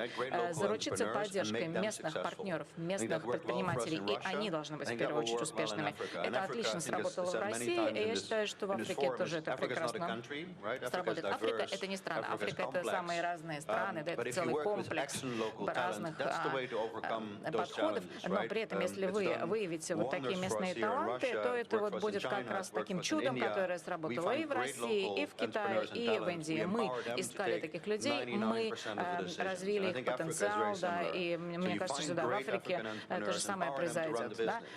Они должны отлично свой бизнес развивать, да, они должны получить поддержку, вот эти знания и компетенции, но они будут ведущими, да, это шоу будет их. И мы считаем, что да, есть такой потенциал развития бизнеса в Африке. Если говорить о стабильности, то правительство в Африке, ну, я здесь немного могу дать советов, я же не политик, но мне кажется, что стабильность — это очень важно. да, это самый важный аспект, который позволит вот как раз таким развитию капитала, инвестиций, потому что вам нужно, да, привлекать капитал, и если люди приходят, то они нацелены, да, никто не хочет просто вложить что-то по-быстренькому, заработать, получить прибыль. Нет, люди нацелены, они приходят на десятилетия, они вряд ли сразу же сделают очень много, там, заработают много прибыли, но тем не менее.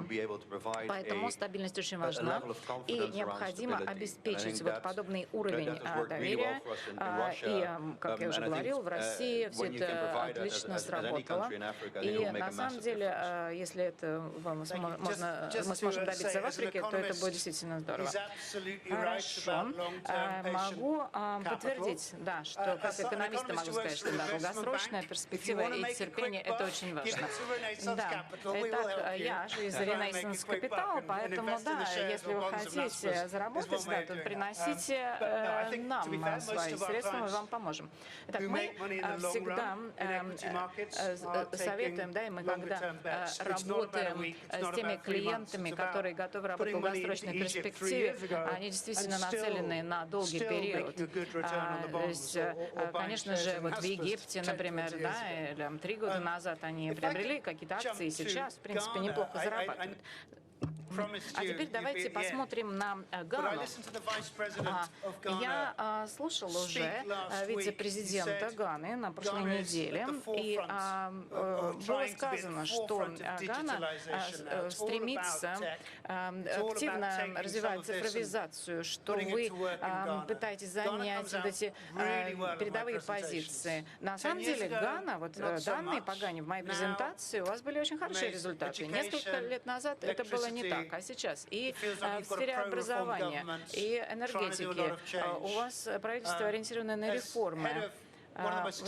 Вы, как один из самых успешных банков, да, и в 2018 году вас назвали банкиром года. Скажите, может быть, вы нам вот расскажете про Гану и в целом про Африку? Большое спасибо. Вы знаете, я себя чувствую немного... После вот всего того, что мы слышали, да, и выступали такие именитые, да, предприниматели, я как-то, мне кажется, что я не очень вписываюсь в эту компанию. Но, тем не менее, в Гане мы, да, мы развиваемся, мы реализуем программы, да, вице-президент наш был совершенно прав, да, мы ориентированы на модернизацию, и вот в первой презентации, да, мы уже слышали, что ключ к этому в улучшении образования. Да, и у нас сейчас изменилась политика начального, среднего образования. Мы используем активно цифровизацию во всем, что касается там, регистрации новых компаний и так далее и тому подобное. Итак, для меня Гана сейчас находится как бы в нужном месте. Мы готовы принять эти инвестиции. И у нас есть специальное агентство развития, оно как раз нацелено на то, чтобы привлекать иностранные инвестиции. И, в принципе, это агентство очень хорошо работает. Мы уже видим высокие результаты. Абсолютно для каждой страны, конечно же, это важно. Да, вы правильно сказали, что энергетика очень важна. Нам нужна электроэнергия, нам нужна инфраструктура. Я уже говорила про образование, да, это тоже очень важный аспект.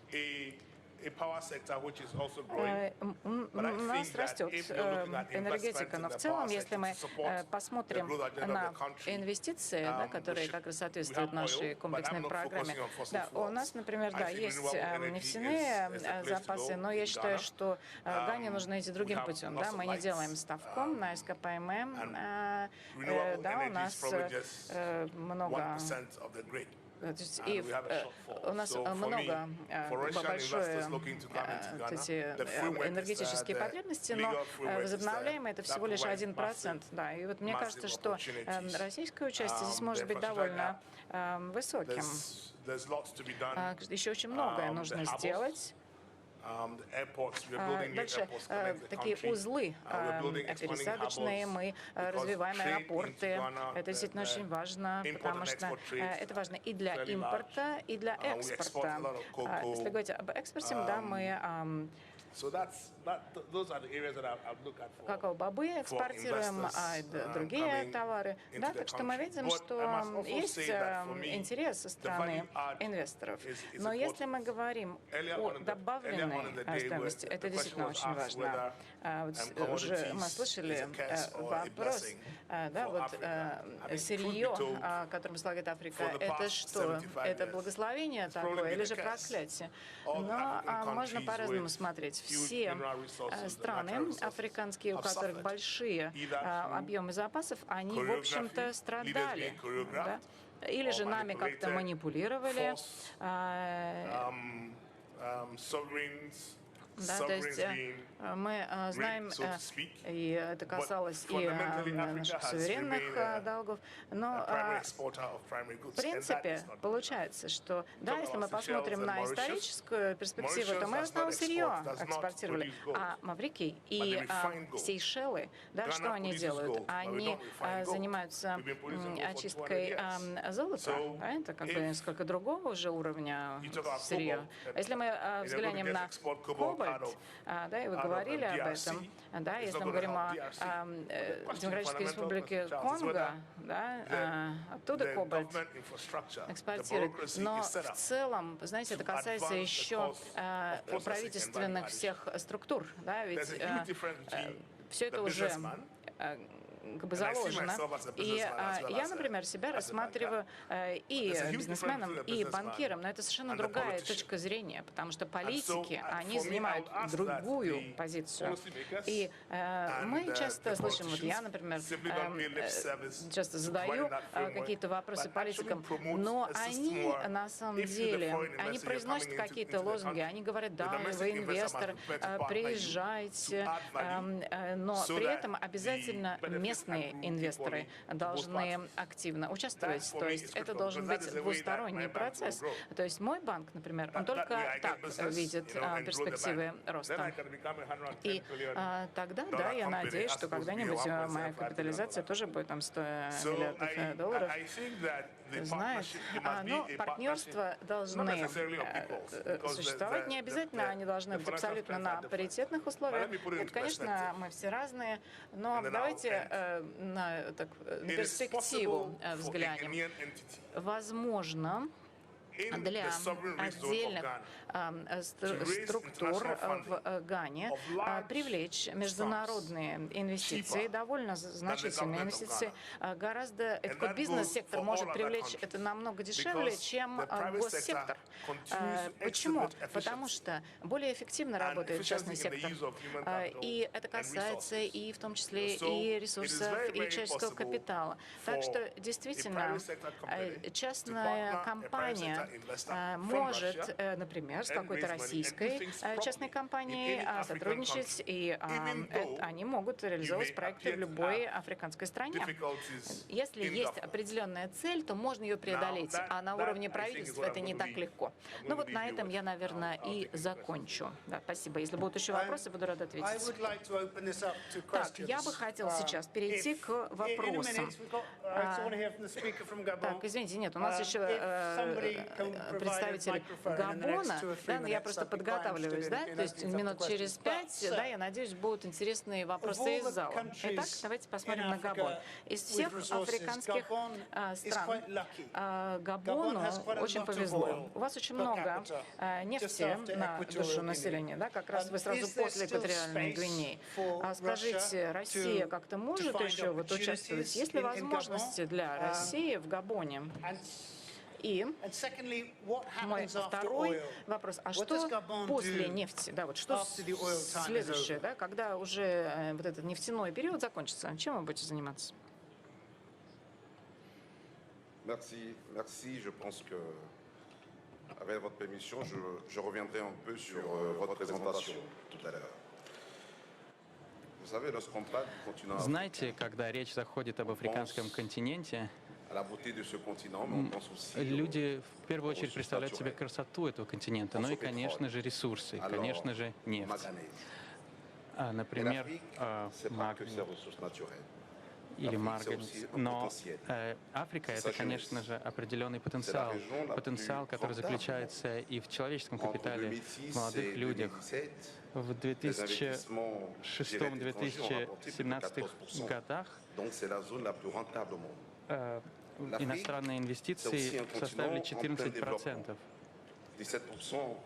17% населения мира — это Африка. В 2050 году эта цифра заметно возрастет. Этот рост составит более 50% за 30 лет. То есть Африка очень динамичный континент. Это означает, что Африка, где это континент, где у нас есть самые большие запасы полезных ископаемых, природных ресурсов. Это континент, который очень быстро меняется. Мы слышали, вы уже говорили о Габоне, о моей стране. Габон — это страна, которая также смогла осуществить эту трансформацию. Конечно, когда говорят о Габоне, сразу думают о нефти. Но с 2009 года мы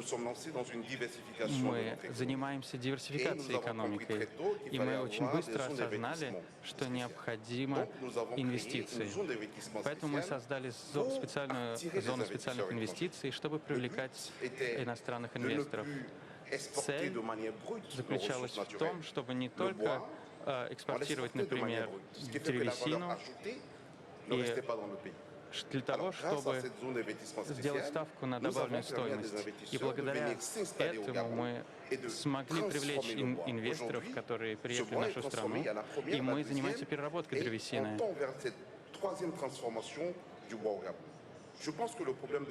Я думаю, что то, что касается проблем Африки, это, конечно, проблема роста. Но проблема роста заключается в том, что это связано в основном с экспортом. И чтобы преодолеть эту зависимость, необходимо трансформировать свою Африку, необходимо осуществить индустриализацию. И, конечно, Россия может здесь сыграть свою роль. В Габоне мы определили некоторые секторы роста. И я думаю, такова ситуация и в других странах Африки. В то время у нас не было рынков сбыта, например, для сельскохозяйственной продукции. Сегодня Россия может сыграть свою роль. И я поговорю сейчас о других цифрах. Россия — это 20 миллиардов. Такова цифра торгового обмена с Африкой. И 40% составляет Египет, а 60 оставшиеся процентов — это еще 10-15 стран. Но, как я говорил своим друзьям из России, в Африке больше 50 стран. Африка открывается для России, и мы нуждаемся в российских технологиях. Я думаю, что в России сейчас как никогда есть интерес инвестировать в Африку, потому что Африка занимается диверсификацией своих партнеров, и Габон также это делает. Мы обращаем взор не только на своих африканских партнеров, но мы приглашаем всех. И я приглашаю и призываю российских партнеров обратить внимание на Габон. Габон — это очень стабильная страна. Здесь есть порт входа для всего африканского континента. В Габоне открывается дверь в будущее, потому что будущее за Африкой. И я думаю, что мы нуждаемся в промышленности, мы нуждаемся в российской промышленности, и в Габоне мы рады инвесторам.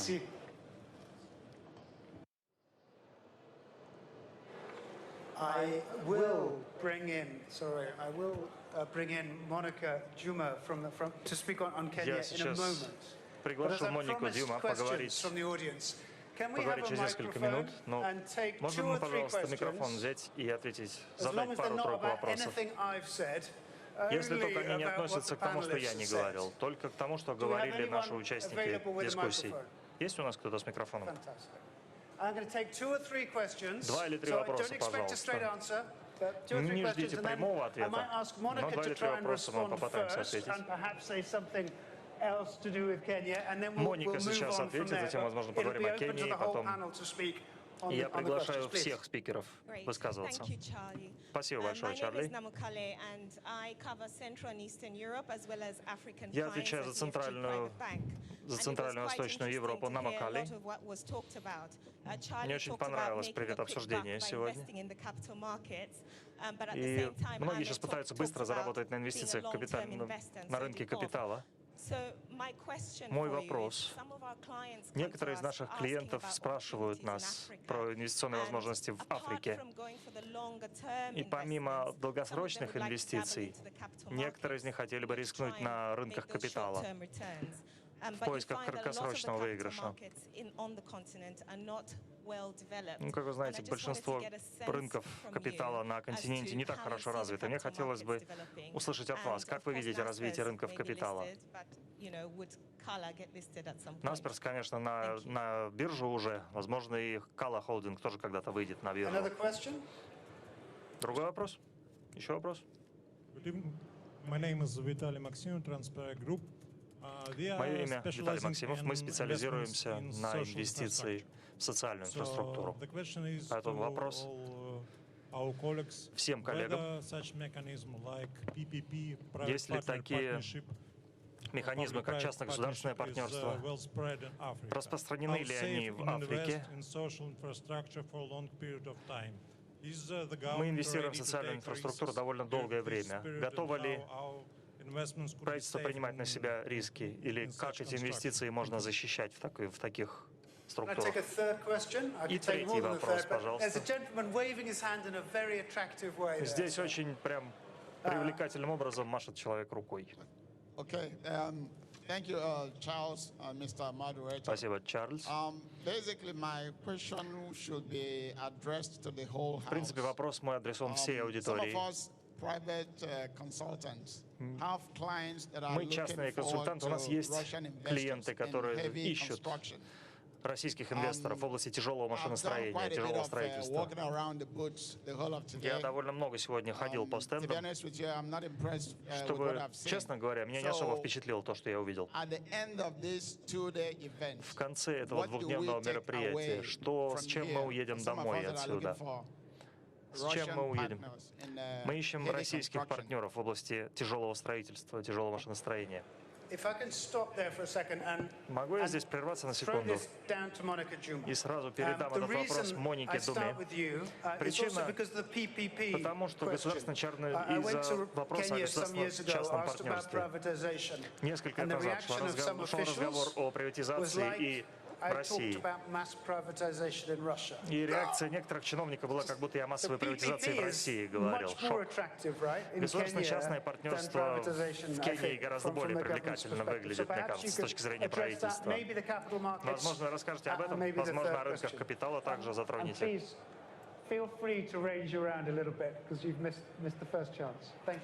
Итак, спасибо, Чарли, спасибо большое, коллеги, за эту очень глубокую сессию. Наверное, один из самых живых тем по всему миру. Где бы мы ни были, все говорят о возможностях Африки. И я думаю, именно это придает такую важность нашей сессии. Позвольте мне сказать, что несколько вещей должны произойти. Во-первых, из-за огромной потребности в инвестициях на африканском континенте, в инфраструктурных инвестициях и так далее.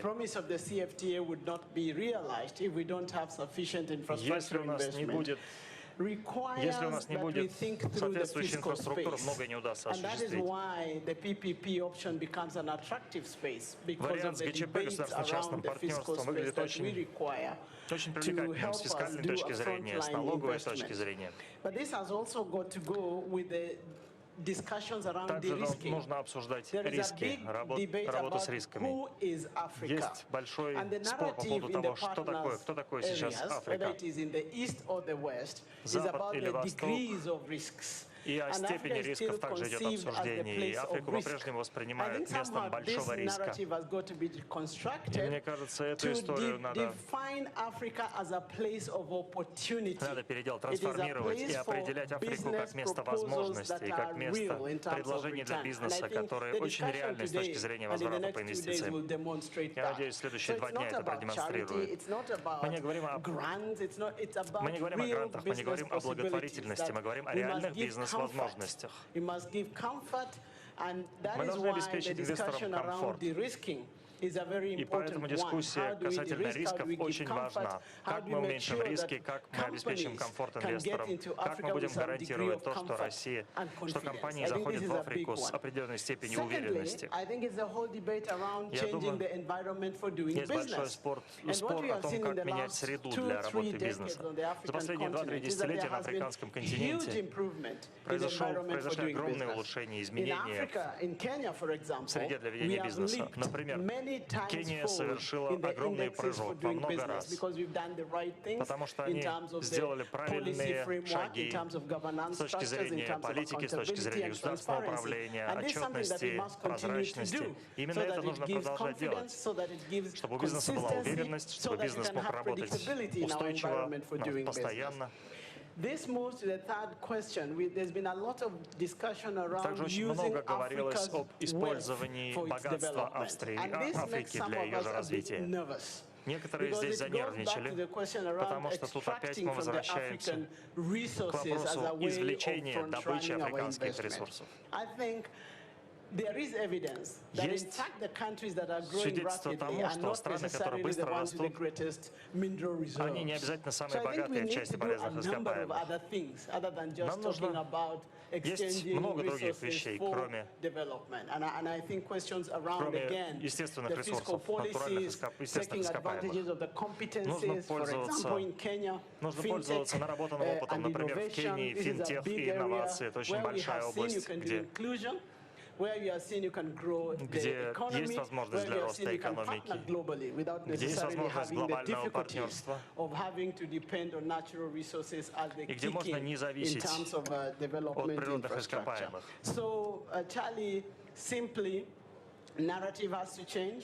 Итак, нарратив должен измениться, история сама должна измениться, контекст должен улучшиться, бизнес должен иметь уверенность, частный сектор должен иметь уверенность и гарантии спокойной работы.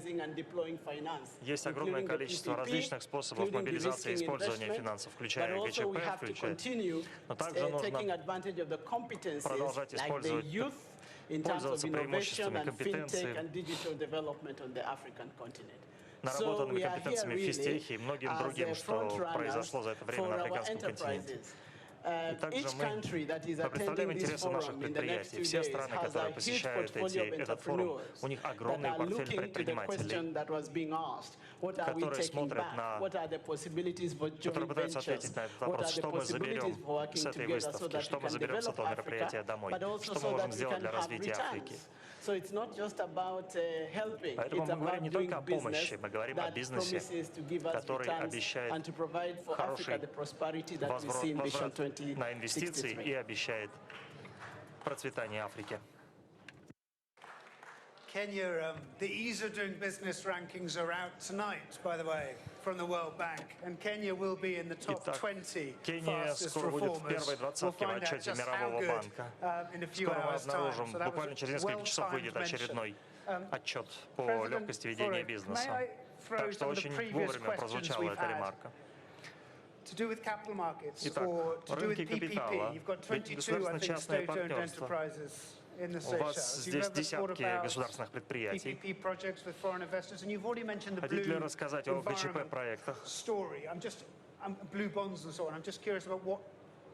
Не могли бы вы ответить на некоторые из этих вопросов? И как вы видите работу частного сектора и государства? Всего 2 недели назад мой кабинет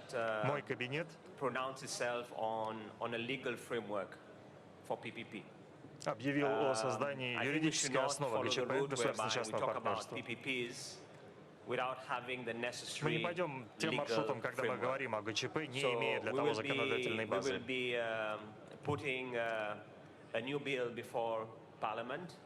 Мы уже до конца года мы проведем законопроект в парламенте. Политики будут решать, работать над новой законодательной базой ГЧП, государственно-частного партнерства.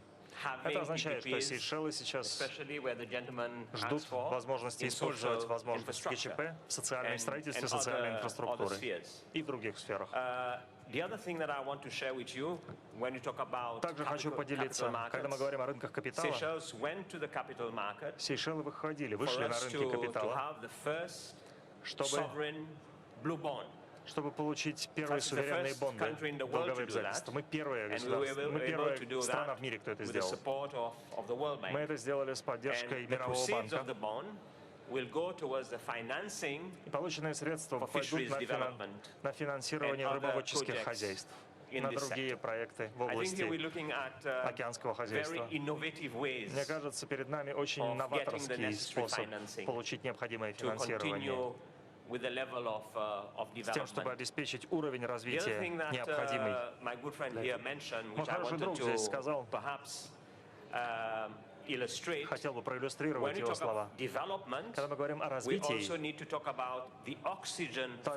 также нужно говорить о кислороде, необходимом для развития. А кислород этот — это мир и стабильность. Спасибо.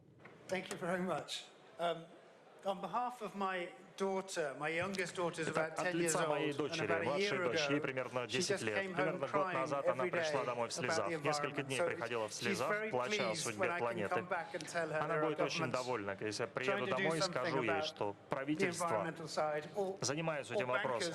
И банкиры ищут способов инвестировать в возобновляемые источники энергии. Так что спасибо вам большое от десятилетней Кати.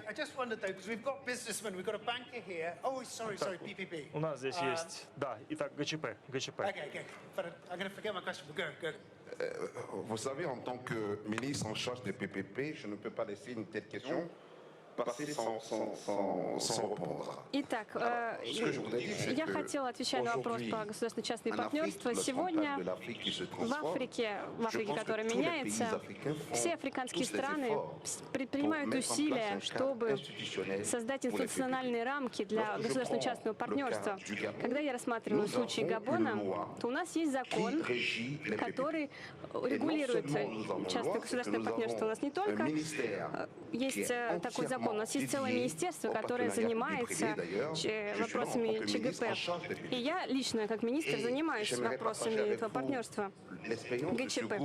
И я хочу сказать, что те, кто инвестируют более 200 миллиардов в экономику Габона в рамках этих партнерств. И поэтому для нас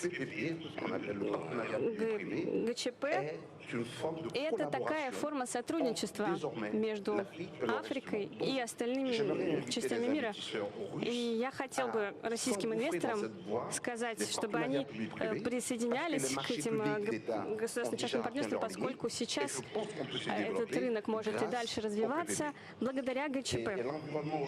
Сегодня ситуация в целом в бизнесе в Африке улучшается, ситуация развивается, инвестиции гораздо более безопасны, инвестиции находятся под гарантиями. И сегодня мы видим в рейтингах бизнеса, что в топе 10 есть страны из Африки. Так что, как вы понимаете, руководство Африки осознает, что в области бизнеса необходимо обеспечивать безопасность не только инвестиций, нужно и гарантировать рентабельность этих инвестиций для всех тех, кто хочет приезжать и инвестировать в Африку. Так что в очередной раз я призываю вас, инвесторов из России, приезжайте к нам в Габон, потому что мы создали институциональные рамки для ГЧП, у нас есть зоны для инвестиций в Габоне, и у нас есть древесина, у нас есть марганец, у нас есть уран, и железо у нас тоже есть.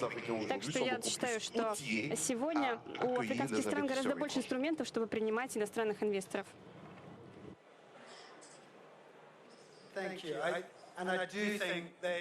Спасибо большое. Я действительно думаю, что эти инструменты работают и помогают.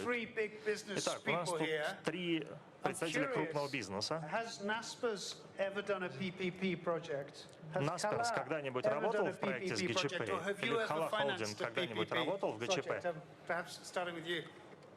Возможно, с вас начнем. В прошлом мы работали, но сейчас, если вы посмотрите, мы работали в телекоме, ряд проектов в телекоме у нас был некоторое время назад. Сейчас потребительский интернет у нас, на самом деле, там не очень хорошо работает. ГЧП очень мало таких примеров. I think the telecom sector is actually a space where, if you think how incredibly important data connectivity is for the development of a market, right? So, if I look at what made the difference in terms of internet development in India, for example, it's all about access to cheap data, right? That's what it's all about.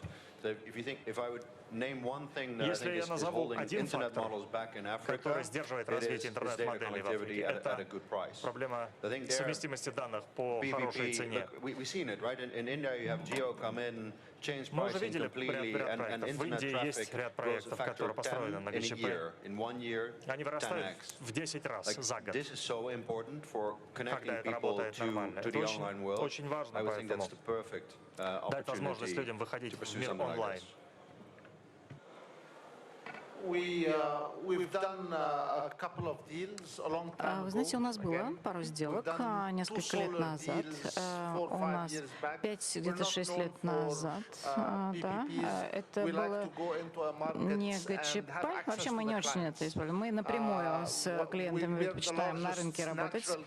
Мы были самым крупной распределительной газовой компанией. Да, мы создавали сети и эти газопроводы, да, и передавали их частным игрокам, которые электричество производили. Но то же самое у нас и с правительством. Да, то есть мы напрямую предпочитаем продавать клиентам, да, и так это в энергетическом секторе, и можно использовать существующие сети.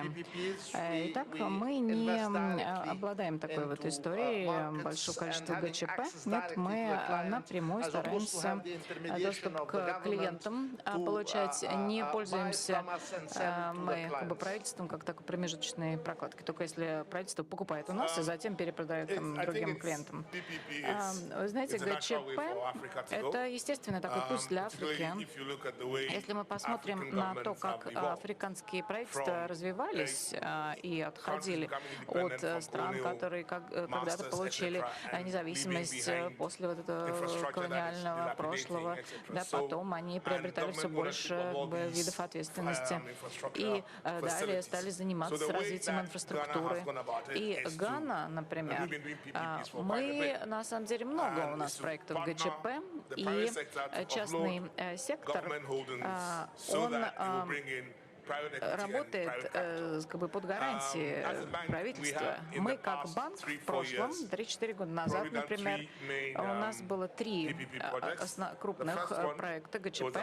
Первый — это был морской порт, и 85 миллионов, это первый этап, 85 миллионов долларов. Второй этап еще в процессе, там более 300 миллионов долларов. Основная, первый этап — это банк финансировал, а второй — это уже такой консорциум, да, это такой ГЧП. И вот порт, он является вторым, самым крупным в стране, и, естественно, в результате такого, да, мы работали с правительством, облегчались все возможности инвестиций для иностранных инвесторов.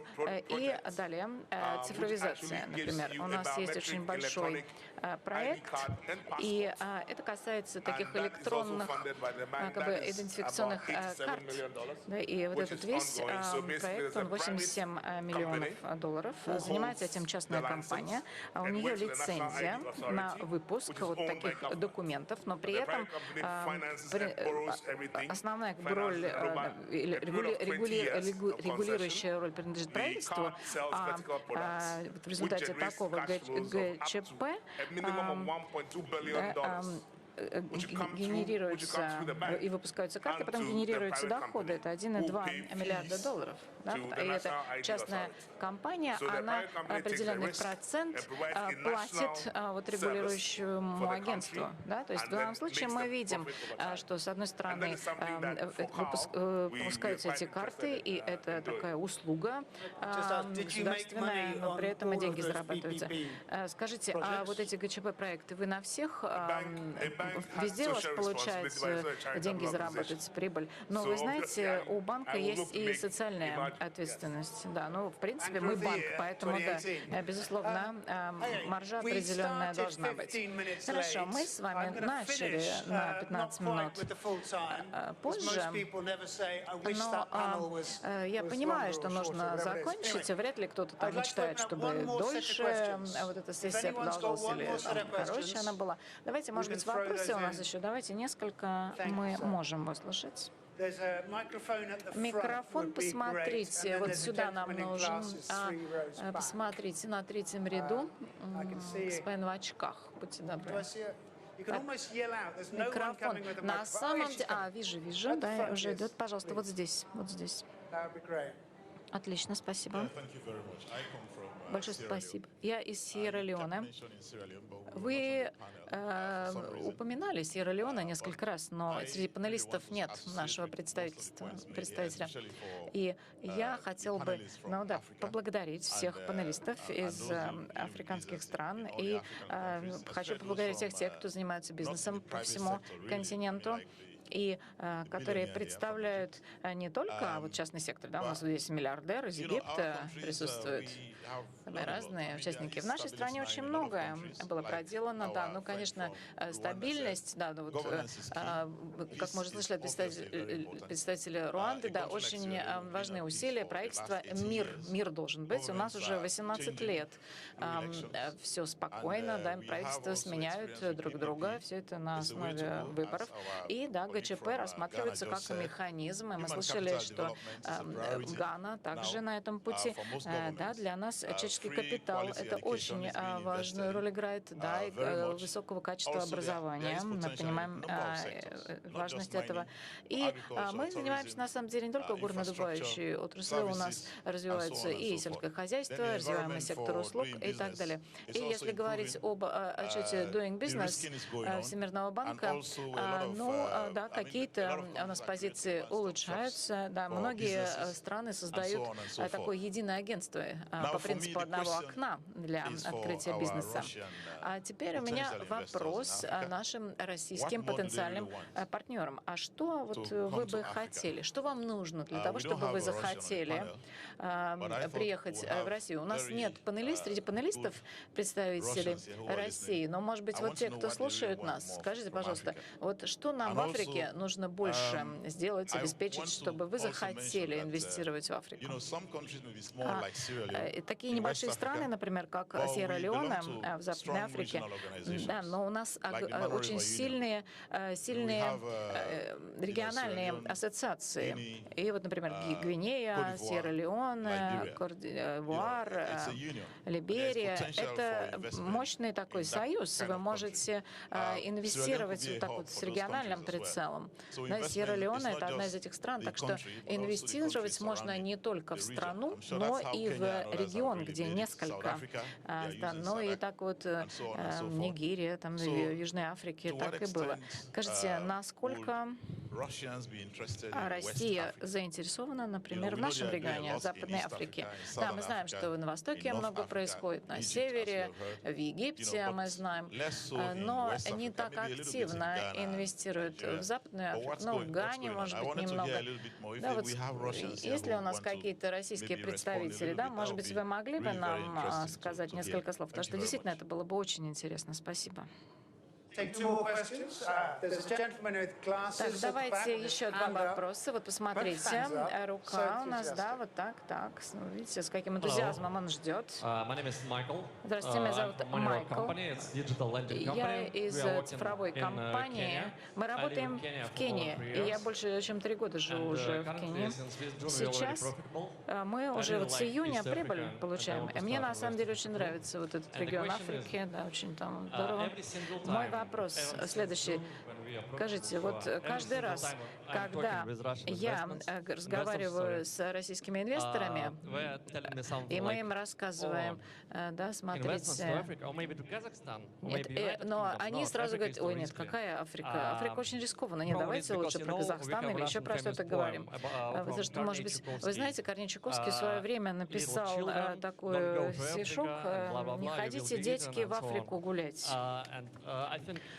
Мне кажется, что сейчас вот эти дети, которые слушали эти стишки, они выросли, и вот что-то они побаиваются вот в эту Африку идти гулять, инвестировать.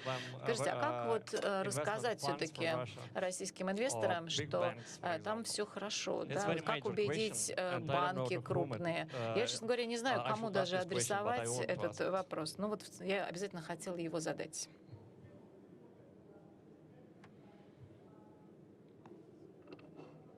Он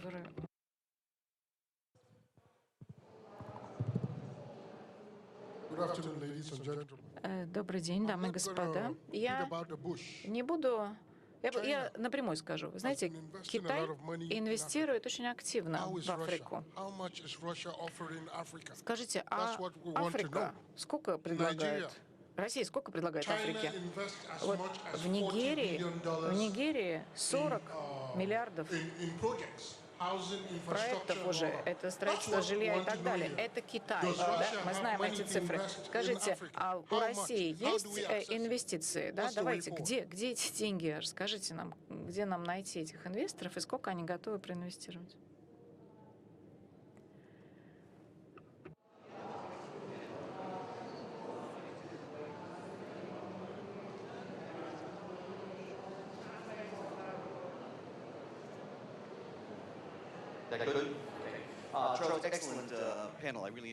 Чарльз, мне очень понравилось, вы хорошо очень модерировали. Да, я много, уже 25 лет в России в диптек и хай-тек инвестирую. И на самом деле в течение 1000 лет Россия сырьем только занималась. А за последние 10 лет в российские университеты, вот вся эта цифровизация, там инкубаторы там, и так далее, все активно развивается.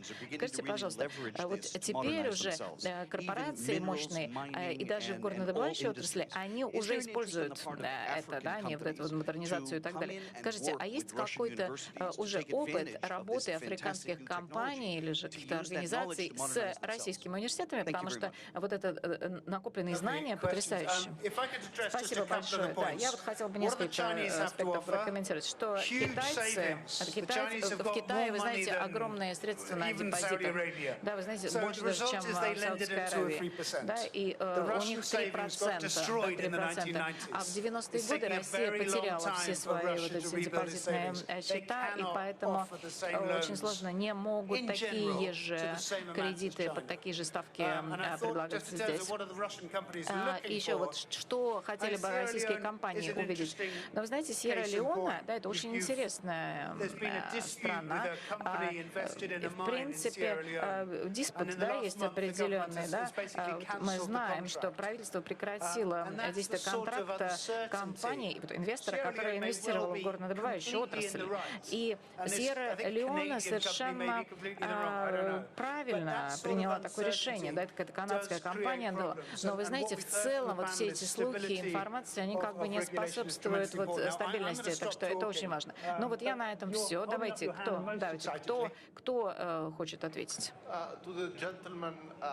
Так вот, вы задавали вопрос о вот, объемах инвестиций из Китая. Скажите, а можно мне вам задать вопрос? Сколько этих денег вернется в Китай из этих вложений в Африку? Вы знаете, кредиты очень хорошо и просто выдавать, да, но нужно же, чтобы они еще и вернулись и так далее, еще процент сверху. Но вопрос был адресован российским инвесторам или китайским инвесторам. Да, но мы глобальные инвесторы, мы можем решать, как бы, куда угодно вложить хотим, в Африку или в Россию, в Китай, в Индию и так далее. На что мы смотрим? И я, в общем-то, повторяюсь опять. Нам нужно понять, что условия, в которые мы инвестируем, они будут такими же через 5 лет. Если мы в этом не уверены, то тогда вы не инвестируете. В тот момент, когда вы меняете меняете правила или же климат меняется, инвестиционный климат, то все, репутация ваша подмочена на ближайшие 20 лет. Да? То есть, значит, что вы потеряли 20 лет. Так что-то вы делаете не так, все, вы меняете правила игры, а люди уже вложили что-то. Вы знаете, они 20 лет про это не забудут. Вот это самое важное, по крайней мере, для нас, для глобальных инвесторов.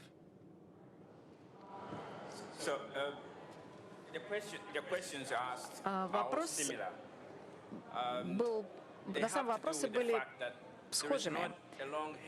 Да, истории большой нет. Мы не можем сказать, что частные инвесторы активно работали в Африке, вот в Руанде, например. Я не инвестор из России, но я на самом деле могу, наверное, какие-то предложения такие озвучить, каким образом Россия может быть более активным инвестором в Африку.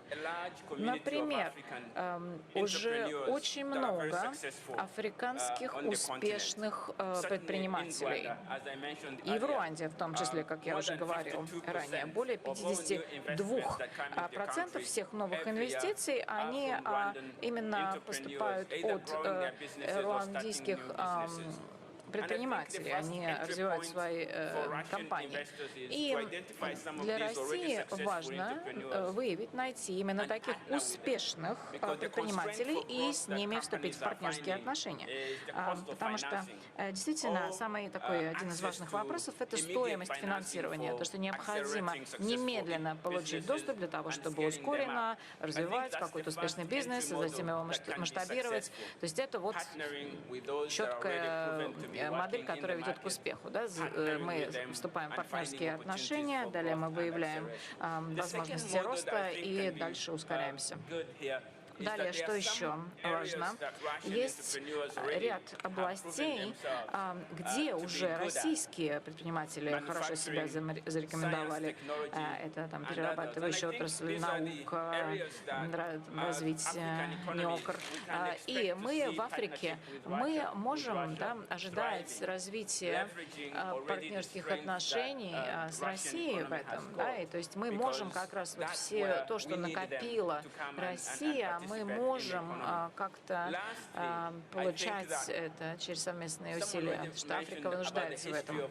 Также кто-то уже упомянул, да, вот это наследие сырьевое России. Да, безусловно, на нашем континенте очень активно нужно этот сектор развивать. Если мы посмотрим на бюджет,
господин президент, дорогие друзья,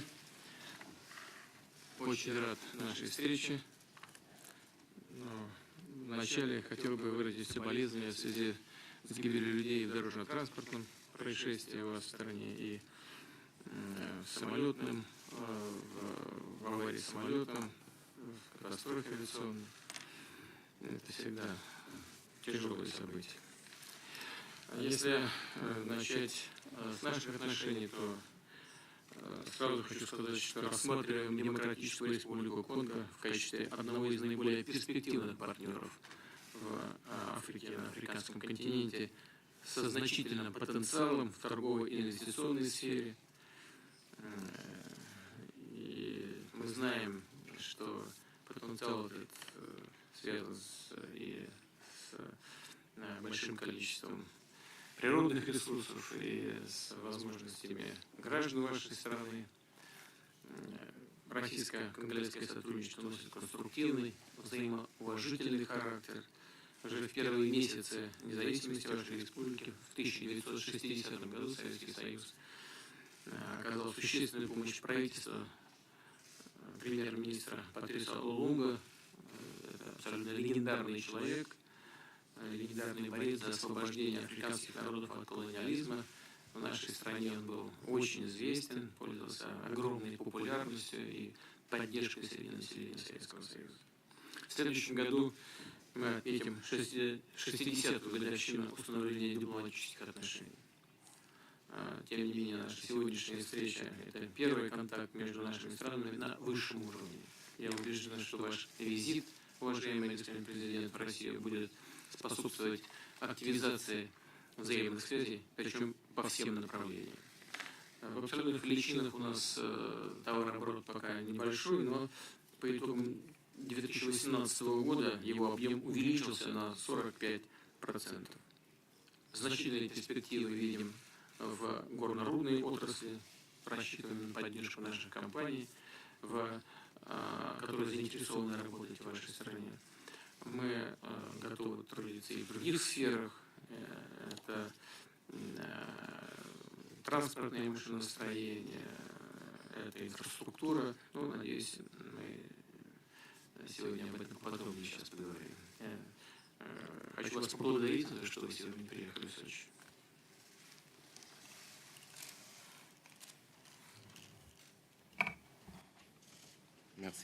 Большое спасибо, господин президент.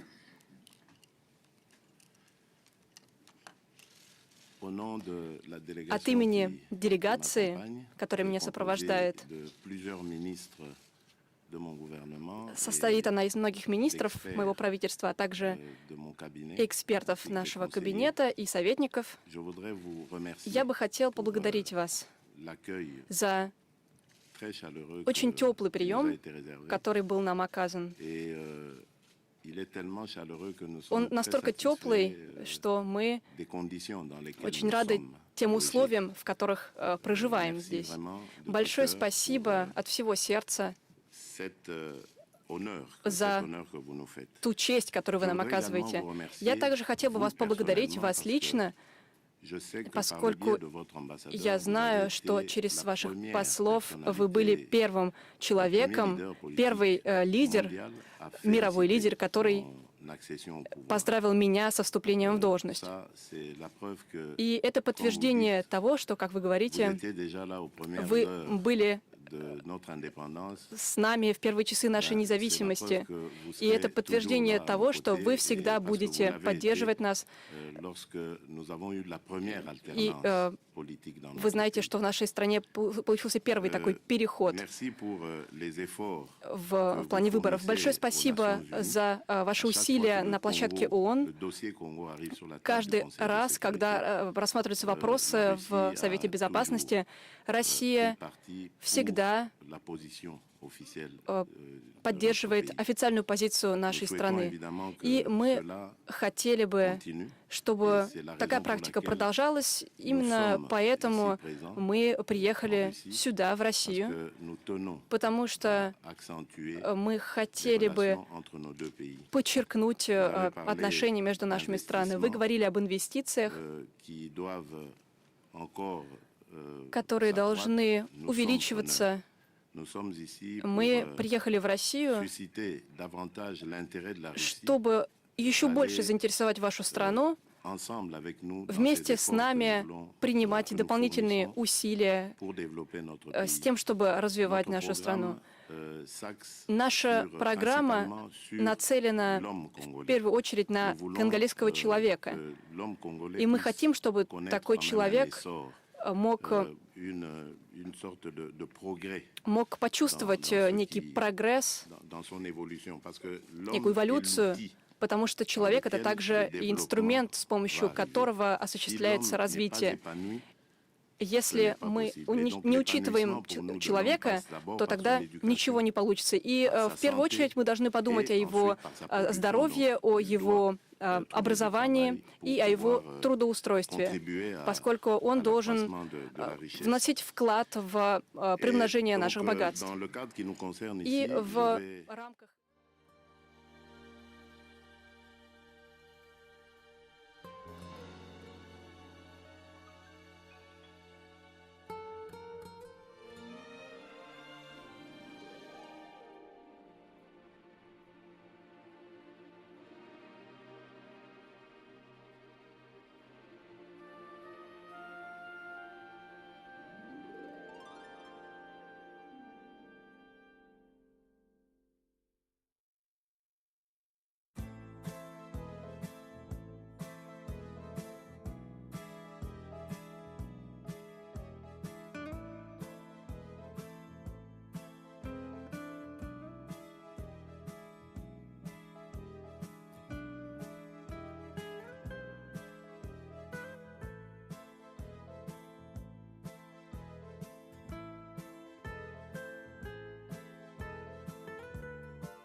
Tradition. You should take a little piece of bread. Yes, yes. Put it in salt. And eat it. Thank you. Thank you. Все, отходим на себя. Убирай.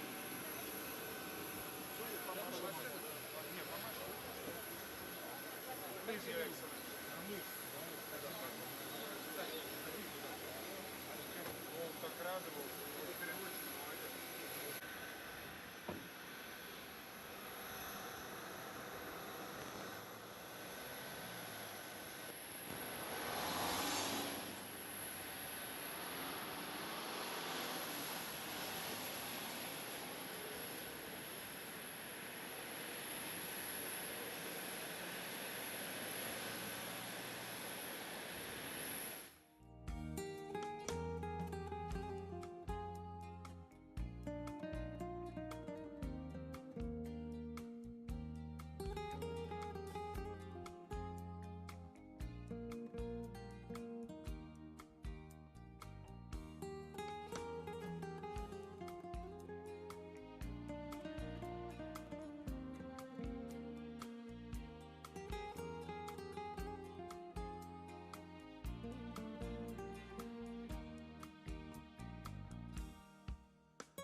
Уважаемый господин президент, дорогие друзья, позвольте мне вас поприветствовать в Сочи. Я вспоминаю ваш визит по поводу 50-летия установления дипломатических отношений между нашими странами. Перед нами стоит общая задача развивать торгово-экономические связи, повысить уровень товарооборота. В этой связи считаю полезным, хочу отметить, принятое в ходе бизнес-миссии российских деловых кругов в Кампалу в октябре 2017 года решение о создании в рамках межправкомиссии рабочей группы по сотрудничеству в минерально-сырьевом секторе. При ее активном участии в апреле 2018 года достигнута договоренность о создании в Уганде национальной системы выявления, оценки и сертификации месторождений минеральных ресурсов с выходом в будущем на развертывание при российском содействии комплексной аналитической лаборатории с международной аккредитацией. Мне кажется, что это хорошая и правильная задача поставлена, которая может создать условия для активизации нашей работы. С удовлетворением отмечаем также, что ряд совместных экономических проектов уже реализуется в нашей стране. С участием российского капитала функционирует хлопкоперерабатывающее предприятие. Торговый дом «Единство» российский учредил в Кампале фирму «Угарус» для поставки товаров широкого потребления российского производства. Видим также возможности для сотрудничества в области строительства, развития информационных технологий и кибербезопасности, сельского хозяйства, медицины и фармацевтики, телекоммуникации, эксплуатации и обслуживания вертолетной техники и экологии. Уважаемый господин президент, я очень рад нашей новой встрече. Спасибо вам за то, что вы приехали для участия в первом саммите Россия-Африка в Сочи. Ваше превосходительство, прежде всего хотел бы поблагодарить вас за организацию саммита Россия-Африка.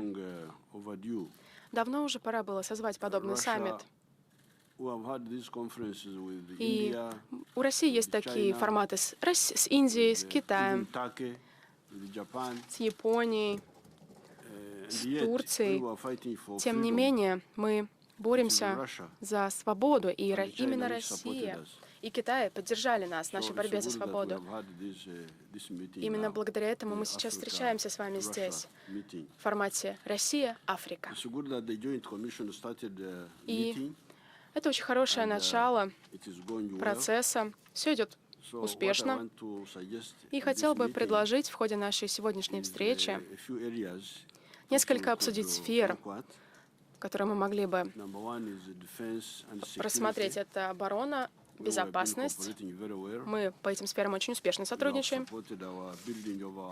Вы поддерживаете строительство у нас покупкой хорошего российского оборудования, самолетов, танков. Мы хотим покупать больше. И мы раньше платили наличными. Наличные. И это очень замедляет процесс платежей, поскольку нам нужны наличные, чтобы оплатить поставки. И что бы я хотел предложить? Вы нам поставляете, мы платим. Это был бы такие поставки кредитные. Это позволило бы нам поставлять быстрее, поскольку сейчас мы вынуждены оплачивать, например, за сухой суперджет наличными, и мы платим наличными. Это повлияет на закупки. Но мы также хотим создать специальное предприятие для ремонта, обслуживания нашего оборудования, поскольку у нас много российского оборудования. И сейчас нам необходимо постоянно его перемещать, чтобы обслуживать, и транспортные издержки очень высокие. Мы бы хотели локализировать это предприятие.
de sel et vous le goûtez. On s'évole comme un verre d'eau dans cette argile la plus qualité.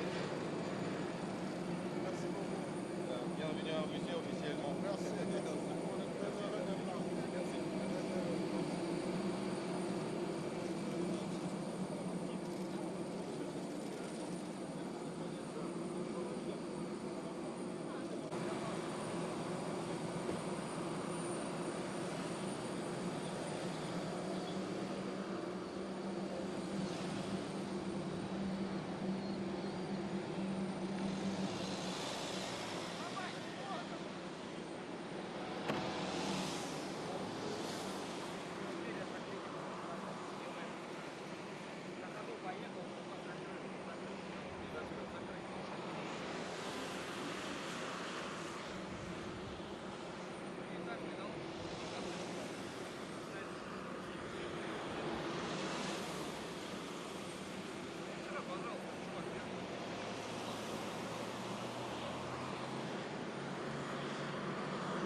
Уважаемый господин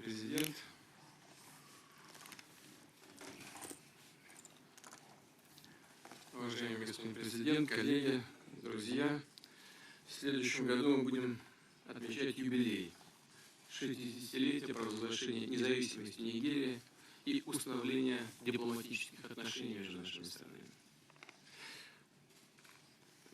И хочу напомнить, что в 2001 году мы подписали в Москве основополагающий для нашего межгосударственного взаимодействия документ – Декларацию о принципах дружественных отношений и партнерства.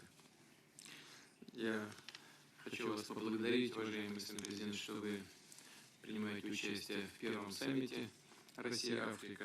Для нас ваше участие очень ценно. Надеюсь, оно будет и полезным, пойдет на пользу развития двусторонних отношений. В начале беседы хотел бы отметить, что подходы России и Нигерии к решению многих актуальных вопросов глобальной повестки дня очень близки. И мы рассчитываем на продолжение этого сотрудничества в будущем. Считаем также очень важной задачей совместный поиск возможностей для углубления торгово-экономического и инвестиционного сотрудничества. И хотя в целом, в абсолютных величинах пока это не большой оборот, на наш взгляд, он не соответствует нашим возможностям, но все-таки он растет прилично. В прошлом году рост составил 93%. Ключевую роль здесь должна играть Межправкомиссия по экономическому сотрудничеству, а также созданные в 2006-2007 годах деловые советы Россия-Нигерия и Нигерия-Россия. В мае этого года успешно прошел двусторонний бизнес-форум. В нашу делегацию вошли представители более десятка компаний. Поддерживаются контакты и по линии торгово-промышленной палаты наших стран. Уважаемый господин президент, я очень надеюсь, что этот ваш визит в Россию придаст новый импульс развитию наших отношений по всем интересующим наши страны направлениям.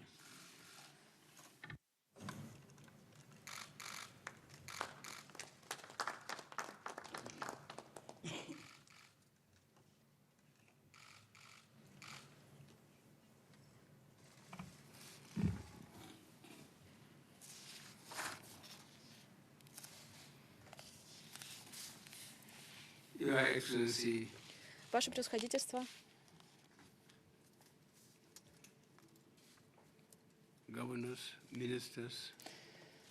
господа министры, я не вижу, хотел сказать дамы и господа, но не вижу дам. Ваше превосходительство, хотел бы поблагодарить вас за организацию первого российско-африканского саммита. Это показывает уровень экономических и торговых отношений между Российской Федерацией и нашим континентом, и это сотрудничество можно значительно нарастить. Я надеюсь, что этот саммит станет отправной точкой и даст новый импульс нашим теплым и взаимовыгодным отношениям.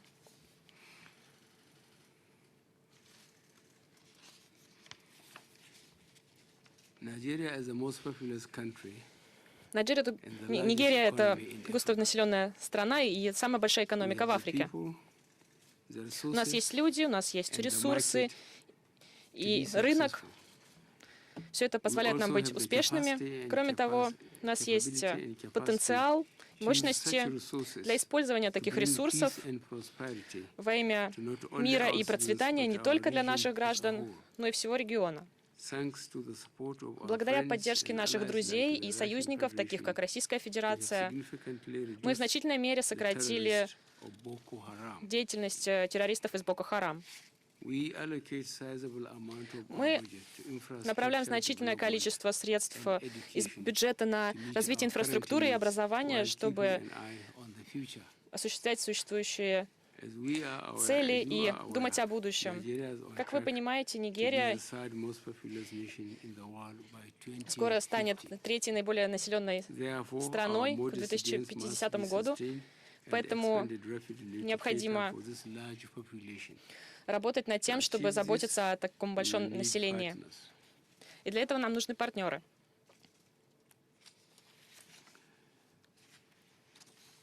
Господин президент, есть много схожего между путем России под вашим управлением и надеждами Нигерии на будущее. Мы надеемся многому научиться у России по реформам, переходу от экономики, зависящей от нефти, к современной, диверсифицированной, инклюзивной экономике. Благодаря этим реформам Россия успешно приватизировала различные государственные предприятия, и которые теперь стали глобальными брендами. Это можно сказать и об энергетике, и легкой промышленности, обороне.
Merci.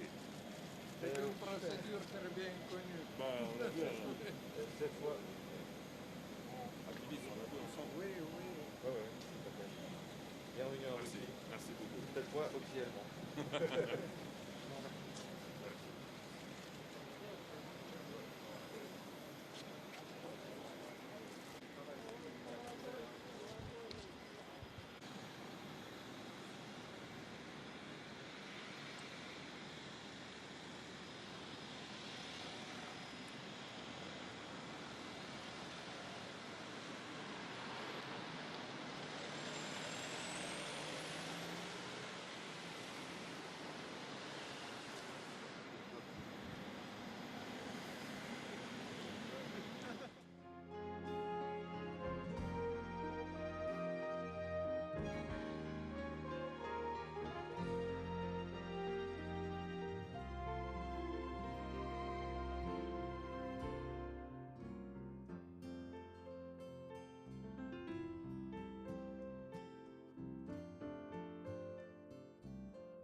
председатель, уважаемые коллеги, друзья.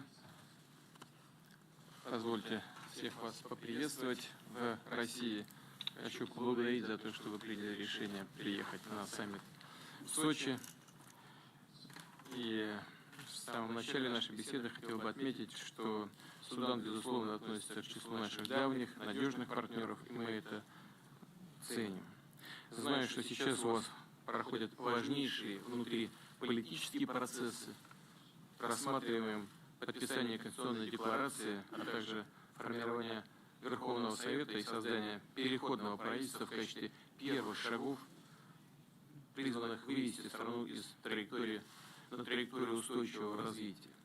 Впереди, конечно, еще немало задач. Мы намерены и далее оказывать всю необходимую помощь и поддержку в нормализации ситуации. Будем и далее проводить курс на то, чтобы подходы международного сообщества и, прежде всего, западных государств к суданской проблеме носили непредвзятый, объективный характер, основывались на уважении суверенитета, независимости и территориальной целостности страны. Мы ценим традиционную солидарность суданских партнеров в противодействии разного рода деструктивным выпадам, в том числе на международных площадках. Уважаемый господин председатель, мы видим перспективу укрепления торгово-экономических связей. У нас есть хорошие перспективы. Ключевая задача – это диверсификация товарных потоков, что обеспечило бы стабильный, устойчивый характер роста торговли. Рассчитываем в этой связи на эффективную работу межправкомиссии. В декабре 2018 года в Москве состоялось ее 6-е заседание. У нас есть реально осуществляемые сегодня уже большие проекты, в том числе взаимодействие в освоении минерально-ресурсной базы. Российские инвесторы вкладывают значительные средства, например, в золотодобывающую отрасль вашей страны. Флагманом является проект КУШ с производительностью 3 тонны золота в год. Реализуется российской компанией Global Resources. Наши инвесторы заинтересованы в наращивании своего присутствия, готовы делиться опытом и технологическими наработками. Разумеется, есть и вопросы, которые требуют нашего особого внимания. Надеюсь, мы в ходе нашей сегодняшней беседы обо всем поговорим.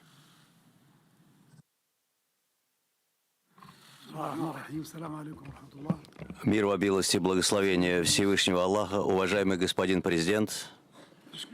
Я благодарю вас, прежде всего благодарю Россию и вас лично за это любезное приглашение принять участие в саммите Россия-Африка. И благодарю вашу страну, Российскую Федерацию. Наши отношения имеют давнюю историю.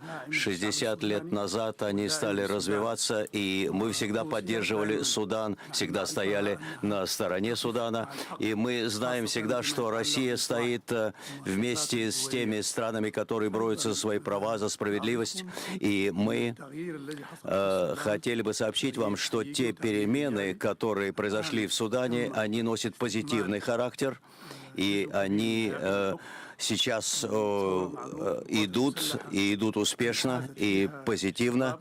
И сейчас важную роль в этих событиях сыграли и вооруженные силы. Сейчас важную роль играют коалиционные силы. И они стремятся построить будущее Судана. Как вы уже упомянули в своем выступлении, наши отношения развиваются, и у нас есть ряд соглашений, на которых базируются эти отношения, ряд двусторонних отношений. Мы со своей стороны надеемся, что и другие новые документы и соглашения о сотрудничестве будут подписаны между нами, и вы оказываете нам помощь в строительстве, в частности, наших вооруженных сил. У нас есть много взаимных точек соприкосновения. Это прежде всего инвестиционное сотрудничество, и мы также сотрудничаем на международных форумах, и наши позиции совпадают по многим международным проблемам. Вместе со мной министр металлургии, министр иностранных дел.